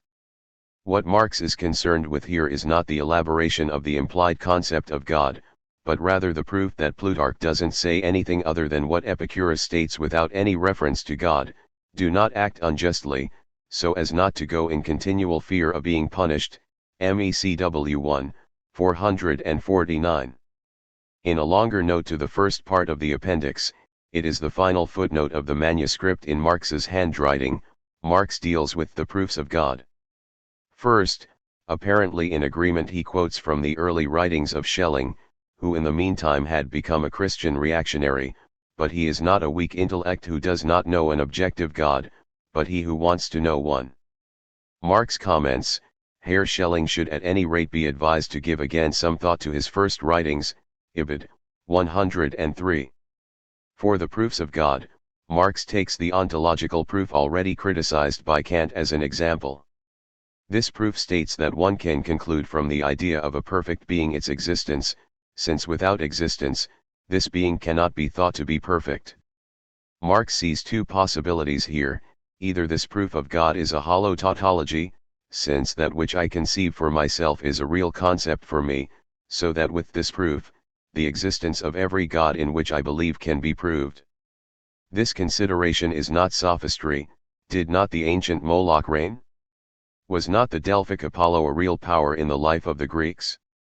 Kant's critique means nothing in this respect, Ibid. 104. Why?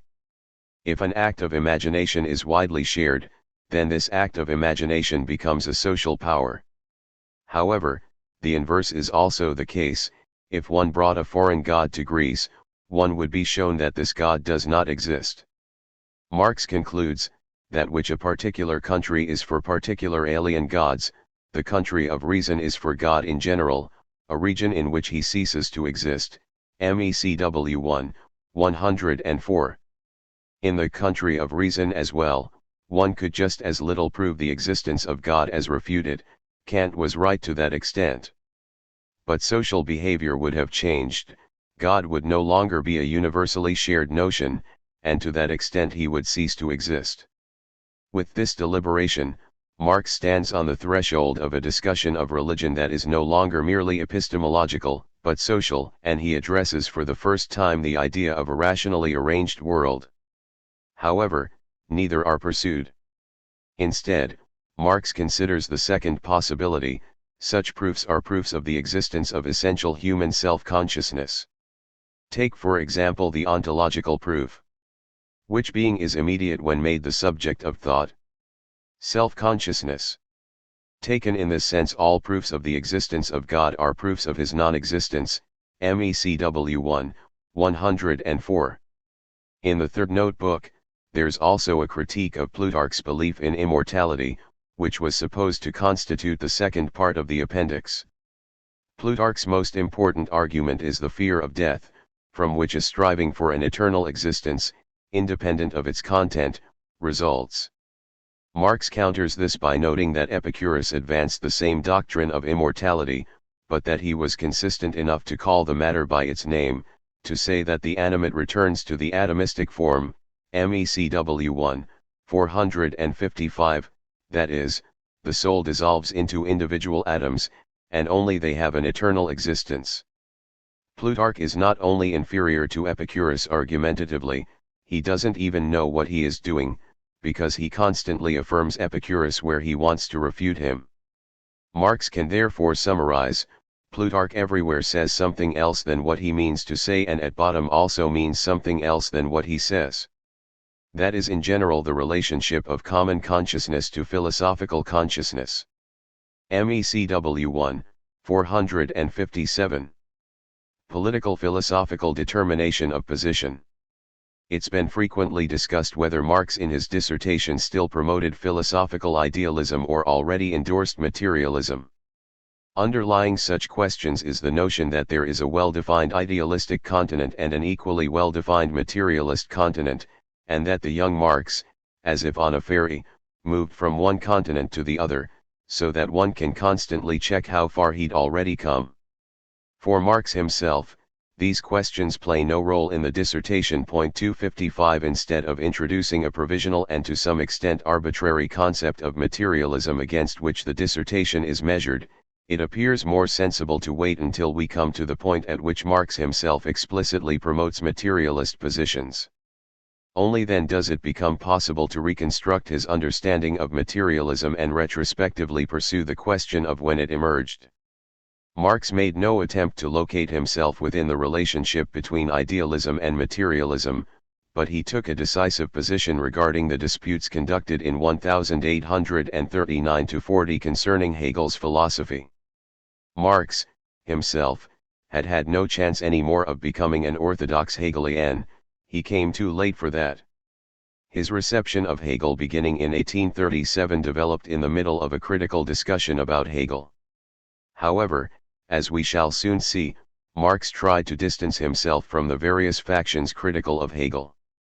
As depicted in this chapter, the young Hegelian authors, Arnold Ruge first and foremost, criticized a subjective accommodation by Hegel of political conditions.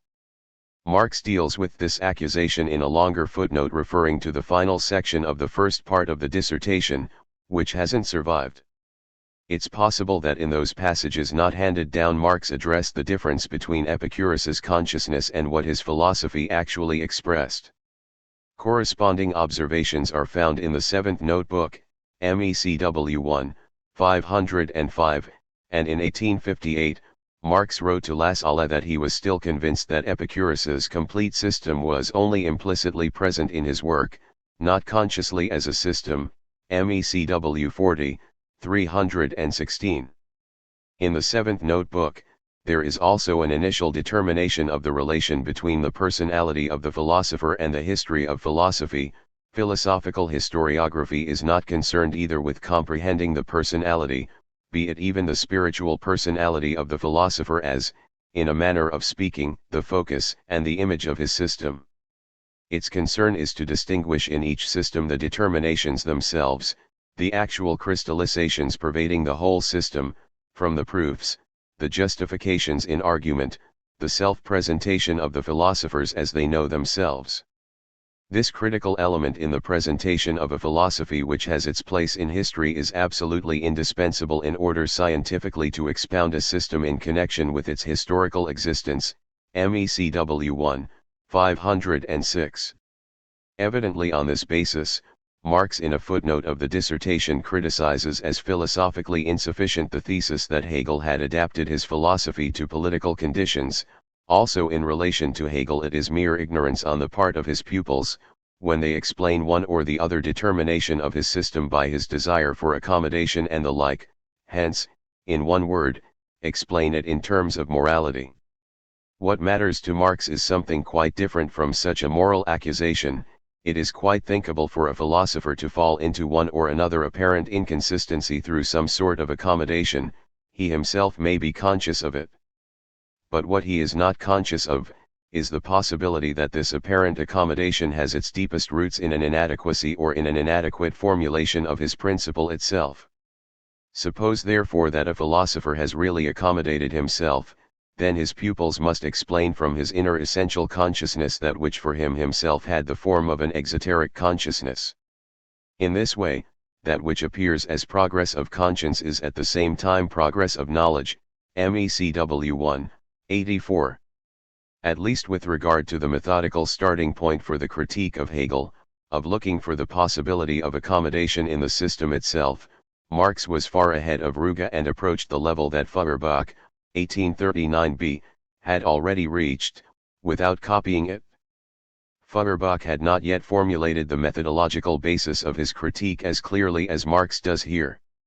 However, the implementation of the critique of Hegel in terms of content was far more advanced in Feuerbach's work than in Marx's. Marx did not remain standing at this methodological reflection. He attempted to order the development of the Hegelian school in a general schema, the rough structure of which he had already outlined in the notebooks. There, Marx argued in the passages that Ernst Gunther Schmidt identified as the introduction to the initial dissertation project, that philosophy, which had become a closed totality, must also turn outward again, toward the world, MECW 1, 491. This transition is now conceived as a transition from discipline to freedom and is provided with an extraordinarily bold, not to say foolhardy generalization. It is a psychological law that the theoretical mind, once liberated in itself, turns into practical energy, and, leaving the shadowy empire of Amenthus as will turns itself against the reality of the world existing without it. But what leads to this practical energy? But the practice of philosophy is itself theoretical. It is the critique that measures the individual existence by the essence, the particular reality by the idea, MECW 1, 85. Many interpreters, for example Z.B. Condalis 1987, 1980 and 17, heard the voice of Bruno Bauer in this. Bauer had written to Marx, "Theory is now the strongest praxis, and we cannot at all predict in what great sense it will become practical." Mega 3/1, 355. However, this sentence stems from Bauer's letter of March 31, 1841, when Marx had probably long since written his footnote. Above all, Bauer speaks of now being when this is the case, whereas Marx speaks in a generalizing way of the practice of philosophy and adds, but this immediate realization of philosophy is in its deepest essence afflicted with contradictions, MECW 1, 85. So Marx does not speak of his own praxis, his own dealings with philosophy, as Bauer does. Marx is still describing the activity of the theoretical mind, once liberated in itself. And here he sees the contradiction in the turn to the world that makes philosophical reflection impossible.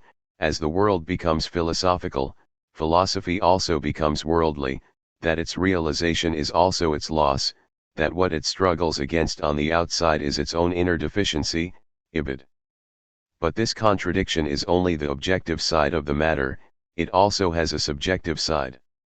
For the intellectual carriers, the individual self-consciousness of the process applies, their liberation of the world from unphilosophy is at the same time their own liberation from the philosophy, ibid. Marx sees this duality of philosophical self-consciousness at work in two sides utterly opposed to each other, the liberal party on one side and positive philosophy on the other. The act of the first side is critique, hence precisely that turning toward the outside of philosophy. The act of the second is the attempt to philosophize, hence the turning in toward itself of philosophy. This second side knows that the inadequacy is immanent in philosophy, while the first understands it as inadequacy of the world which has to be made philosophical, ibid. 86. In juxtaposing the liberal party and positive philosophy, Marx refers to the development of post-Hegelian philosophy. In this respect, it's remarkable that he does not get involved with the distinction between left and right Hegelians introduced by Strauss in his Streichschriften from 1837, nor with the one arising in the dispute between Leo and Ruge between old and young Hegelians. In the 1830s and 1840s in Germany, liberal was synonymous with opposition against the authoritarian state and with the demand for a constitution and parliament. When Marx speaks here of the Liberal Party, he doesn't just have the young Hegelian authors in mind, which is assumed in a large part of the literature. These young Hegelians are certainly also meant, but Marx sorts them into a broader spectrum. It's possible that he regarded the division into old and young Hegelians as suspect, since people like Michelet and Rosenkranz stood on the liberal side. Marx probably saw as representatives of positive philosophy those groups that Michelet, in his History of the Last Systems, described as pseudo-Hegelians, alongside Franz von Bader, 1765–1841, who developed a strongly religious philosophy, are primarily the speculative theists such as Christian Hermann Weiss, Immanuel Fichte, and Carl Philipp Fischer, who partially referred to Hegel, but mainly wanted to go beyond him theologically. In his presentation, Michelet emphasizes that they connected to positive revelation and sought a positive surplus with regard to Hegel, Michelet 1838, 632, 646. Feuerbach had subjected this current to a devastating critique with his article Toward a Critique of Positive Philosophy, while at the same time introducing the term positive philosophy. Feuerbach 1838. 256. As already noted in this chapter, Marx had engaged in greater detail with at least Fischer, see the letter from Bauer from March 1, 1840, Mega 3/1, 341. Marx criticized both parties, regarding them as standing in a sort of mirror-image relationship to each other, with both misunderstanding their own actions. Each of these parties does exactly what the other one wants to do and what it itself does not want to do. MECW 1, 86. What does that mean? The Liberal Party that wishes to turn toward the world clings to philosophy. It continues to philosophize, even when referring to the world, that is, to political conditions. Positive philosophy, in contrast, which wished to philosophize, lost philosophy, and not to theology, but rather according to the accusation Feuerbach made of it to the madness of religious fanaticism, which regards itself alone as being in possession of the only true God, the only beatifying idea. Feuerbach 1838, 2337. For Marx, this results in a qualitative difference between the two parties. The first, however, is, despite its inner contradiction, conscious of both its principle in general and its goal. In the second party, the inversion Verkehrtheit, we may well say the madness Verrücktheit, appears as such. As to the content, only the Liberal Party achieves real progress, because it is the party of the concept. MECW 1, 86. If we regard the young Hegelians, as expounded upon in this chapter, not as a school but rather as a current initially emanating from Hegel that radicalized itself both philosophically and politically, then dissolved in the 1840s before it was able to form its own paradigm, then Bauer and Marx undoubtedly belonged to this current in 1841. But if we apply a narrower concept of young Hegelianism, it becomes difficult to classify Marx as part of it. In any case, it's remarkable that in his analysis of the political philosophical conflicts, Marx does not count himself on the young Hegelian side. Bauer's statements in his correspondence with Marx also match this distance. Arnold Ruge is regarded with a certain sympathy, but a considerable measure of critique already resonates in his and Bauer's plans to found their own journal. That idea expressed the fact that the Halsjahrbucher were no longer enough for Bauer and Marx, and if the new journal would have succeeded, that would have been a serious blow for Ruge. See in particular Bauer's letter from March 31, 1841, Mega 3/1, 354. In the literature, the question has been much discussed whether Marx borrowed his concept of self-consciousness from Bauer or whether there were already initial differences between them. 257. What seems more fundamental, however, is the question of what made the concept of self-consciousness so attractive for both Bauer and Marx. In the late 1830s, Hegel's philosophy was regarded by many young Hegelians as, on the one hand, too self-contained, not open enough to new, above all political, dynamics, and, on the other, a surplus of the general was seen in it. The subjective individual played a subordinate role. Despite all critique, however, Hegel's philosophy was not to be discarded, it still served as a guideline. The concept of self-consciousness, which was part of the debate in any event, due to the dispute over Hegel's philosophy of religion, appeared to offer a way out.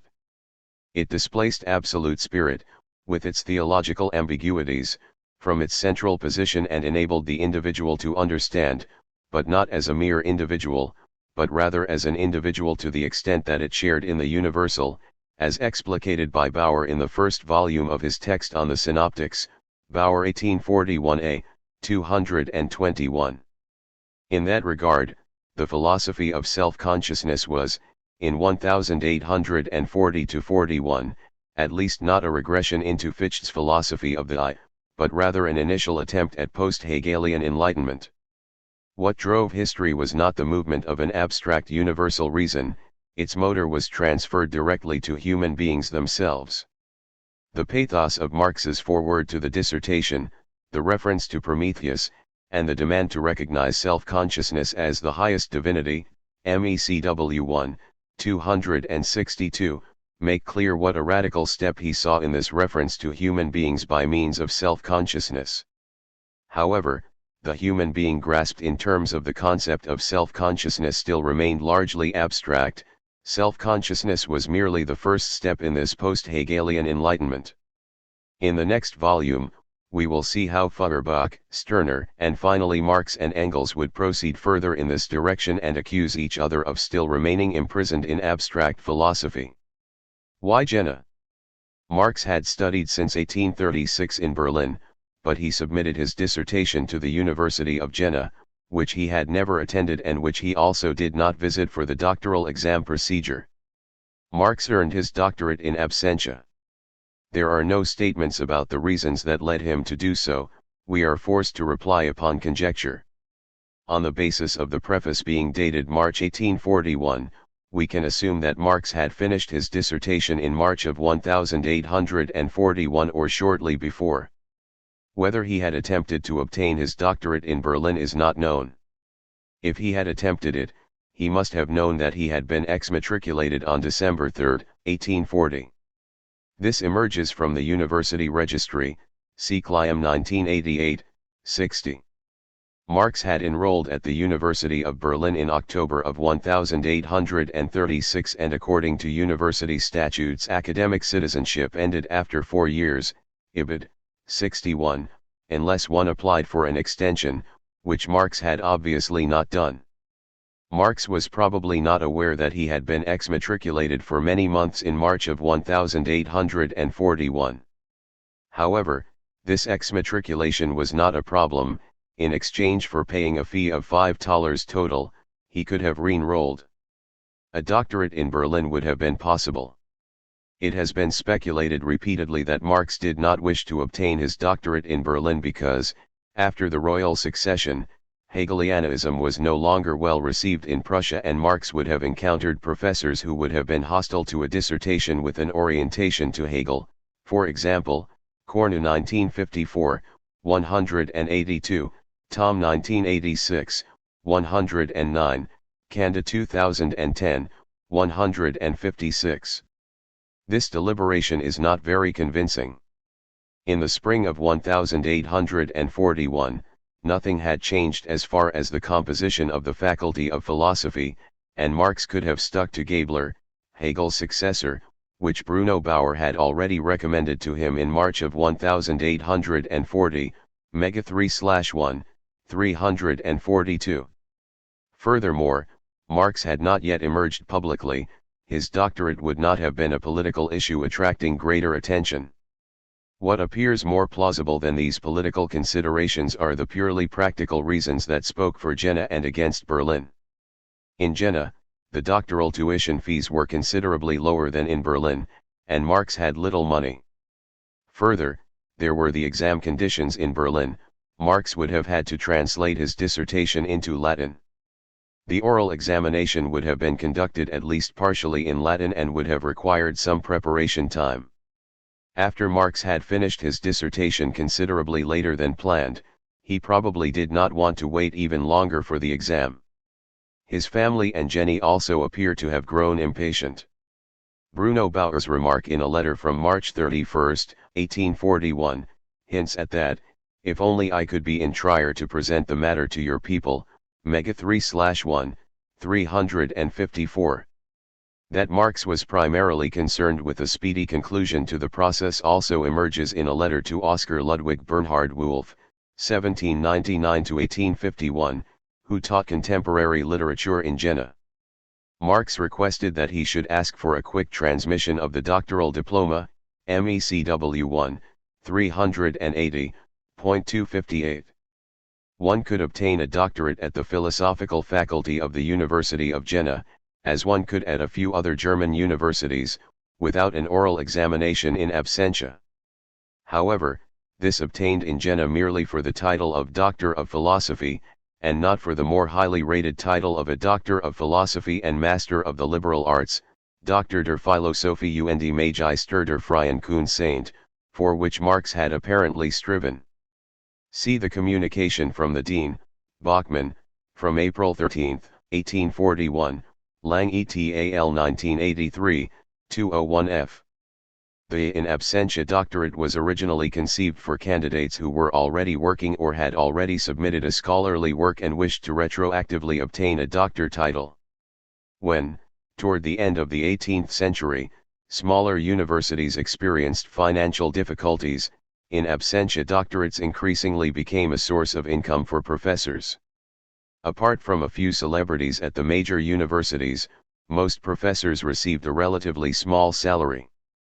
They were therefore reliant upon lecture fees paid by their students, who were not numerous at small universities, and upon the doctoral fees.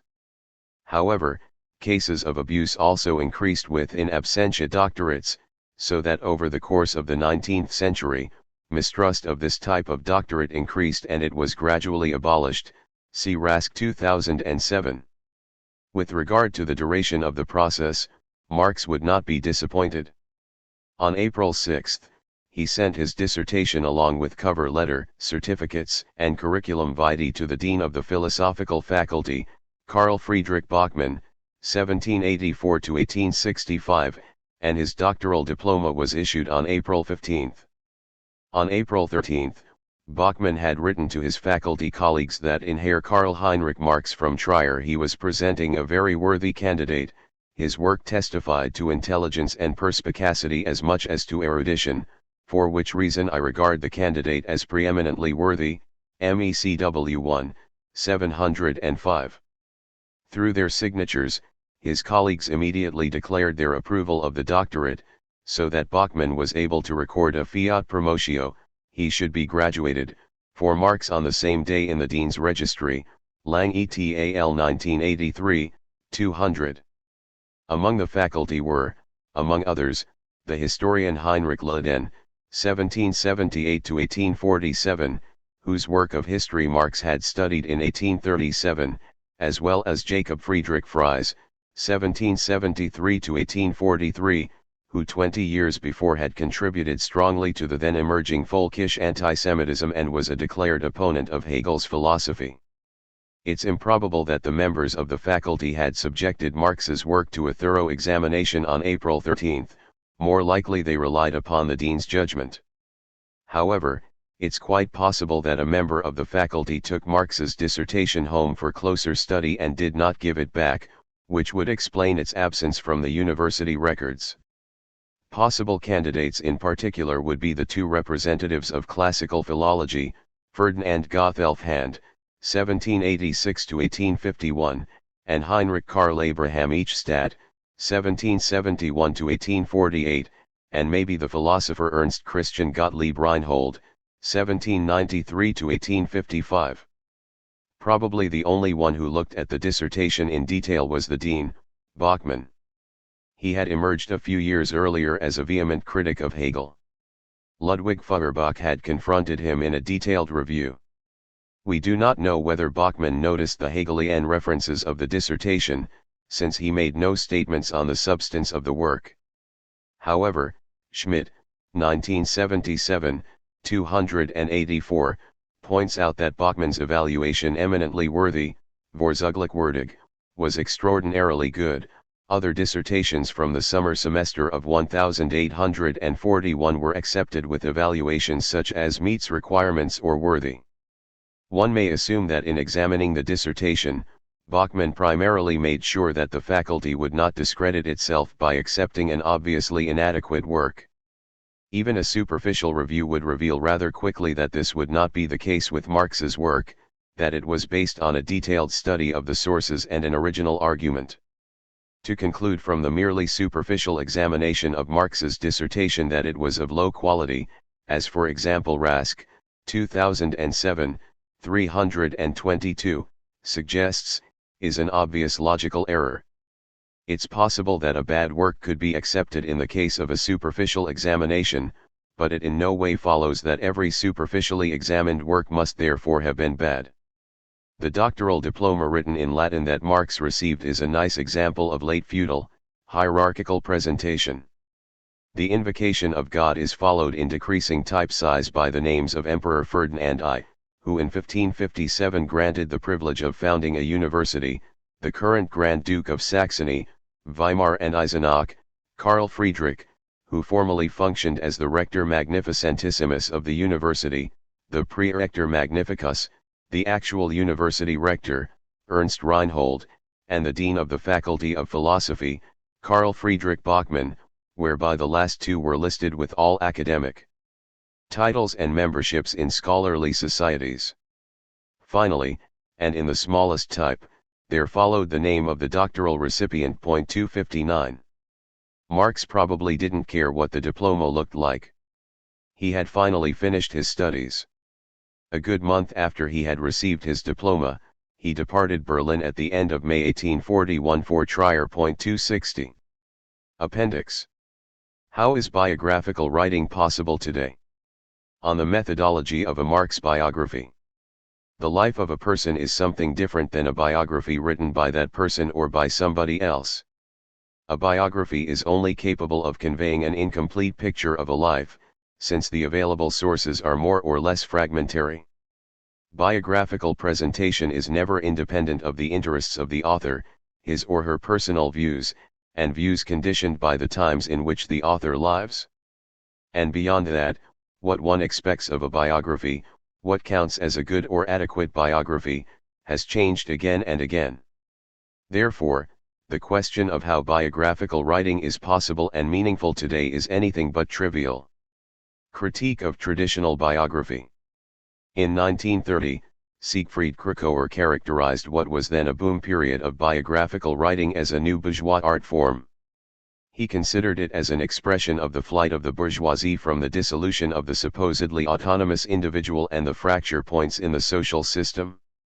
Although this dissolution led in literature to the crisis of the novel, a place of retreat for the articulation of the individual was found in biography, since here, the objectivity of representation appeared to be guaranteed by the historical importance of what was represented. Nonetheless, for Kracauer, the end of biographical writing had not been reached. In the essay, he highlighted Trotsky's biographical work, which, unlike the flood of fashionable biographies, was not concerned with evading knowledge of the contemporary situation, but rather with revealing it. A few years later, Kracauer himself presented a biography that went far beyond a mere description of a life. Jacques Offenbach and the Paris of his time, 1937, a work he introduced in the preface as a social biography. What Kracauer had in view with his critique was the surge of biographical belles lettres.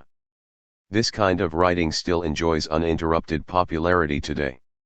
With more or less substantiated knowledge of the person being portrayed and his or her era, and enriched with a few psychological schemata, an image is crafted that usually claims to reveal the essence of the subject as well as the reasons for his success or failure. The available sources are usually used very selectively, and the image presented, whether positive or negative, is not called into question by contradictory material. The sources used are eagerly supplemented by the empathy of the writers and the writer's ability to put themselves in the place of the person being portrayed. Not infrequently, the subject's inner life is described in such detail and in such a lively manner, it was as if the biographer had conducted conversations with the person lasting hours. Correspondingly, many of the statements of such biographies are simply not verifiable.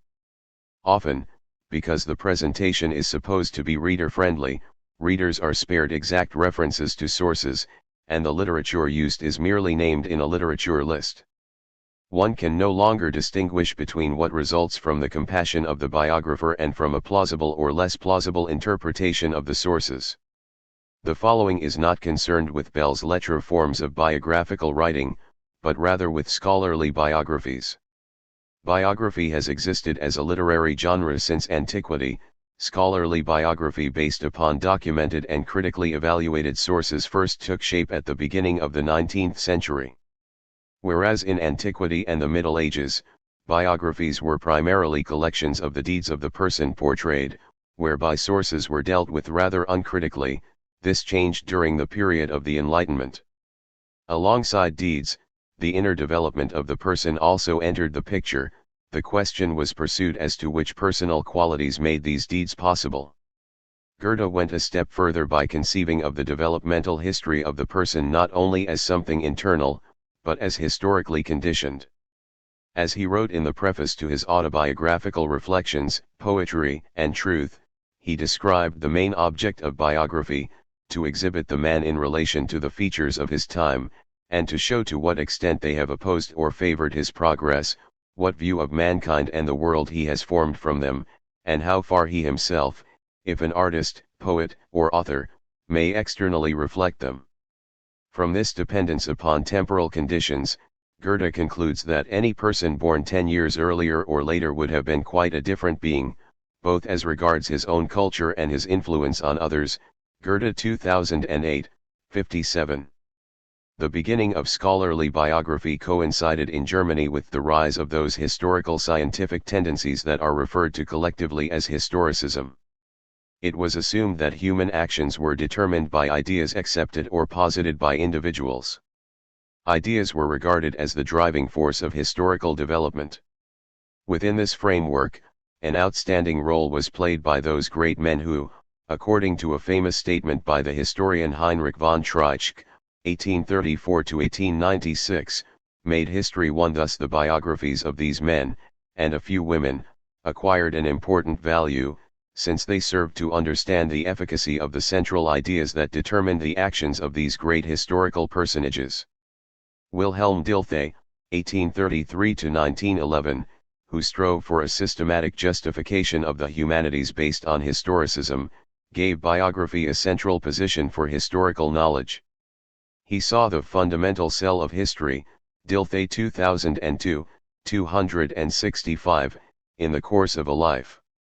He formulated a hermeneutic requirement for biographers, to relieve the ideas and impetuses of the subject by empathizing, and therefore to understand what an individual could do for himself, reflect upon the course of his own life, understand his own realization of purposes from which his life course, Ibid. 267, emerges was to be transferred to another course of life. Biography then would emerge as a literary form of understanding other lives, Ibid. 266. A large part of the biographical literature of the 20th century was characterized by such notions, though this was not always clear to individual biographers. This also applies to the biographies of the labor movement beginning in the early 20th century. The Marx biography, 1918–1962, by Franz Mehring and Gustav Mayer's two-volume biography of Engels, 1919–1932, contrasted the greats of bourgeois history writing with the greats of the labor movement, and made use of methodological instruments similar to those of bourgeois historians. Traditional biography experienced a fundamental critique in the 20th century, fed by various sources. In France, in the historical sciences, the Annales school established itself in the 1930s, named after the journal founded by Lucien Febvre and Marc Bloch, which not only turned toward economic and social history and worked with quantitative methods, but also directed its interest toward long-term developmental processes. Against such a background, biographies strongly declined in significance. After the Second World War, a similar development became evident in West Germany. The understanding of history there, which for a long time had been oriented toward historicism, was called into question by conceptions oriented toward structural and social history.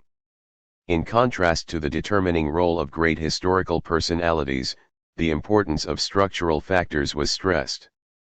Programmatically, history was conceived in the Bielefeld school founded by Hans Ulrich Weller as historical social science. Instead of assuming that individuals autonomously give meaning to their activity, the dependence of individuals upon their social environment was given primacy. Thus, the importance of biographical research was also called into question. Biographies were still published, but they could no longer claim a central role for historical knowledge. Starting in the 1970s in West Germany, a crisis of biography was diagnosed alongside the crisis of historical science, see Oelkers 1973, Schultz 1978.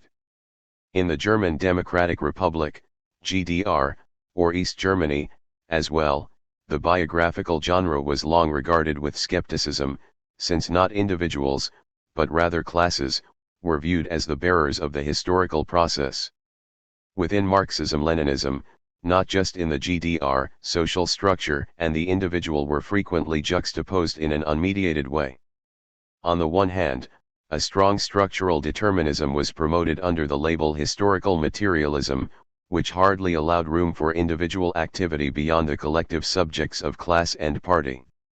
On the other hand, the founding fathers Marx, Engels, and Lenin were regarded as preeminent shining lights, whose individual genius ultimately outshone all social conditionality. A real mediation of conditioning social structures and individual thought and action was only achieved insufficiently in the depiction of these shining lights, as well as their political opponents. Jean-Paul Sartre criticized the rhetorical mediation of social relations with the life and thought of thinkers and artists within Marxism, Sartre 1964, 49, and with his 5-volume biography of the young Flaubert, Sartre 1971-72, opposed it with an admittedly in terms of scope extreme alternative. The wide-ranging double biography of Marx and Engels presented by Cornu, a Frenchman teaching in the GDR, constituted an important exception, but no one attempted to continue it. It only goes up to 1846. Parallel to the tendencies critical of biography within the field of history, within literary studies a debate about the death of the author arose following works by Roland Barthes, 1967, and Michel Foucault, 1969.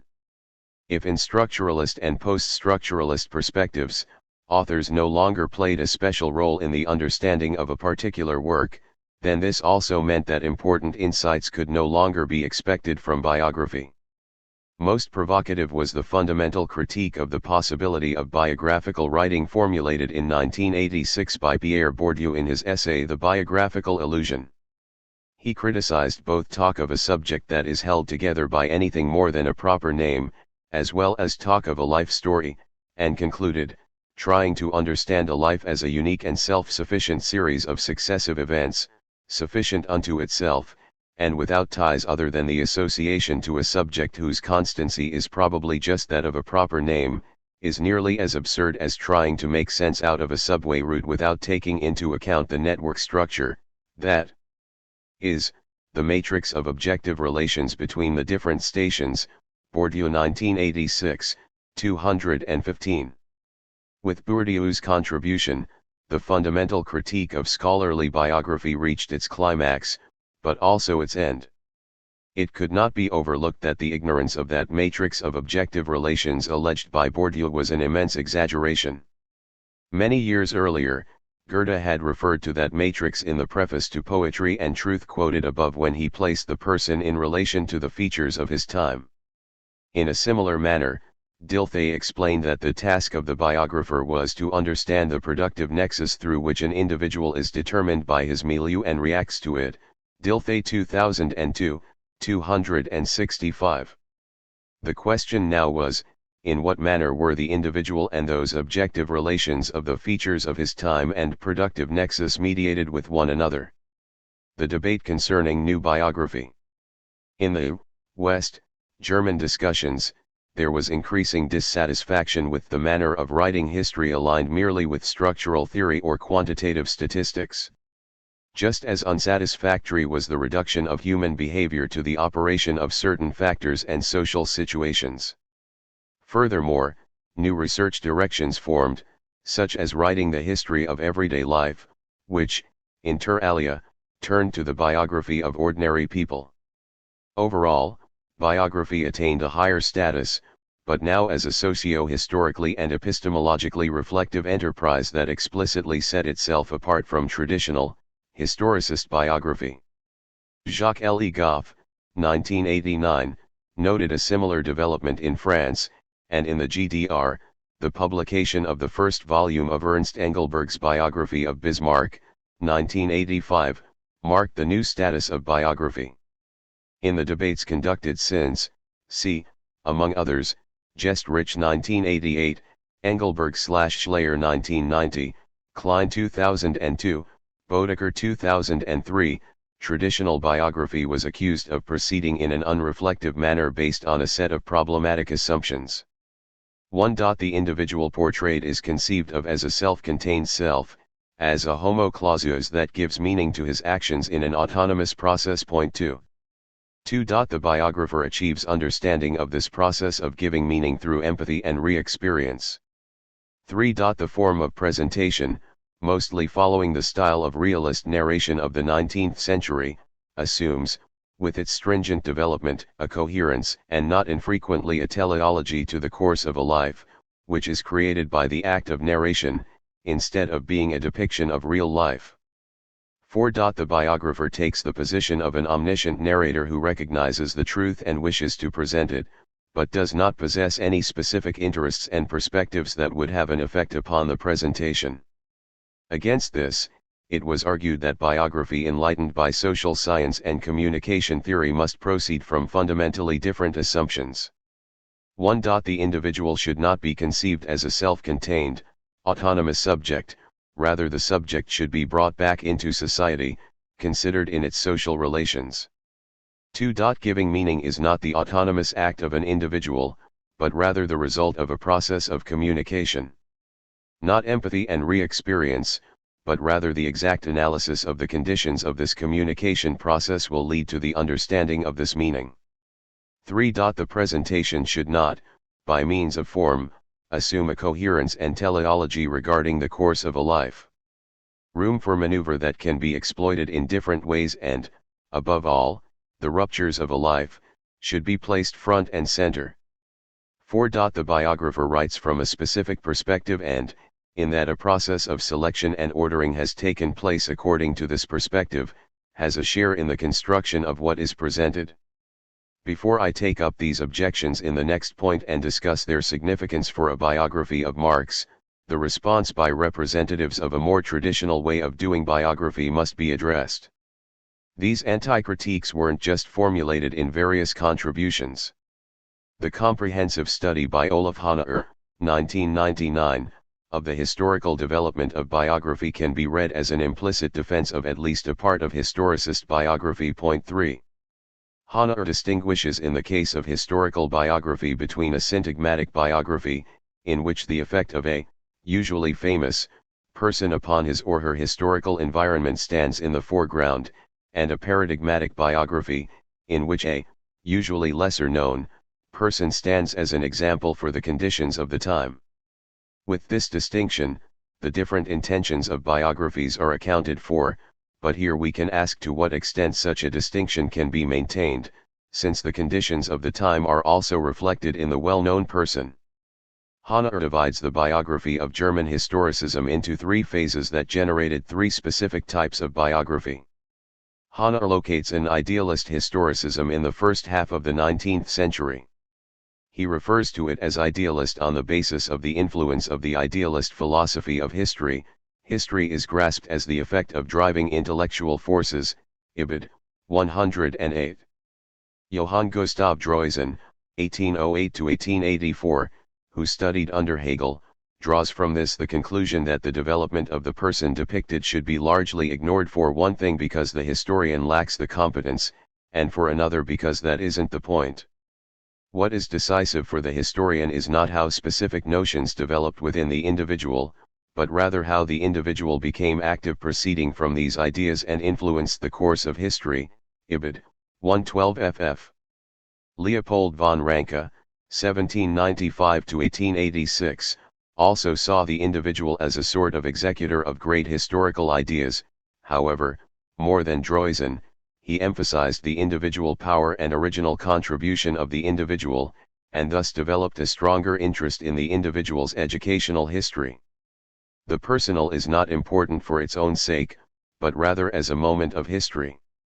Out of scattered statements by Ranke, Hannah reconstructs a blueprint of an integrative historical biography. It has two prehistories to narrate, namely the development of the individual, called biographical prehistory in the following, and the development of general historical relations, monographic prehistory. Both prehistories converge upon the point where individual force meets the global relation and the individual carries out historically significant behavior for the first time, point of integration. Here, both independent magnitudes grow together to a certain extent and biography expands into history, biomonographic history of activity, in that with the historically eminent activity of the individual and general history is narrated at the same time. Ibid. 125. Hannah locates the second phase between the revolutions of 1848–49 and the founding of the German Empire, the phase of political historicism. An important part of German historical scholarship became political and dedicated itself to Prussia's German calling, that is, a unification of Germany led by Prussia. Treitschke and, in turn, Droysen belonged to the representatives of this current. Biographies now had an immediate political purpose. They were to present the people portrayed as moral and political role models who did the right thing in critical situations. With this new orientation toward character, interest in the subject's individual development also increased. With the founding of the empire in 1871, the aims of political historicism had been fulfilled.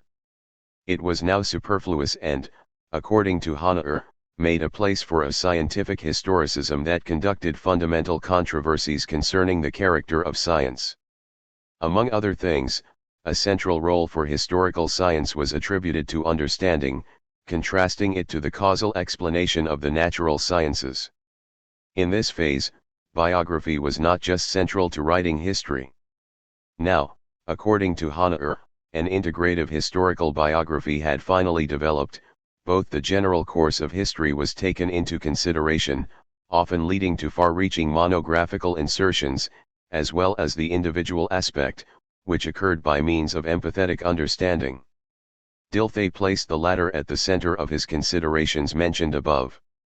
Hannah's presentation makes clear that he also sees in the fully developed integrative historical biography an ideal form that is still valid today.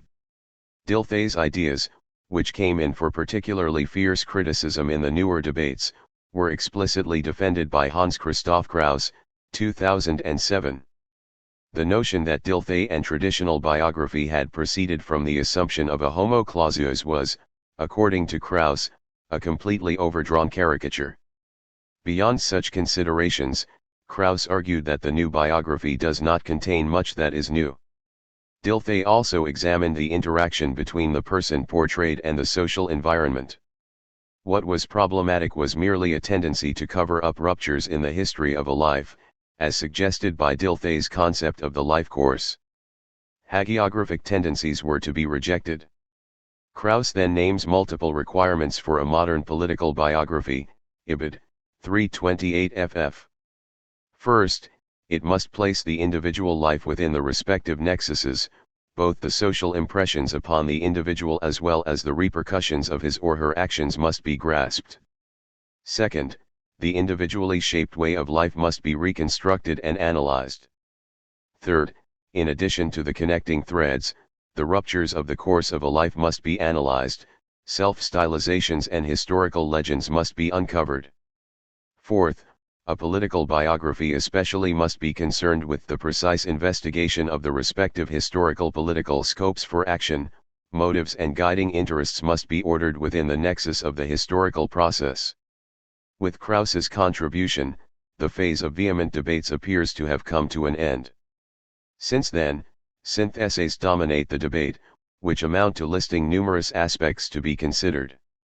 The contributions of Ulrich, 2007, and Lassig, 2009, also align with the synthesizing trend, attempting to summarize in a few points what constitutes a good biography.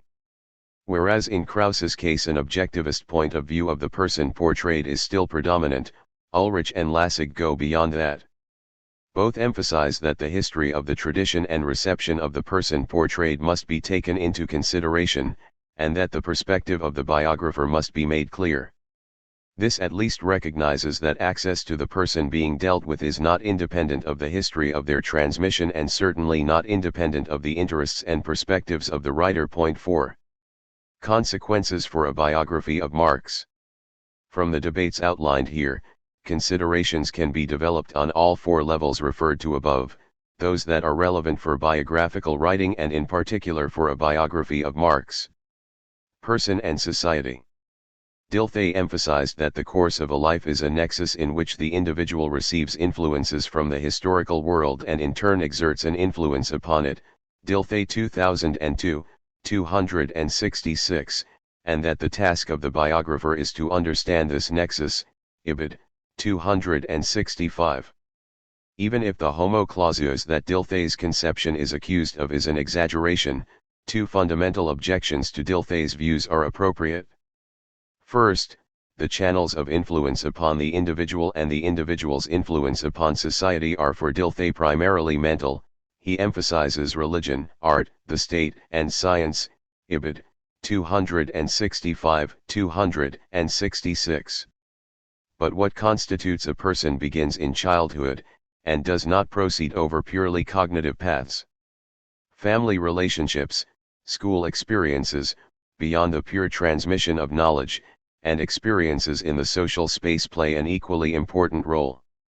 For a Marx biography, this means that it's not enough to take the respective political and economic situation as a background in order to then consider the intellectual influences from philosophy, economics, and political theory and specify how these influences were implemented in his own theoretical thinking and practical activity. The respective conditions of life must be considered in a comprehensive sense, as limiting as well as enabling, in order to get an idea of how social and cognitive experiences can be processed, what is socially shaped, and how and to what extent an individual self-will could be and was developed at all. The process of the constitution of the person addressed should not be mixed up with a deep psychological character study.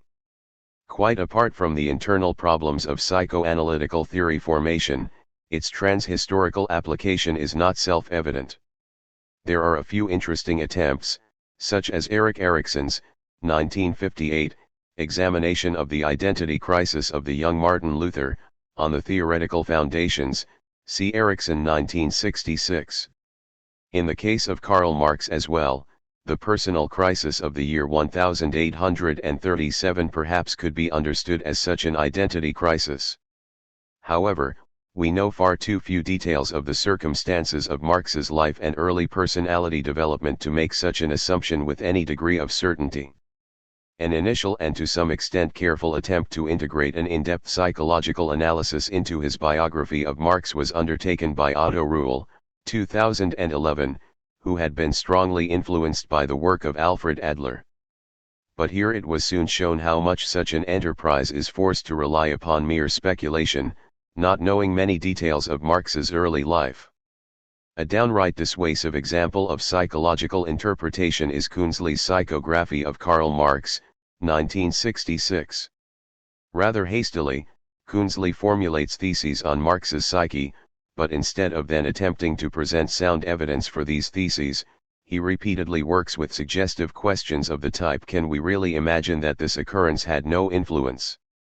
What is initially formulated as an assumption based on such a question then emerges in the next chapter as an established fact, which becomes the basis for further assumptions, which are then soon also treated as facts. In a similar manner, wild speculations are piled upon each other by Pilgrim, 1990.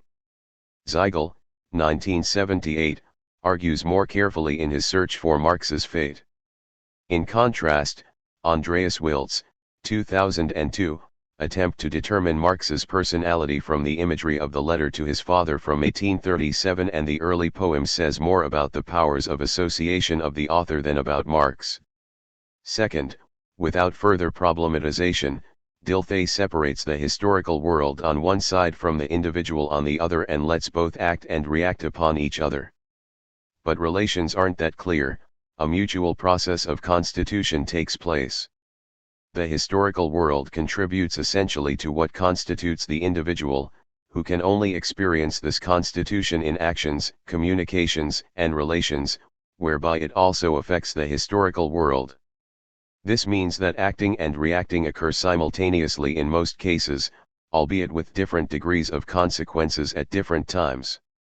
In many biographies, however, this acting upon the individual and the individual's reaction in society are temporally separated. In other words, the person is formed by external influences, then this finished person reacts in the external world and experiences success or setbacks. In the case of Heinrich, this separation is even elevated to a structural principle of biography. Following the biographical prehistory comes the point of integration, that is, the point at which the individual's effect upon the historical process begins. The question is what provides the standard by which this point of integration is determined. In Heinrich's case, it appears to be the public perception of the person portrayed, which does not necessarily mean contemporary perception, but later perception on the basis of the consequences of the person portrayed having come to light. In Sperber's Marx biography, this point appears to have come in 1848. According to the table of contents, the shaping lasts until 1847, the struggle starts in 1848, without, however, any attempt by Sperber to justify the dates of this distinction. If one has even a rough overview of the course of Marx's life, it quickly becomes clear that it's difficult to determine such a point of integration. In Marx's case, starting with his work on the Reinigungszeitung to the Neue Reinigungszeitung up to his de facto leadership of the First International, there is a continuous increase in public perception and efficacy, which is repeatedly interrupted by periods of public indifference. His most famous works today, the Communist Manifesto of 1848 and the first volume of Capital published in 1867, were hardly noticed at the time of publication. Their reception, and fame, comes later. Marx became really well known in Europe in 1871 through the Civil War in France, his analysis of the Paris Commune.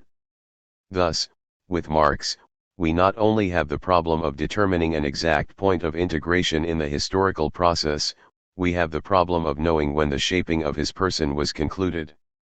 With the end of his studies in Berlin? Or after the ban of the Reinigungszeitung and Marx's attempt in Kreuznach to understand the failure of his earlier political concepts? With the exile in Paris and Brussels and the role Marx strove for and achieved in the Communist League? Or was this shaping accomplished in the early 1850s, when Marx processed the defeat of the revolutions of 1848–49, took leave from the exile cliques, and it dawned on him how much research he'd need to do to write a critique of political economy?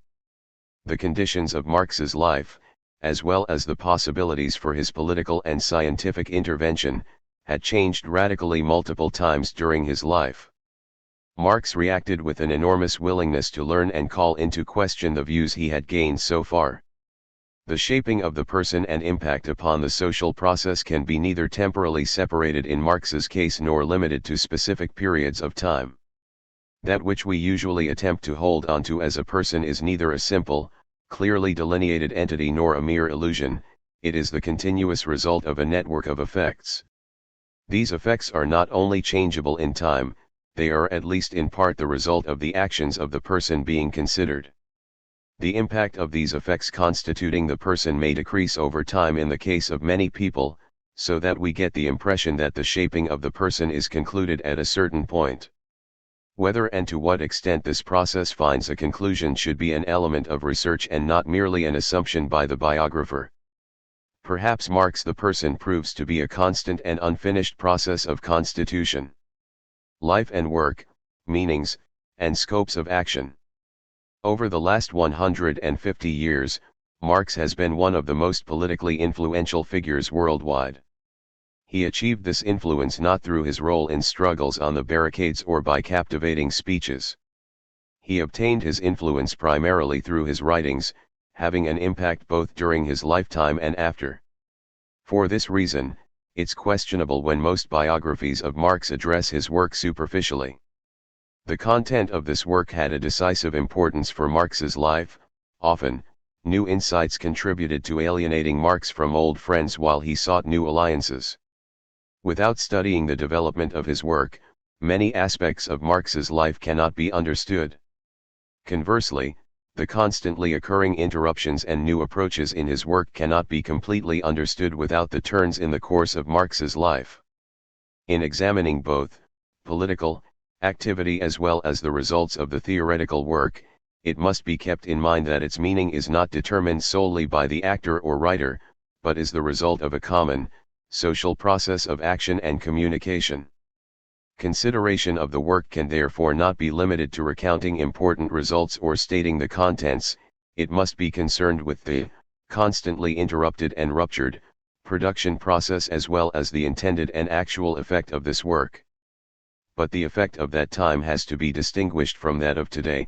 Some of today's most famous works by Marx, such as his early writings or the Grundrisse, were first published decades after his death, whereas many of his journalistic works, some of which made huge waves, are barely known today.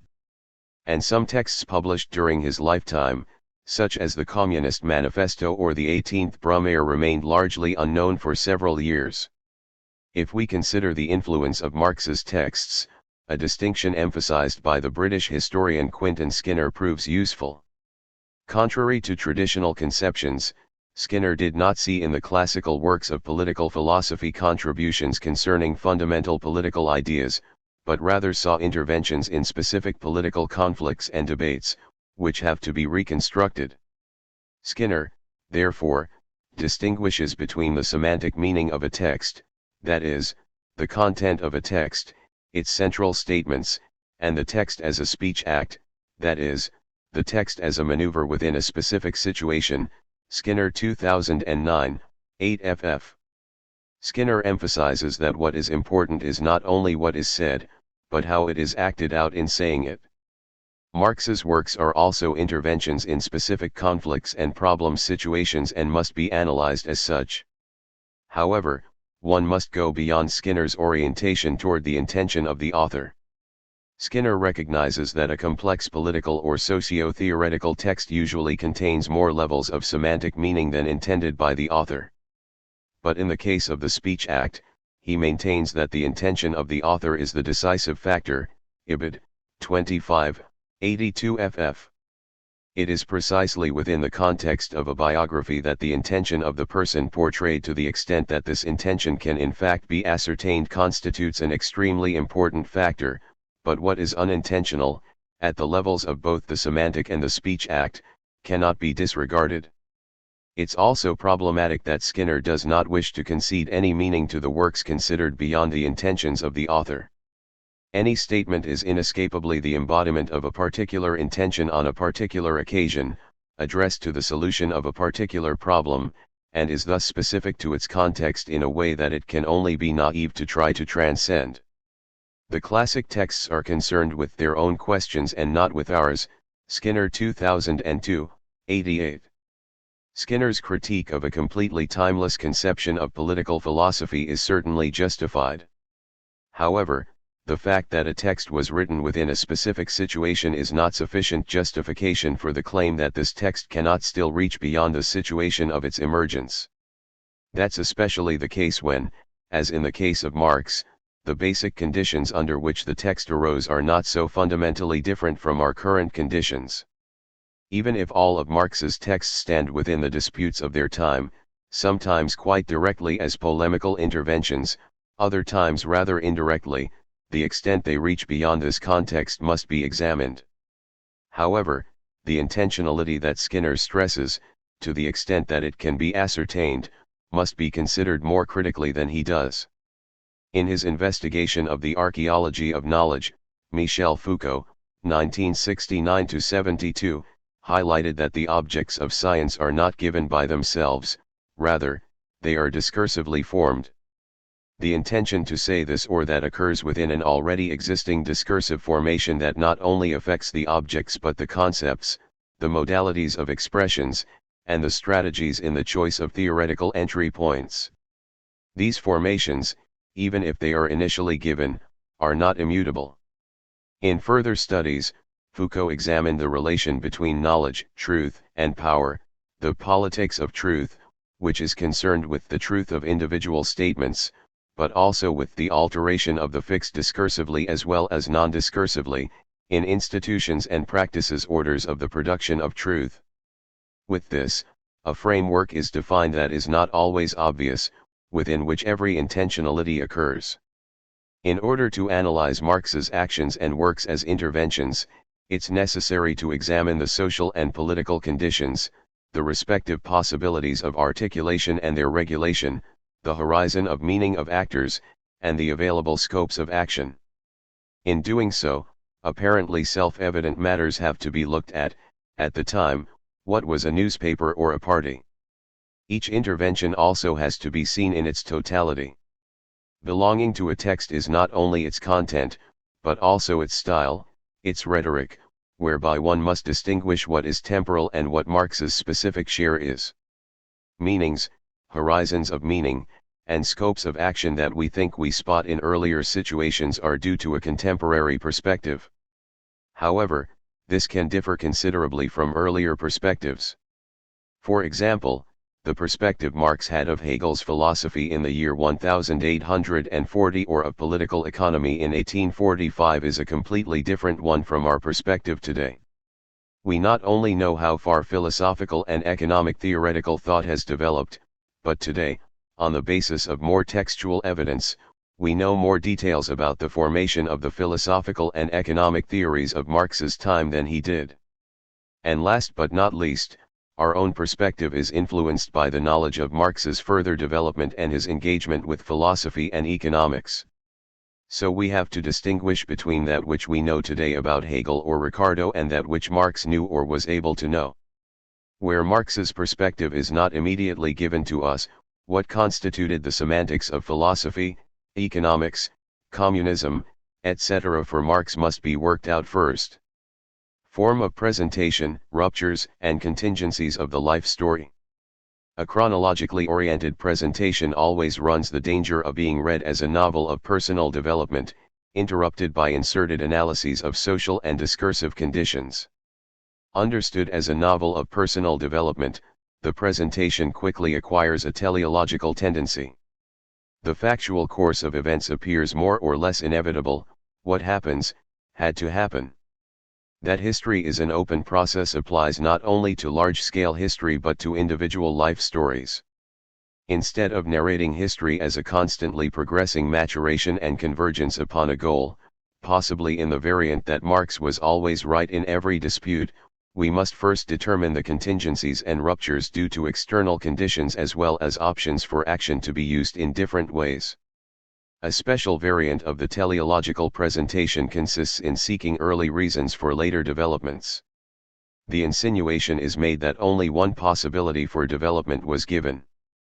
Thus Neff, 2017, 52, believes that Marx had already received a mission for life in Trier and that a decisive setting of the course had occurred in Berlin, Ibid, 58. Marx ran into Hegel's philosophy and, Neff continues, without Hegel, no Marx, Ibid, 73. However, in the case of Marx, there was not only his reception of Hegel in Berlin but his critique of Hegel in the mid-1840s and, at least, a renewed, differently positioned reception of Hegel at the end of the 1850s. Marx's relationship to Hegel was not fixed by his first encounter with Hegel's philosophy, nor was his further development. But the teleological danger doesn't just exist with regard to Marx, it also exists for the depiction of the side figures, the friends and adversaries of Marx. In the case of friends who then became adversaries, their history is often told backwards, the friendship is given little space, the break and its reasons are emphasized, frequently only from Marx's perspective. Marx's later perspective is thus superimposed upon the entire depiction of the corresponding figure. Why Bruno Bauer was Marx's closest friend over several years, or why Marx initially held Proudhon in high esteem, for example, cannot be made clear by such an approach. Furthermore, it's important not just to consider what we know but also what we don't know.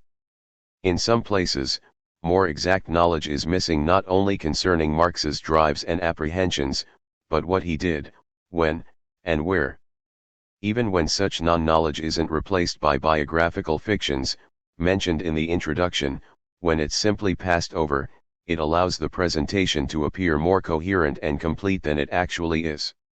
For that reason, not only knowledge, but also non-knowledge must be clearly emphasized.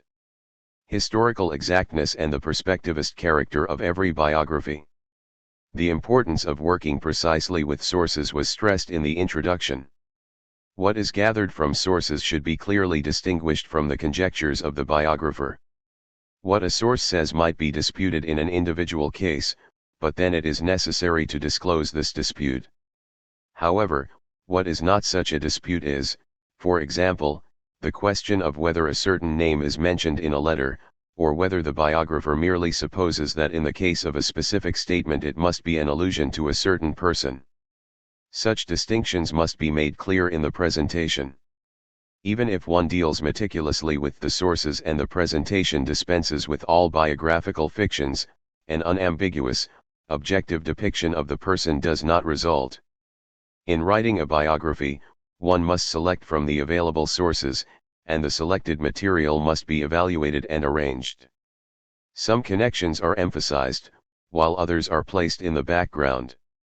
Through that, every biography acquires a constructive character dependent upon the perspective of the biographer.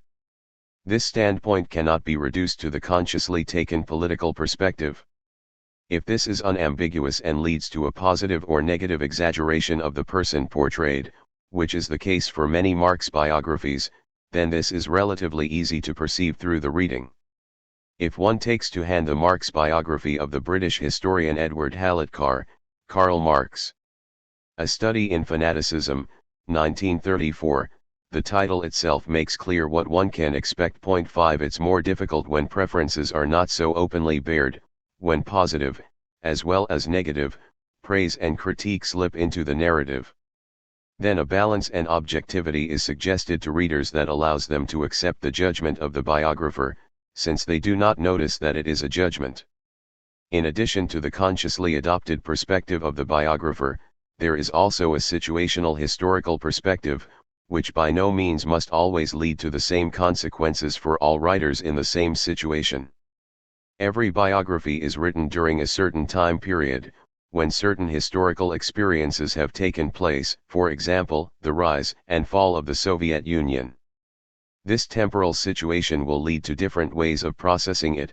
For example, the question of whether the Soviet Union rightly or wrongly invoked Marx is answered differently with the existence of the history of the Soviet Union.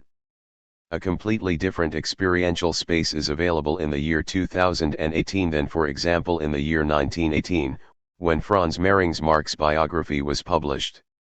The perspective consciously adopted by the biographer is overlaid by a perspective that owes its existence to the, subjectively differential, processing of the respective historical situation, and which the biographer is frequently not aware of to the same extent.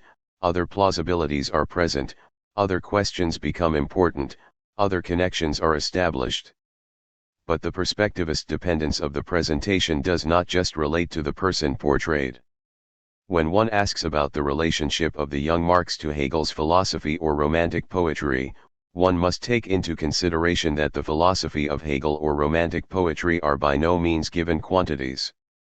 A 200-year-old history of reception enters into our contemporary notions about Hegel or Romanticism and yields not just differing, but in part opposed, conceptions about Hegel and Romanticism. Whether Romanticism is understood as a conservative, anti-Enlightenment tendency or a partially progressive one, whether Hegel is regarded as a conservative philosopher glorifying Prussia or as someone who defended liberal values and whose philosophy contained a subversive potential with regard to the Prussian state, all of this has considerable influence on any discussion of the relationship between Marx and Romanticism or the philosophy of Hegel. Marx biographers usually do not reflect upon the fact that their evaluations are not self-evident but rather the result of a specific processing of the history of tradition and reception. For that reason, in a few passages I briefly outline the history of the reception of important works or tendencies.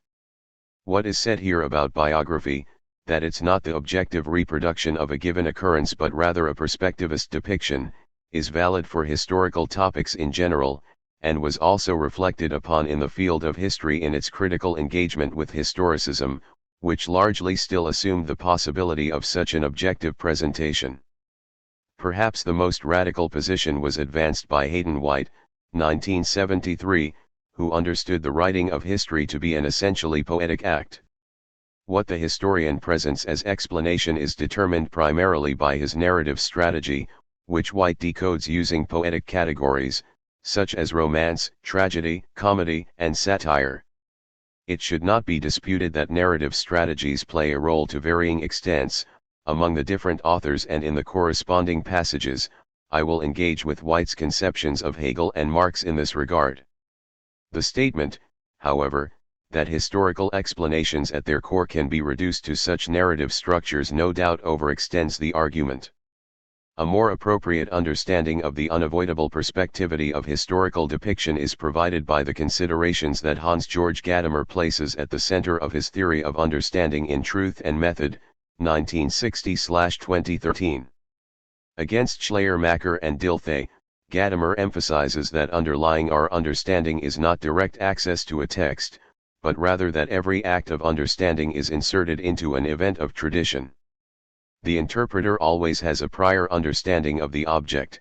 Gadamer speaks of prejudices, though this is not meant pejoratively, that emerges from the transmission. In his dispute with Habermas, Gadamer vehemently opposed the allegation that he understood transmission as purely cultural. It seems altogether absurd that the concrete factors of work and dominance should be seen as lying outside the scope of hermeneutics. What else are the prejudices with which hermeneutical reflection concerns itself? Where else shall they originate if not in work and dominance? Gadamer, 1967, 284. Understanding for Gadamer is not merely retracing an already existing meaning, but the inevitable shaping of a meaning. This shaping is not to be mistaken for capriciousness or arbitrariness. The anticipation of meaning that governs our understanding of a text is not an act of subjectivity, but proceeds from the commonality that binds us to the tradition. But neither the commonality nor the tradition is something static, or a given. This commonality is constantly being formed in our relation to tradition. Tradition is not simply a permanent precondition, rather, we produce it ourselves inasmuch as we understand, participate in the evolution of tradition, and hence further determine it ourselves.